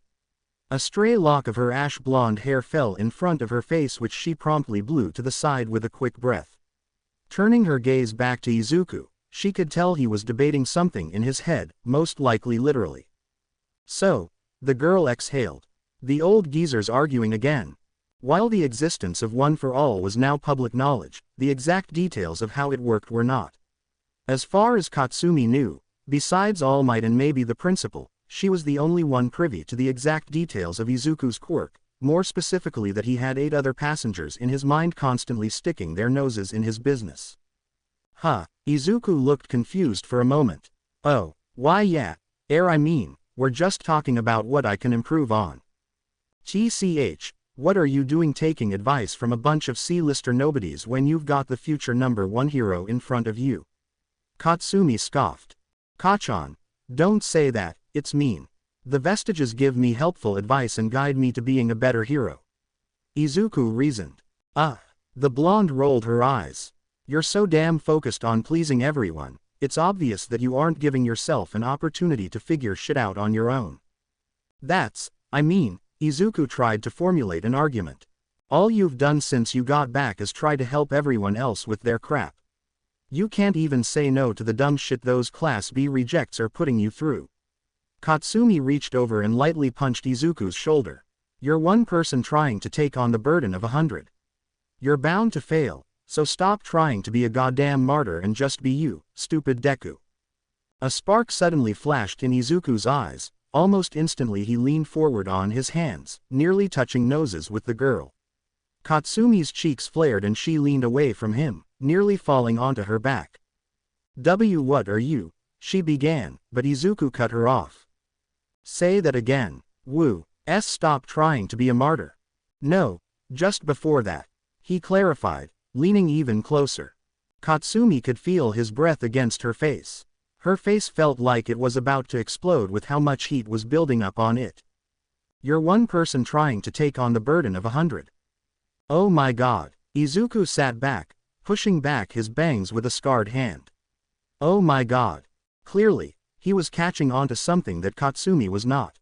Before she could even ask what was going on, however, the boy was already up on his feet, pacing back and forth while muttering quietly to himself. I didn't see why not. It's the same idea behind full cowling, and if we just extend the effect. He spoke quickly, explaining his line of thinking to the other vestiges while leaving the actual person with him completely in the dark. Deku. Swaf, we focused together. I think our consciousness could overlap, resulting in a Deku. Izuku turned to Katsumi with a wide smile on his face. Walking over to her, he placed his hands on her shoulders, causing the girl to short-circuit once more. Kachan. You're a genius, he exclaimed. TCH, you can say that again. She responded, trying to play the situation off. Please say it again. She thought to herself desperately. I've been thinking about this situation all wrong. I've been trying to speed up my mind with gearshift, but the burden was too much to bear for one person. But I'm not one person, technically. Izuku began to explain. One for all passes on everything from the previous users, strength, quirks, memories. Why should this be any different? You're rambling, dork. Get to the point. Inside of me, there are 9 minds at work. That means 9 brains, each running different tasks at any given moment, 774 billion total neurons at my disposal. What if we gave them all the same task? It'd be like upgrading the RAM on a computer. With that kind of processing power, I could handle the burden that gearshift takes on my brain, no problem. Katsumi gave a confused look, her own mind having to play catch-up as she pieced together the boy's crazed ramblings. Hold on, are you gonna give yourself brain damage again? I'm not, Izuku countered. I'm specifically going to do something to prevent brain damage. Katsumi crossed her arms, looking skeptical. Okay, so if I'm understanding what you're saying correctly, how exactly are you going to sync up your mind with the other users? Izuku stopped in his tracks. I don't know quite yet. Katsumi rolled onto her back, using her hands to spring up onto her feet. Walking up to the boy, she shoved her hands into the pockets of her tracksuit, bumping her shoulder against Izuku's. Dumbass. Then it sounds like you haven't figured out anything. The blonde scoffed. Come on, you're buying me lunch. We'll figure shit out while we eat. Oh, alright. Izuku nodded, following after her. Katsumi rolled her eyes, unsurprised by the boy's lack of protest. It was at times like these that she couldn't help but remember the meek, timid boy he used to be. She made him buy her lunch back then too, but it was notably less amicable than it was now. Katsumi bit her lip, cringing at the memory. As they approached the exit, the door suddenly swung open, revealing Nito Monoma leading a group of a dozen first years. Well, if it isn't the famous house arrest duo. Monoma smiled sadistically. Deku. Katsumi clenched her fist. Find me a desk, right, now. Now hold on. Monoma nervously raised his hands. You wouldn't want to make an unfavorable impression on our dear juniors. Right, everyone. The blonde turned back to face the group, only to find them no longer standing behind him. It's really him. A voice chimed from one of the students, causing Katsumi and Monoma to turn to the source. The first years were crowding around Izuku, all vying for his attention at any given moment, some even going as far as to grab him without consent. Deku-san, are you looking for sidekicks yet? Would you show us Black Whip? Can I get a photo with you? Izuku was clearly overwhelmed by the sudden attention, raising his hands up in a show of surrender as his juniors swarmed around him. There sure are a lot of you, huh? He asked rhetorically. Are you all in the hero course? A girl with green chitinous skin and legs like a grasshopper poked her head above the crowd, lightly hopping off the ground. Her brunette hair was in a pixie cut and 2 large antennae protruded from her forehead. Deku-san. Click Deku-san. She spoke with a bug-like chirp, waving her arms above her head. Over here. Ah hi. The boy greeted with a small wave of his own. What's your name? I'm Chiyomi Kimura. Click but my friends call me Chirp. I'm a click big fan. Can I touch your hair? The bug girl asked excitedly. Sis. A large boy with the appearance of a black rhinoceros beetle placed all 4 of his hands on the girl's shoulders, holding down her bouncing form. You can't just ask that off the bat. But Yuto, I might never get another opportunity like this. Chiyomi looked up at her brother with a pleading expression. Izuku scratched his head and laughed nervously. Maybe some other time. Chiyomi gasped. Yuto let out a sigh. Really? The girl's face lit up. One of the other students, a boy with brown hair and a long red scarf obscuring his mouth, calmly raised his hand. Can you be our instructor instead of Monoma-senpai? Monoma scoffed loudly, placing a hand to his chest. Excuse me, I generously volunteered my precious free time to help you all. And you simply throw it away. No one was listening. Everyone was too busy trying to shout over one another to grab Izuku's attention. Boom. Asterisk. A loud explosion caused all parties present to turn to Katsumi, who held up her still smoking hand above her head. All right you extras, listen up. She shouted. Deku's busy with his own shit. And if any of you wanna be more than a dumbass gawking fan on the sidelines, I suggest you find your own shit to get busy with. Got it. Nobody said anything, they all simply nodded their heads rapidly before letting out a collective gulp. Stomping forward, Katsumi pushed through the crowd before grabbing Izuku by the collar and dragging him away, the taller boy stumbling behind her while everyone else watched them leave. When the door leading outside slammed shut, everyone let out a relieved sigh. That was terrifying. One student commented. I heard she was even worse in her first year. Another murmured. Worse than that, they did have to chain her up during the sports festival. Another silence fell upon the group. So they're totally dating, right? Oh, absolutely. As Tsuyu Asui checked the time on her phone, she saw that their free period was more than halfway over, meaning she and Ochako wouldn't have much time to eat once their food finally arrived. The pair of friends were sitting in a booth at one of the school's new cafes, chatting casually while they waited. Thankfully, since the school had high demands of them this year, the students were granted a bit of respite for an hour out of the day. They were only granted this free time twice a week, but it helped give the students a chance to relax and unwind from their utterly stress-filled lives. As Tsuyu looked back up at Ochako, she saw the brunette nervously shuffling through her wallet, making sure she had enough cash to cover her portion of the bill. The frog-like girl was about to offer to pay for her when she saw a sudden spark in the girl's eye. A smile flashed across her face and Tsuyu instantly knew what that meant. Deku. The girl greeted, standing up and waving to the boy. Thankfully most of the other cafe-goers were too occupied by their own business to pay the celebrity much mind. That or they were simply kind enough to give him space. Tsuyu turned around to see the green-haired boy entering the cafe, dressed in his gym uniform. Upon seeing his friend, Izuku waved back, a bright smile on his face. Ochako was about to go greet him when another figure stepped in behind the boy, one that gave the girl pause. Katsumi Bakugo. Ochako's smile faded somewhat, the spark in her eyes dimming at the sight of the blonde. Tsuyu knew all too well the rivalry between these two. It had been going since their first year together, since their match in the sports festival, possibly even sooner. Tsuyu couldn't help but feel it was a bit more one-sided than Ochako led it on to be. The brunette was clearly more eager to compete than the blonde, but there was certainly some animosity on both sides. Uraraka. Hey. Izuku greeted them back. His eyes flickered to Tsuyu and the pair met each other's gaze. For a moment, an unreadable expression crossed his face and then just as quickly, his smile returned. Asui. Hi. The girl knew what must have been running through his mind. Their awkward bath encounter the other day was still fresh in her mind as well. She hoped that Izuku knew she would never tell anyone about his secret, but she could understand why he would be nervous. Tsuyu's eyes wandered to Ochako. It was uncomfortable having someone close to you know about the worst parts of yourself. Katsumi and Izuku sat in the booth across from Ochako and Tsuyu, the former taking the window seat while the latter sat down after her. Well, Ochako began, you two look sweaty. What have you been up to? What's it to you, roundface? Katsumi sneered. Kachan, don't be like that. Izuku softly reprimanded the blonde before turning back to his other friends. We were doing some quirk training over in Gym Gamma.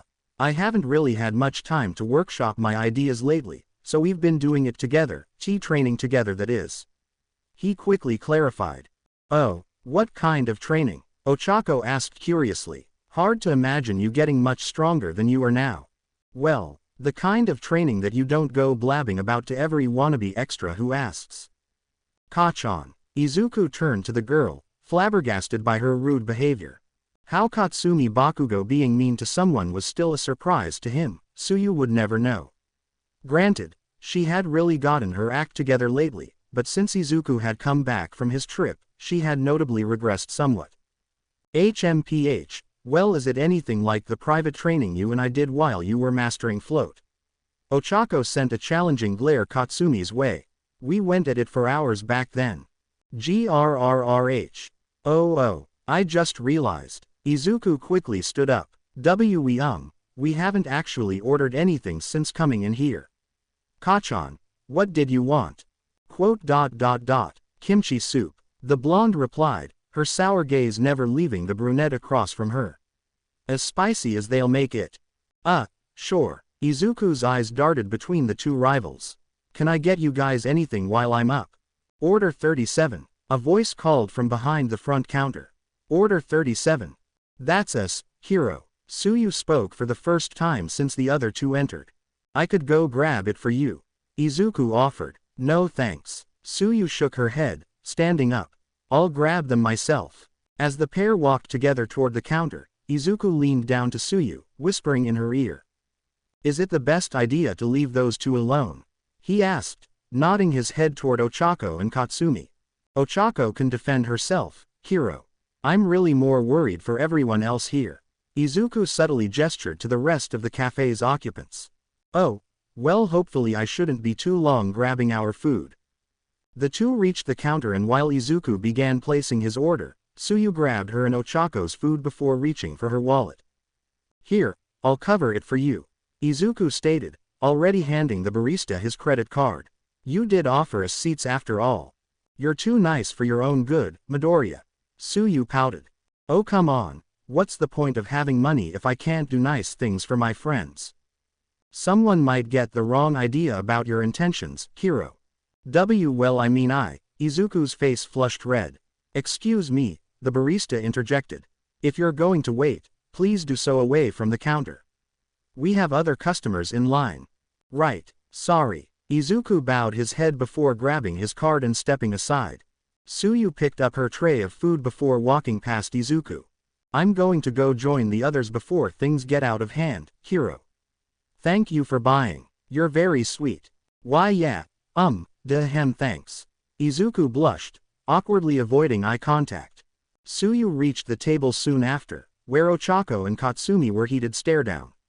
The frog girl calmly set their food down on the table before sliding Ochako her soup, which immediately drew her attention. She eagerly dug into the chicken and vegetables. Ochako hummed in delight, turning to her friend. Thank you FTSU, she said with stuffed cheeks like a chipmunk. Don't talk with your mouth full. Tsuyu smiled, softly patting the top of Ochako's head. Yo, Frogger. Katsumi finally spoke up, crossing her arms. What's the deal with the gloves? Tsuyu turned to the blonde in surprise. What do you mean, Bakugo? Katsumi scoffed, rolling her eyes. I mean that you've been wearing those damn winter gloves every day since the semester started. I'd have to be an idiot not to notice them. And don't try to give me some dumb bullshit excuse like, I have bad circulation, or something like that. She warned before leaning back in her seat, her tone becoming a bit softer. So what's the deal? Is it an injury? Something to do with your quirk? What's it to you, Explodey? Ochako intervened on Tsuyu's behalf. She doesn't have to explain anything to you. Across the table, A discreet look of satisfaction crossed the ash blonde's face and she leaned forward, placing her elbows on the table. Well, now I know it's a secret. And Roundface is in on it. Katsumi eyed Ochako, who shrank back, wincing at her own foolishness. It really isn't any of your business, Hiro. Tsuyu replied firmly. It won't affect my heroics or how we work together. It's an entirely personal matter. The two stared each other down, Katsumi scanning the frog girl's face for any sign of weakness while Tsuyu projected a front of pure calm, not giving the explosive girl an inch. They stayed like that for what felt entirely too long before Katsumi finally relented, leaning back in her seat. "Tch, whatever," she huffed, flipping back her messy ponytail before crossing her arms. Her gaze shifted to a particular green-haired boy at the front counter before shifting back to Tsuyu. "Look, not that I give two shits, but if it is something to do with your quirk," Katsumi jerked her head toward Izuku. "That nerd is second to none with his damn analysis to the point that it's creepy, and I know he would work around the clock to help you with whatever's wrong. And I just told him to focus more on himself." Tsuyu looked over at Izuku. He was posing for a selfie with one of the customers with that cute smile he always had on his face. While she would never admit it openly, Tsuyu did have something of a crush on Izuku back during their first year at UA. It started after the USJ incident, when he had led both her and Mineta into battle against the villains, and more particularly when he had thrown himself in front of Shigaraki to save her. However, it soon became obvious that someone else in the class had their eyes on the heroic boy, so Tsuyu backed off. She was never one for competition and she would never hurt a close friend just to get what she wanted. The hot summer sun was bearing down on Class 1A as they continued their quirk training. Tsuyu's muscles had never been more sore in her life, she legitimately felt like she could drop dead at any moment. And hers was one of the more tame regimens. As she stared back up at the mountain she was set to climb for the fourth time that day, the blare of an airhorn caught the attention of Tsuyu and the others around her. Lunchtime everybody. First come, first serve so don't be late. Mandalay's telepathy relayed to them all. The frog girl let out a sigh of relief before turning away from the rocky landscape.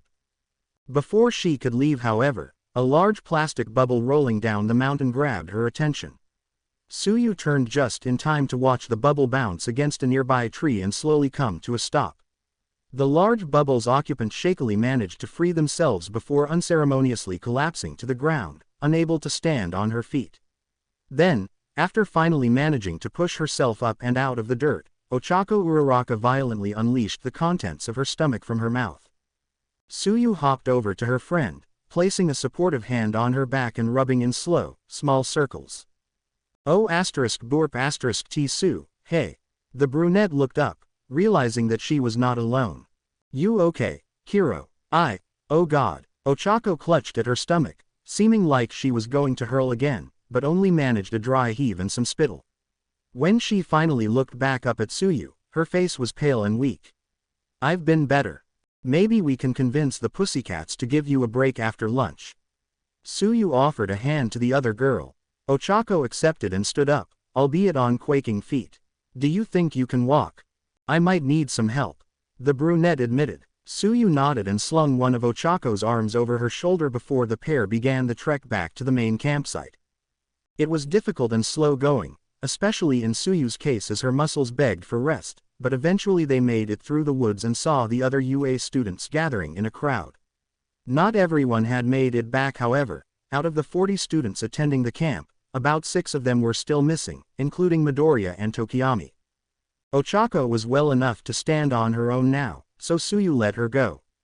After throwing up so much today, she needed to replenish her fluids and left to grab a bottle of water which, thankfully, the pussycats had plenty of on hand. Alrighty everyone. Ragdoll grabbed everyone's attention. She was standing in front of a large table covered by a sheet. "I hope you kittens have all worked up an appetite, because lunch is served." The pro hero pulled back the sheet to reveal several small wooden crates containing various food items. Some contained uncooked meats while others had various types of produce in them, almost all of which would need some preparation before they could be eaten. "Ah come on." The voice of Denki Kaminari whined from the crowd. "Sorry." Ragdoll smiled and winked, making it clear that she wasn't sorry in the least. "We did say you'd have to cook for yourselves after last night's dinner." A collective groan resonated from the crowd. However, one hand shot up into the air, indicating a question from the audience. "Ragdoll-san," the familiar voice of Tenya Iida spoke. "I do not mean to be rude, however not everyone has returned yet. Should we not wait until they arrive to begin food preparations? How will they benefit from this team-building exercise if they only arrive after the meal is ready?" "Oh, this isn't a team-building exercise." Ragdoll shook her head. "That's dinner. Lunch is gonna be a free-for-all. Take what you can carry and eat till your belly is full. You'll need the energy because dinner isn't until sundown. The hungriest kitties are the ones who grow strongest after all." For a moment, everyone present looked at each other, gauging the reactions of the others around them.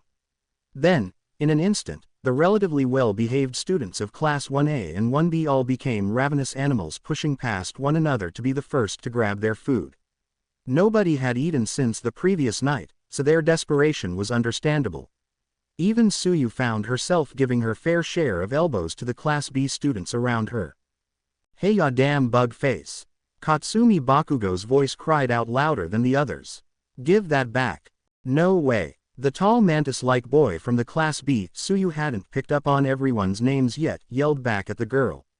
"I grabbed it first." The hungry students practically stripped the table clean in less than 5 minutes, grabbing whatever they could and separating off to begin preparations. Some simply ate their food on the spot, like Kirishima, who was tearing into an ear of corn and either unaware of or willfully ignoring the bundles of corn silk that were getting stuck between his teeth.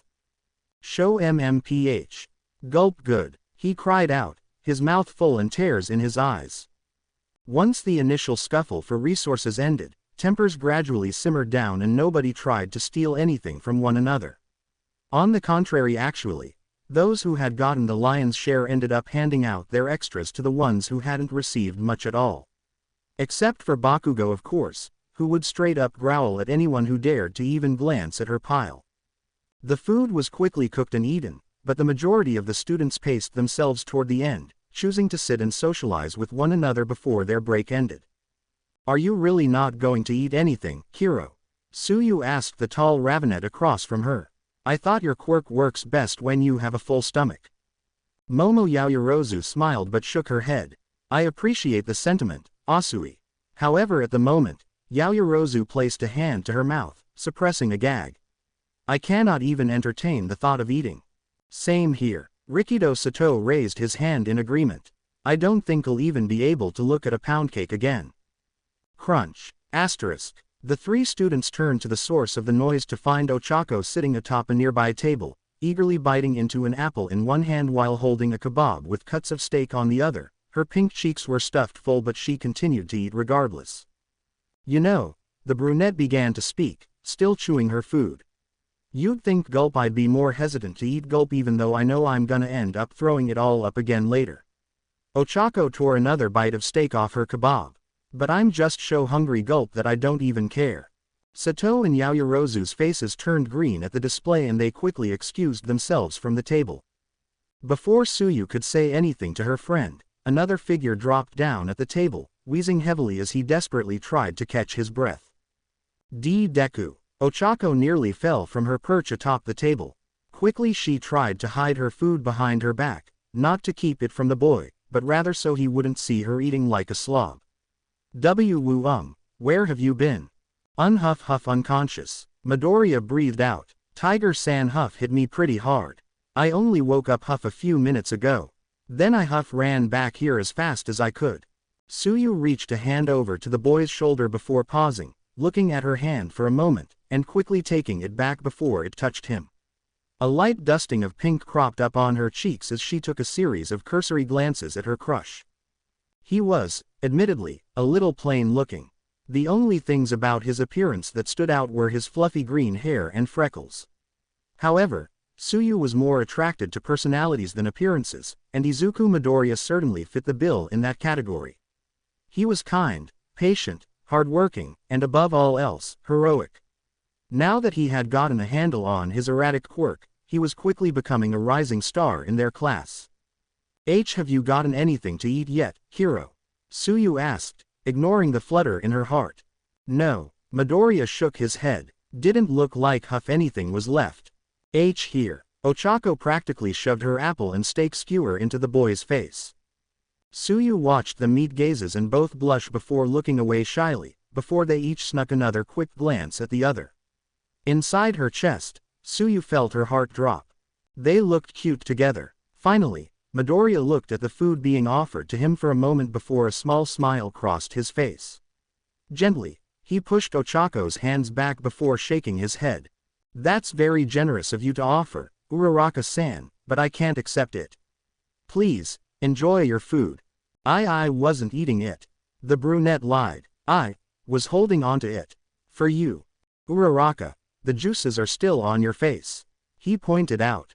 Eep. Ochako quickly covered her mouth as best as she could, trying to wipe her face clean on her sleeve.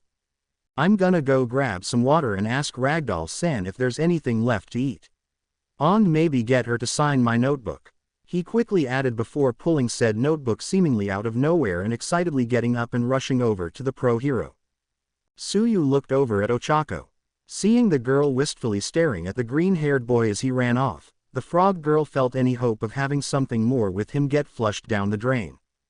From a logical point of view, it wasn't a big deal. She had only become aware of her feelings in the last month or so. This hurt would be temporary and eventually she would move on. It was just a stupid crush.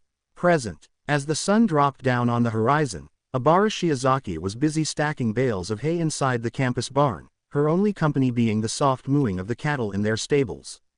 It wasn't the girl's ideal duty, that would be tending to the greenhouse, but there was certainly a peace of mind that came with humble ranch work. The task was simple for someone with her particular quirk and that gave her time to relax, time to reflect. Abara was struggling as of late. Her mind had been plagued by sinful thoughts, distracting her at the least convenient of times. Images of rippling muscles and perfect jawlines, thoughts of secret makeout sessions in the pouring rain, dreams that left her in need of a cold shower. Despite popular belief, Abara did, in fact, know about sex. She understood that it was normal for a girl her age to be interested in those types of activities and to have these types of feelings. But that didn't make it okay to act on them. She had experience with this before, a sleepaway camp sponsored by her church when she was in middle school. There was a counselor, a boy not much older than her, who she grew rather infatuated with. Over the course of the summer they grew close with one another. And then, as her vines wrapped around the nearest bale of hay, Abara gritted her teeth and squeezed a bit too hard on it, nearly tearing it in half. Letting go of it, she let out a frustrated grunt before sitting down on a nearby stool. She was supposed to be past this. She was supposed to be better than this. She had been so hurt before, so then why? Why did she want this? She bit down on the inside of her cheek, gripping the roots of her vines almost hard enough to tear them out. Resting on the job, a teasing voice spoke from above. Furrowing her brow in anger, Abara looked up to see a disembodied mouth floating above her, its sharp teeth grinning deviously. Setsuna Tokage stepped into the barn, her smug grin reattaching itself to her face. I would have never taken you for a slacker. Delilah. Abara sneered. Okay, seriously. Tokage raised an eyebrow. Am I not getting something? Why do you keep calling me that? Don't you have your own duties to attend to? Abara ignored the girl's question. There must be better uses of your time than pestering me. I just wanted to see how my bestie was doing. You've been ditching out on girl time lately. We miss you. Abara rolled her eyes, standing up from her seat. Looking back to the nearest hay bale, she resumed her work, her vines automatically reaching for it with hardly a thought from her. I've been busy, hence why I'm here to help. I don't need your help. Tokage crossed her arms, tilting her head. You know, I can't help but notice a bit of tension between us as of late. As of late, Abara let out a dry laugh.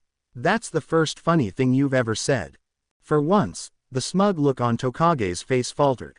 Come on, Zaki, I just want to help. And I just want to finish my work in peace. Abara countered. But you can never let things lie, can you? You always need to stick your nose in everyone else's business. Why is that? Is your own life really so empty that you need to interfere in everyone else's for your own amusement? Tokage just stood there, a shocked look in her eyes. Abara had a silent moment of catharsis at seeing the green-haired girl's expression before Tokage finally spoke again. Abara expected some kind of crass attempt at humor to diffuse the situation, but was herself surprised when Tokage clenched her fists and gritted her teeth. "What the fuck is your problem?" she demanded. "I've tried being your friend since day one. But you always treat me like I'm the scum of the earth. What did I ever do to you? From the moment we met, you decided that you hated me." Slam. Asterisk. The hay bale in Abara's vines slammed against the floor, scaring the nearby cows who began to back away from the situation. "Perhaps if you weren't constantly bombarding me with your disgusting jokes and innuendos, I would have wanted to be your friend. However, you are drowning in so much sin that you can't even see that nobody else is laughing at them. Enough with your holier-than-thou bullshit." Tokage pointed an accusatory finger. "You constantly look down on all of us, calling us heathens and all that other shit. You're just as bad as everybody else, the only difference is that the rest of us can accept others for their flaws.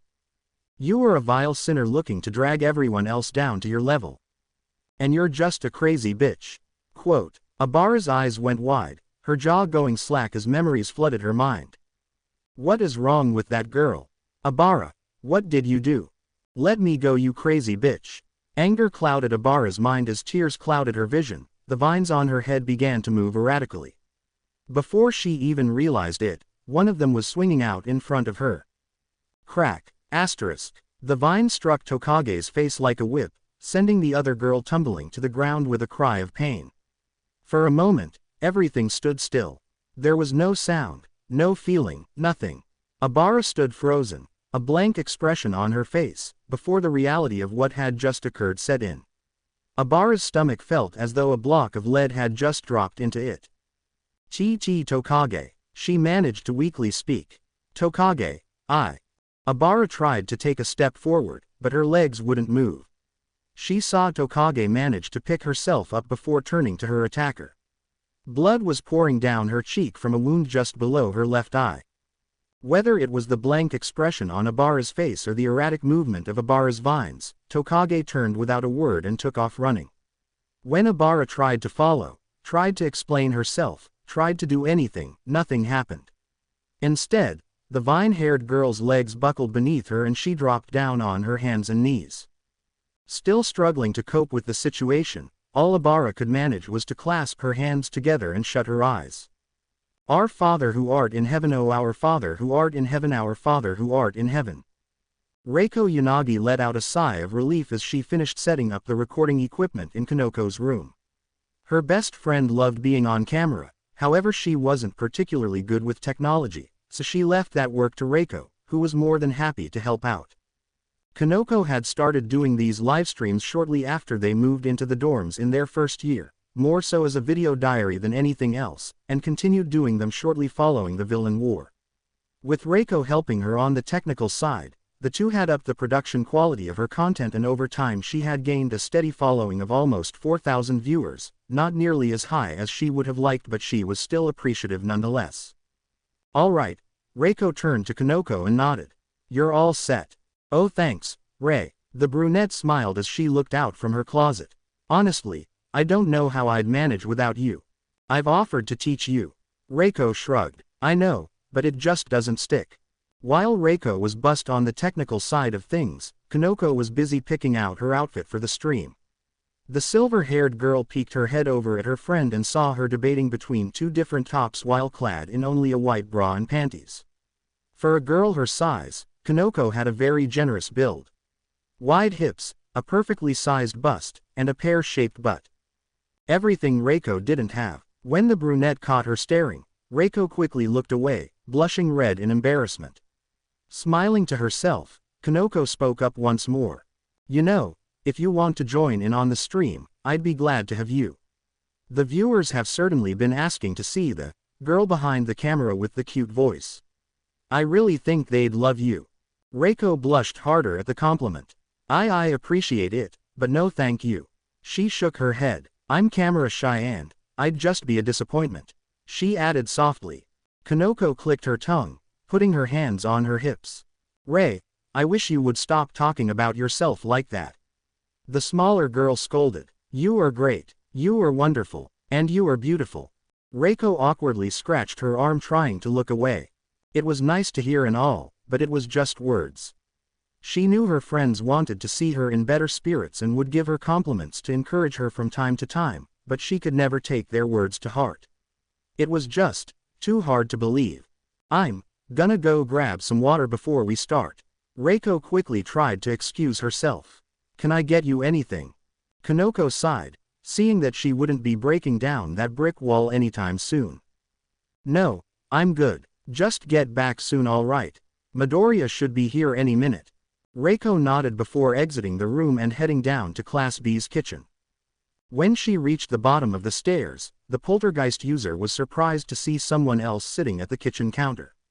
It was fairly late at night and they still had classes in the morning, so it was strange to find someone else still up and out of their room at this hour. But surely enough, sat at the counter was one Setsuna Tokage, looking unlike her usual chipper self. In fact, the girl looked depressed about something that had her deep in thought. Say Setsuna, Reiko asked softly. The girl didn't seem to notice her. Setsuna, she asked again, louder this time. Huh. Setsuna turned to the source of the voice, brought out of her stupor. When she turned, Reiko spotted a bandage underneath the girl's eye. Oh, hey Reiko. What are you doing up so late? Shit, Set, are you okay? Reiko approached the girl, trying to get a better look at the wound, but Setsuna leaned her head away, trying to keep it from sight. What happened? How did you get hurt? What? This. She pointed toward the bandage. Nothing. Just got a little scraped up doing some training earlier. No biggie. Reiko gave a skeptical look, but decided not to push the issue. So, Setsuna looked the ghost girl over. You and Kanoko are doing your show thing with Midori tonight, right? How did you? Best to just assume I know everything in any given situation. Setsuna gave a sly wink before suddenly looking like she regretted it and quickly looked away. I mean, not that it's any of my business. I hope it goes well though. Reiko was befuddled at her friend's sudden change in demeanor. Setsuna, what's going on? The green-haired girl looked up at her, thrown off by the sudden question. She looked like she was going to say something to divert the question before silently giving up on that and giving Reiko an earnest look, something the ghost girl had never seen from her. Rei, be honest, am I a shitty person? What? Reiko's eyes widened in concern. What are you? I know you're going to try to say some bullshit to spare my feelings, Setsuna quickly interrupted her. But in all honesty, am I? I know I can be snarky most of the time. And I try to turn everything into some kind of joke, even when I probably shouldn't. I know I like to tease a lot and it's probably gotten to the point that it's bullying and... Setsuna. No. Reiko shook her head. You're a good, fun person whom everyone loves to be around. Am I? Setsuna questioned. I started this whole thing we've got with Midoriya just as a way to make fun of him, this guy who's been bullied for so long he can't even recognize when it's happening anymore. Set, I'm the one who. You had your reasons. You like the guy and wanted to spend more time with him. Setsuna waved her off. I just saw a fun prank out of the whole thing. And besides, I'm the one who fanned the flames. If it weren't for me, nobody would have taken that dumb bet seriously anyway. Reiko wanted to argue against that point, but she just couldn't find it in her to say anything. Look, we're telling Izuku the truth about the bet tomorrow, right? I'll take the heat for the whole thing. I'll tell him it was me who rigged it and that nobody else knew the truth. Not like it's too far off anyway. Setsuna gave a dry laugh. Where is all of this coming from? Reiko questioned, eyeing the bandage once more. Does this have something to do with you getting hurt? If someone said all of this horrible stuff about you. It doesn't matter. Setsuna shook her head, standing up from her seat. I'm gonna head to bed now. As she tried to leave, Reiko put a hand on her shoulder, stopping the shorter girl in place. You asked me if you were a shitty person, right? She asked rhetorically. Setsuna gave her a confused look but didn't say anything. Maybe you do shitty things from time to time, I certainly do, but I don't think that makes you a shitty person. And wanting to fix those things, especially if it's to your own detriment, definitely isn't shitty. It's what heroes do. Setsuna's eyes widened and for a moment, her lower lip seemed to quiver. However, just as quickly, she regained her composure and nodded softly.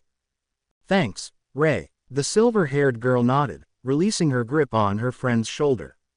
As Setsuna began to ascend the stairs, she turned back to Reiko with a slightly devious smirk on her face. Enjoy your threesome, Set. Izuku was nervous. He always got this way before public appearances. Even after everything he'd been through, it still scared him. His guts got twisted up into knots, his palms became clammier than the ocean, and he always found himself trying to find a way out of it somehow. But he had made a promise to Komori, one that he intended to keep. Looking himself over in the mirror one last time, Izuku ran a hand through his messy locks. He had chosen one of his new shirts, a black one which he hadn't scribbled on yet, and matched it with a pair of gray slacks. Aside from that, he wore his ever-present compression sleeves and his now trademark red sneakers. He thought he looked nice, though he couldn't really be sure of the dress code. Komori hadn't been all too specific in what was expected of him for this whole affair. That unnerved him. Details would have been nice. Talking points would have been better. A script he could simply read through and make it so he didn't have to think about how to make words good. Well, you can't have everything. Regardless, the boy was about to leave his room when a sudden buzzing caught his attention. VRRR, VRRR, VRRRRRRRR. Asterisk. Removing his phone from his pocket, he saw who was calling him and made a curious face. Putting his phone to his ear, he answered. Mom, he asked. Is everything okay? You never call this late. Oh, hi honey, I wasn't expecting you to answer so quickly, haha. His mother laughed nervously before trailing off. It was easy to forget sometimes, but Izuku Midoriya was just about as awkward at conversations as her son. In fact, most of the boy's mannerisms he had picked up from watching and interacting with his mother on a daily basis when he was younger. Izuku liked to believe he had grown since then, if only marginally. Mom, sorry, I'm sorry honey, it just feels like my mind is going a million miles an hour right now. Is now a bad time to talk? I always have time for you, Mom. Sure, it wasn't a great time to call, but Izuku looked at the time and saw that he still had a good 15 minutes before Komori said the stream would start. Alright, oh geez, where do I start? Mom, if this is about you and All Might. Izuku uncomfortably scratched the back of his neck. I won't lie and say it isn't a little awkward for me, but of course I support you. I want you to be happy more than anything. Both of you are so important to me and you're both amazing people and yeah, I'm glad for you both. Izuku. Sniff, it means so much to hear you say tot. Izuku could practically feel his mother's tears from the other end of the line. And his friends thought he was bad. The pair continued talking for a bit, with Izuku assuring his mother that he was, in fact, okay with everything going on between her and his mentor and he wasn't just being strong for her sake, all the while she continued to cry softly through the phone. Looking at the time again, Izuku saw that it was about time for him to leave, otherwise he'd risk running late to Komori's stream. Well, I'm glad we talked this over, Mom. It feels better, having things out in the open like this. Yes, alright. He could hear the hesitation in her voice. Izuku furrowed his brow. That wasn't what you wanted to talk about, was it? And no. His mother gulped audibly. It wasn't. Mom. Izuku felt his stomach drop. What's really going on?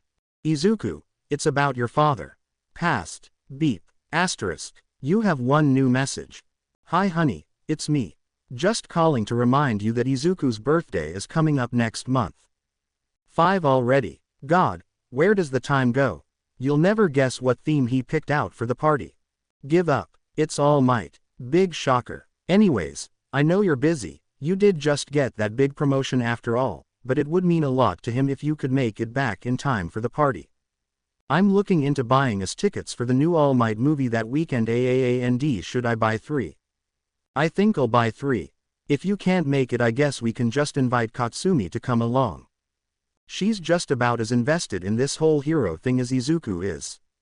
Though I did hear they had Well, a little bit of a scuffle at school the other day. Don't worry, I already gave Izu a stern talking to. I think they really just need something to bond over. Oh screw it, I'll just buy us 4 tickets, Katsumi can come along no matter what.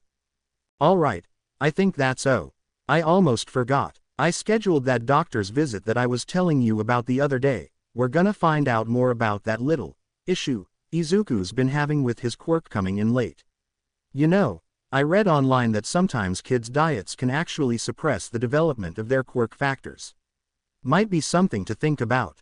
Maybe stop treating Izu to Katsuden twice a week. Alright, that's about everything. Love you. Beep. Asterisk. End of final message. Beep. Asterisk. You have 2 new messages.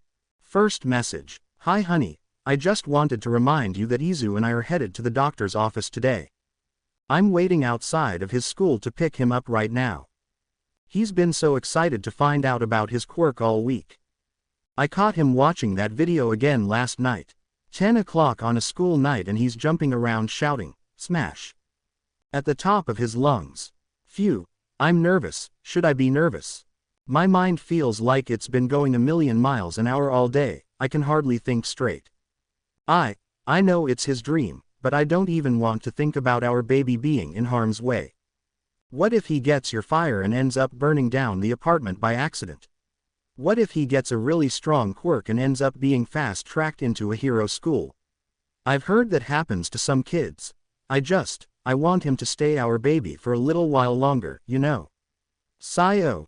The kids are starting to come out now, and yep.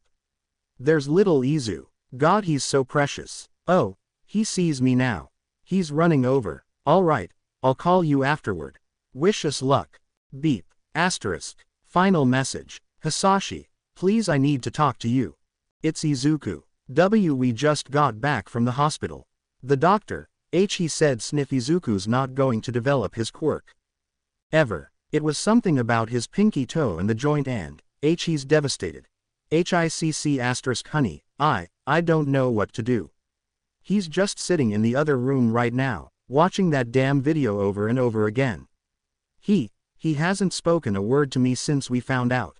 Sniffy's not eating, he won't go to bed, I don't sniff, I don't know what to do. Hisashi, we need you home, please. Izuku needs his father and I just can't do this on my own anymore. Beep. Asterisk. End of final message. Beep. Asterisk. You have 1 new message. Hi, honey. Hope your day is going well. Well, Izuku had his birthday this past week. We just had a small one, us and the Bakugos. I told Izuku that I forgot to send out the other invitations, but, well, there must be some kind of stomach flu going around at that school because all of the other kids suddenly couldn't show up due to tummy aches. I get the sense that Katsumi didn't want to be there either. I'm just glad that Mitsuki was there to keep her in line. We ended up passing on that movie in the end. I gave Mitsuki the tickets so they wouldn't go to waste. I think she was even less excited to see it than I was, haha. Did you know that they have schools specifically for quirkless kids? Beep. Asterisk. End of final message. Beep. Asterisk. You have 1 new message. It's me. I got your message. I'm really sorry about your friend. I know how close you 2 were. I can't imagine what his wife is going through right now. You hear news about all those villain attacks that always go on in the States, but I'm so sorry, Hisashi. Give her my best. In the meantime, Izu and I are managing all right. The checks definitely help. I think he's slowly starting to open back up again, but I'm worried. He started writing in those hero journals again, more than ever before. He's studying all these different heroes and taking notes on their quirks. I'm glad he's excited about something, but I think he might just be in denial over the whole situation. I've been reading some materials about raising quirkless children, but I could really use some help. Beep. Asterisk. End of final message. Beep. Asterisk. You have 2 new messages. First message. Hisashi, it's Inko. I just got a call from the school. One of the teachers found Izuku lying unconscious on the pavement. Some of the other kids were roughhousing and he got caught in the middle and got hurt. I'm on my way to the school right now. Oh God, this is all my fault. Huff, I knew enrolling him in public school was a mistake, but huff huff, my poor baby. Beep. Asterisk. End of first message. Beep. Asterisk. Final message. Hey, it's Mitsuki. Listen, I'm calling from Musudafu General. There was an incident today at Izuku's elementary school. He got beat up by some shitty brats, but he's awake now and he's fine. What I'm really calling about is Inko. As soon as she heard the news, she panicked and ran to the school on foot. She wasn't looking where she was going and fell down some stairs. Long story short, her ankle is messed up pretty badly and she's gonna need about 6 weeks to recover. And yes, honey, yeah, I'm calling him now. No, it just went to voicemail. Alright, why don't you take the kiddos to get something from the vending machine? Izu can go see his mom in a minute. Alright, love you, alright, bye-bye. Now listen here, you fucking shitstain. I don't know where you get off, leaving your wife and kid for years with hardly a word, but if I ever see you again, I swear to God that I am going to punch your fucking lights out. I wouldn't even be calling if my husband hadn't insisted we update you on the situation. So yeah, I guess see you never, dickhead. Beep. Asterisk. End of final message. Beep. Asterisk. You have one new message. Hisashi, it's me, Inko. I'm honestly not sure why I'm calling. I know we more or less lost touch years ago, but it felt wrong not to tell you. Izuku he has a quirk now. It turns out that all this time he was just a late bloomer. Sniff, can you believe it? God, he's grown up so much in such a short time. But even after everything he's been through, he still wants to be a hero more than anything. I'm going to support him with everything that I've got this time. Or at least, I'll try.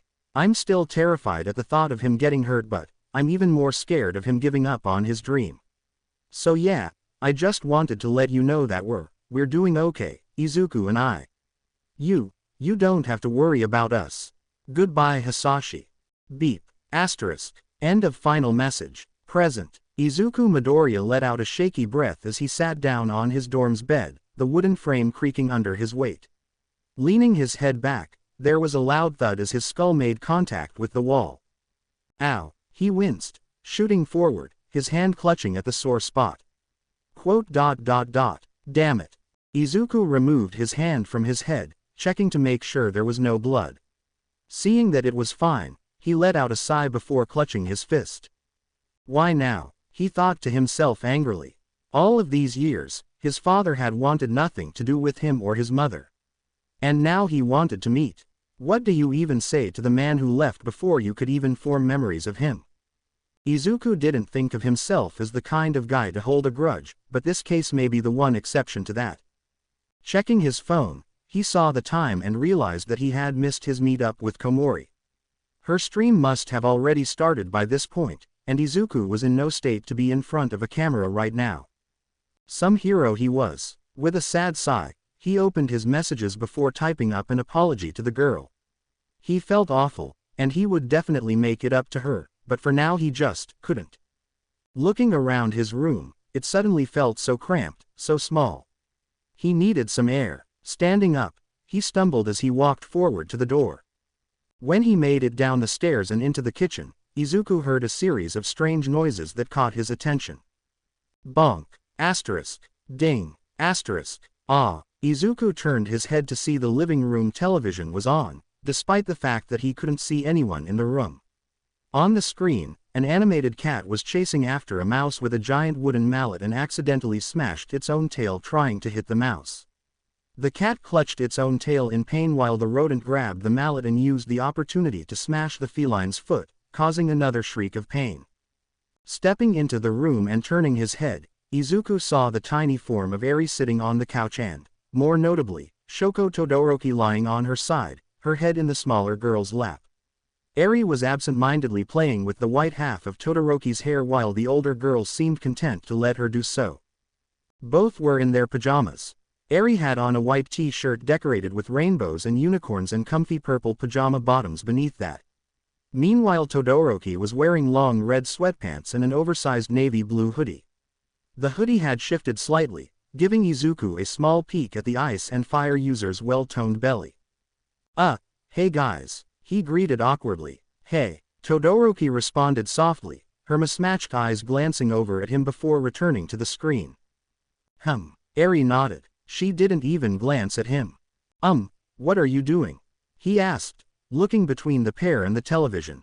Cartoons. Both replied in unison. I can see that. Izuku nodded. You do know it's a school night, right? We know. Todoroki nodded. I had a nightmare. Big sis offered to stay up with me. Eri spoke up, drawing Izuku's gaze to her. Oh, Eri, Izuku murmured softly, looking at the girl with pity. Taking a seat on the couch opposite Todoroki, he gently placed his hand to Eri's head. Eri seemed to take comfort from the contact, leaning into his hand.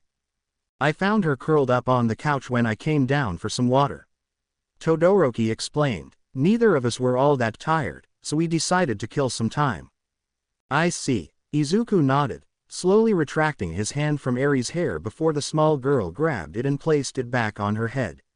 The green-haired boy smiled and continued to pat her head. It was amazing really, how quickly someone could become so precious to another person. Izuku had met Eri less than 2 years ago, but he loved her like she was his own little sister. He couldn't even begin to imagine his life without her. Do you want to talk about it?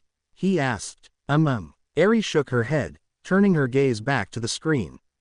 But thanks for asking, she added. Anytime, Eri-chan. Izuku nodded. The trio sat in silence for some time, simply enjoying each other's company in the otherwise dark and empty living space. It was comfortable, enjoyable even.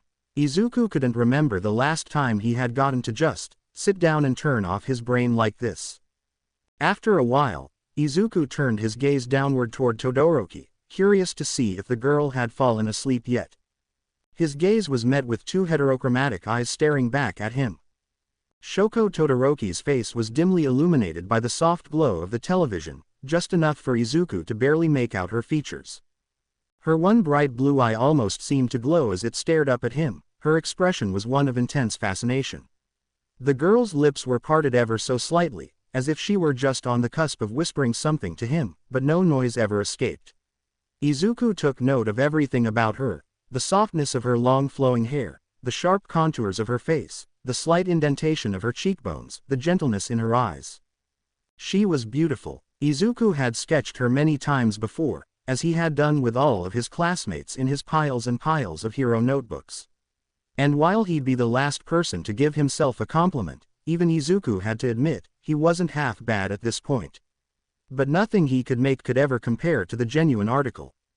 When she caught him staring back at her, rather than turn away or look at him oddly, Todoroki simply smiled at him. A soft, reserved smile that only seemed to ever grace her face in the moments when Class A were all together as a family. Izuku smiled back. It was then that a soft weight fell against his chest, causing the boy to turn his attention to the small form of Eri who was now snoring softly, her horn poking into Izuku's armpit. Todoroki let out a soft snort before sitting up from her position on the girl's lap, allowing Izuku to lift the horned girl up into his arms, careful not to wake her. The fire and ice user shut off the television and the pair walked the sleeping girl back up to her room on the first floor. It was a short walk with neither Izuku or Todoroki speaking up out of worry of waking up Eri. Izuku entered the room and gently placed the girl down on her bed before pulling the sheets over her. The sleeping Eri rolled over onto her side, pulling the blankets higher but showed no sign of waking. Izuku let out a content sigh, looking around Eri's room. It was it was clear that the occupant was a young girl. The colorful fairy lights on the ceiling and walls dimly illuminated the otherwise darkened room. Izuku could see stuffed animals littering the floor and plastic toys gathered in the corner along with some educational materials meant for children far younger than her.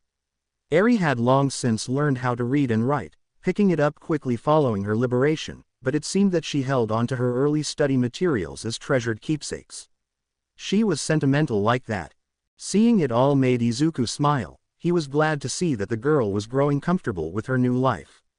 The shadow that Chisaki had cast over her grew smaller by the day, even if she still had nightmares now and again. Izuku exited the room, carefully shutting the door behind him, and found Todoroki standing just outside waiting for him. Her bi-colored hair was kind of a tangled mess at the moment. Eri had gone a bit wild playing with it, but the older girl didn't seem to mind. It was actually pretty cute in a way. Hey, Izuku greeted softly. Hey, Todoroki nodded. Is she alright? Yeah, seems like it. Izuku nodded back, briefly glancing back at the door. Thanks for helping her out. I really appreciate it.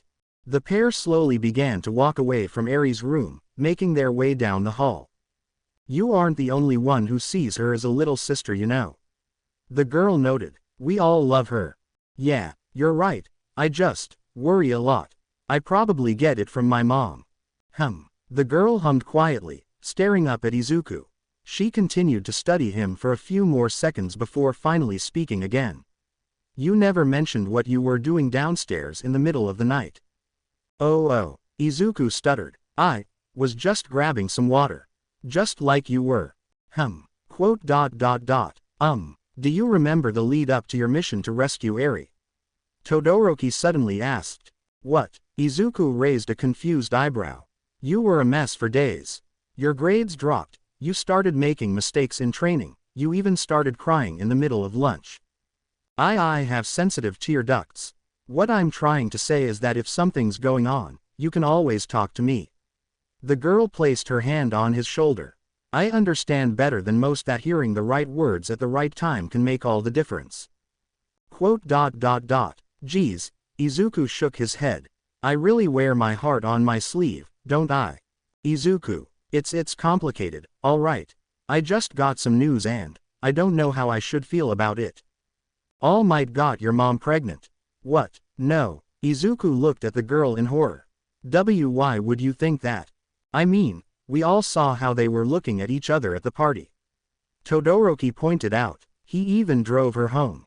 Okay, so, was I just the last person to find out that All Might is dating my mom? Quote. The Fire and Ice user shrugged. Izuku let out a sigh. Alright, to tell you the truth, it's my dad. No. Izuku crossed his arms. My actual dad. God, it feels wrong even calling him that. He wants to meet me. Face to face. Todoroki stared at him for a moment. And the problem is that I haven't seen the guy since I was 4 years old and I don't even know what I'd say to him. What do you even say to the guy who left when you were a toddler?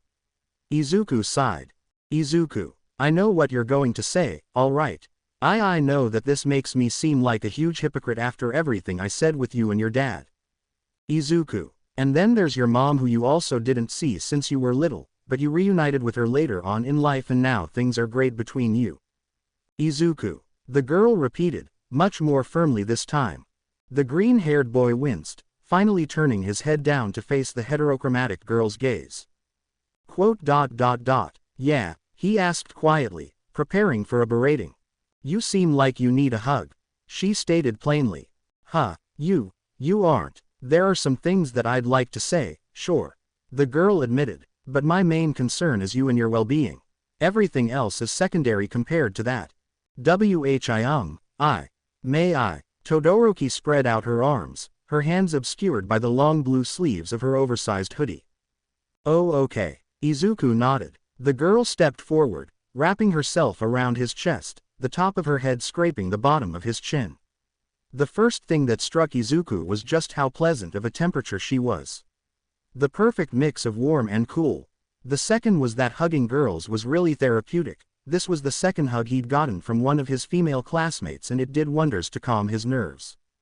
It also made his face a red-hot mess, but that was less important. Todoroki released him from the embrace what felt like all too soon before staring back up at him with those beautiful mixed eyes of hers. It's late, she pointed out. We don't have to talk about this right now if you don't want to, but promise me that when you're ready to talk you'll come find me. Alright. Why yeah. Izuku managed to stutter out. Good. Todoroki smiled up at him, that same subtle smile from earlier. Good night then, she said softly before turning to walk away. Sweet night. He quickly fumbled, his voice cracking. The girl turned around, giving him a look of confusion. I meant good night. He quickly clarified. I was going to say sweet dreams but then I thought that sounded weird so I changed it, but I was too late and, yeah. He sheepishly rubbed the back of his neck, trying to look anywhere else. Todoroki smiled, turning back and walking back up to him. Leaning forward on her tiptoes, she placed her lips to his cheek, giving him a small peck before leaning back down. Sweet night, Izuku. With that she turned and exited the hallway to enter her own room. Izuku's eyes were as wide as dinner plates, his heart racing in his chest. No words could escape his throat, he could only stand in place and replay the last 10 seconds in his brain on loop. Panic set in as the realization that Izuku Midoriya wouldn't be coming finally set in for Konoko Komori. Her finger hovered over her mouse, shaking. She looked at the clock, checking the time before she finally let out a sigh and left-clicked. Hi everybody. Wow, there sure are a lot of you tonight. Konoko Komori bit her lip, watching as viewership of her stream quickly rose to unprecedented heights. Putting on her bravest face, she took a deep breath before smiling to the camera. So for those of you who might be new there here, I'm Shemage. You probably haven't heard of me. Konoko paused for a moment, unsure of herself. Looking up, she saw Reiko sitting out of frame. The silver-haired girl had a determined face and gave her friend an enthusiastic thumbs up.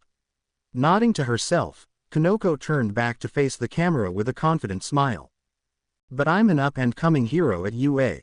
I've got a quirk that lets me make mushrooms, which I promush is a lot cooler than it sounds. As a quick example, she instantly grew various colorful mushroom species in the palm of her hand. One by one, comments from the viewers began to roll in. Is Deku there? Where's Deku? Knew it. Total bait. Is this the girl who gave that speech on top of the school? Konoko quickly read through the stream of replies and let out a nervous gulp. So I guess I'll address the elephant in the room. It looks like Deku is, running late. But look, before any of you leave. Too late. Viewers were already leaving by the hundreds, convinced that they had been tricked by the girl. She had to salvage this quickly. I wanted to. Konoko looked around the room desperately. Her eyes landed on Reiko. To introduce you all to my good friend who is also a student here at UA.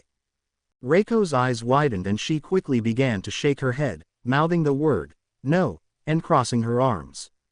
Konoko looked at her with a pleading expression, clasping her hands together in a silent plea for help. The silver-haired girl seemed to weigh her options for a moment, hesitantly biting her lip. Konoko drove it home by giving her the biggest puppy dog eyes she could manage, her X-shaped pupils piercing straight through the ghost girl's heart. With a sigh, Reiko wheeled a rolling chair into the frame before turning to the camera. Hello everyone. She raised a thin pale hand in greeting. My name's Reiko Yanagi. I'm a third year in the UA Hero course, and I help run the technical side of K Komori-san's streams. Not Deku don't care. Who this? My queen finally reveals herself. Reiko tucked her knees into her chest trying to hide away from the camera, letting out a weak groaning noise as her chair slowly rolled back. So yeah, Konoko turned back to face the audience. That's Reiko. Hero name, Emily. She's great. She actually works pretty closely with Mount Lady, which does technically make her a member of the Lurkers, right? The brunette turned to face her friend. Isn't that right? Reiko, her head still buried in her knees, held out a hand, making a so-so gesture. She's great, Konoko repeated, forcing a smile at the camera. As Shihai Kuwara watched Komori's stream unfold, he couldn't help but cringe inwardly. The Class B boy was sitting in his darkened room, the only source of light being from his computer monitor. He always watched Komori's live streams, he was her biggest supporter. All of this was in secret, however, he could never tell the girl of his dreams the embarrassing truth. That he was essentially her stalker, that he donated a downright heinous amount of his paycheck to her during every video. Shihai was in love with his classmate, and she barely knew he existed. To watch her so visibly flail as her audience left in droves pained him. And it was all Izuku Midoriya's fault. Step right up, Nito Monoma announced into his megaphone, projecting his voice to the whole campus. Everybody's welcome. It was early in the morning and the sun had just risen. Nito, along with his classmate Yosetsu Awase, was riding in the back of a rickshaw which the blonde boy had recently purchased off of the internet. Pulling their means of transportation was none other than the up-and-coming #1 hero of Japan, who seemed to be doing well with his punishment, all things considered. The boys had contacted him at first light, informing him of his next task as Class B's personal errand boy. Midoriya, already prepped for his morning run, didn't put up any resistance. He simply nodded, grabbed the rickshaw's handles, and went wherever they told him to. It was almost admirable how willing he was to accept his punishment. You won't get a better deal than this, folks. The copy user grinned deviously. For only 500 yen, you can rent Japan's savior as your personal ride. He handed the megaphone to Awase, who took over. Late for classes. Need to get across campus in a flash. Maybe you just want to show off on social media. Whatever your needs, we are here to fulfill them. Awase turned his head in confusion, seeing a group of angry-looking girls from his class walking up to them in their pajamas. Setsuna Tokage, who seemed to be leading the group, was wearing a fuzzy pink bathrobe over a white tank top, gray pajama bottoms, and green slippers made to look like raptor feet. She seemed to have bags under her eyes, and her moss green hair was hung loose and messy over her shoulders. Trailing behind her, Itsuka Kendo, Kanoko Komori, and Reiko Yanagi were all similarly groggy and disheveled, all dressed in their own pajamas. Monoma, what the fuck? Tokage demanded. What is this shit? Nito gave the girl a curious look as he hopped down from the rickshaw. It's what we all agreed on. He tilted his head. The month is hardly over and I'm not about to let Class A. What is it with you and this stupid hate boner you have for Class A? Tokage demanded. Me. Nito was taken aback. If I recall correctly, it was you who. Yeah, well, I made a mistake, alright. She interrupted him again. I thought it'd be a fun joke, but I was wrong. We took it way too far and it's not funny anymore. The girl turned to face Midoriya. The tall boy was standing silently, watching the event unfold with a surprised expression on his face. Midori, listen, this whole thing, it never should have happened in the first place. I tricked you. The votes were fixed. You never should have, I'm sorry. She hung her head in shame. Tokage, what are you talking about? Midoriya looked confused. The night after the quirk apprehension test, when we all voted for Class B's servant, I messed with the votes so that you would get the majority vote. Tokage admitted ashamedly. Why would you do that? The boy questioned, though there was no malice behind his tone, only curiosity. Hold on. Nito finally spoke again, stepping between the two green-haired students. You mean to tell me that this entire ordeal has been a lie? Who else knew about this? The three girls standing behind Tokage all shared a glance for a moment. Then, Kendo stepped forward and raised her hand. I did, she stated firmly, turning to face Midoriya. Sorry. So did I, Shroom. Komori stepped forward as well. I'm sorry. Yanagi simply stared silently at the ground, unmoving. Nito stared in shock at his classmates. He felt almost prideful that his classmates could come up with something so devious, and with no input from him at all. Unfortunately, that pride was overshadowed by the sound of all his plans for the month crumbling to pieces. Turning between Midoriya and the girls, he spoke up again. And now just a minute.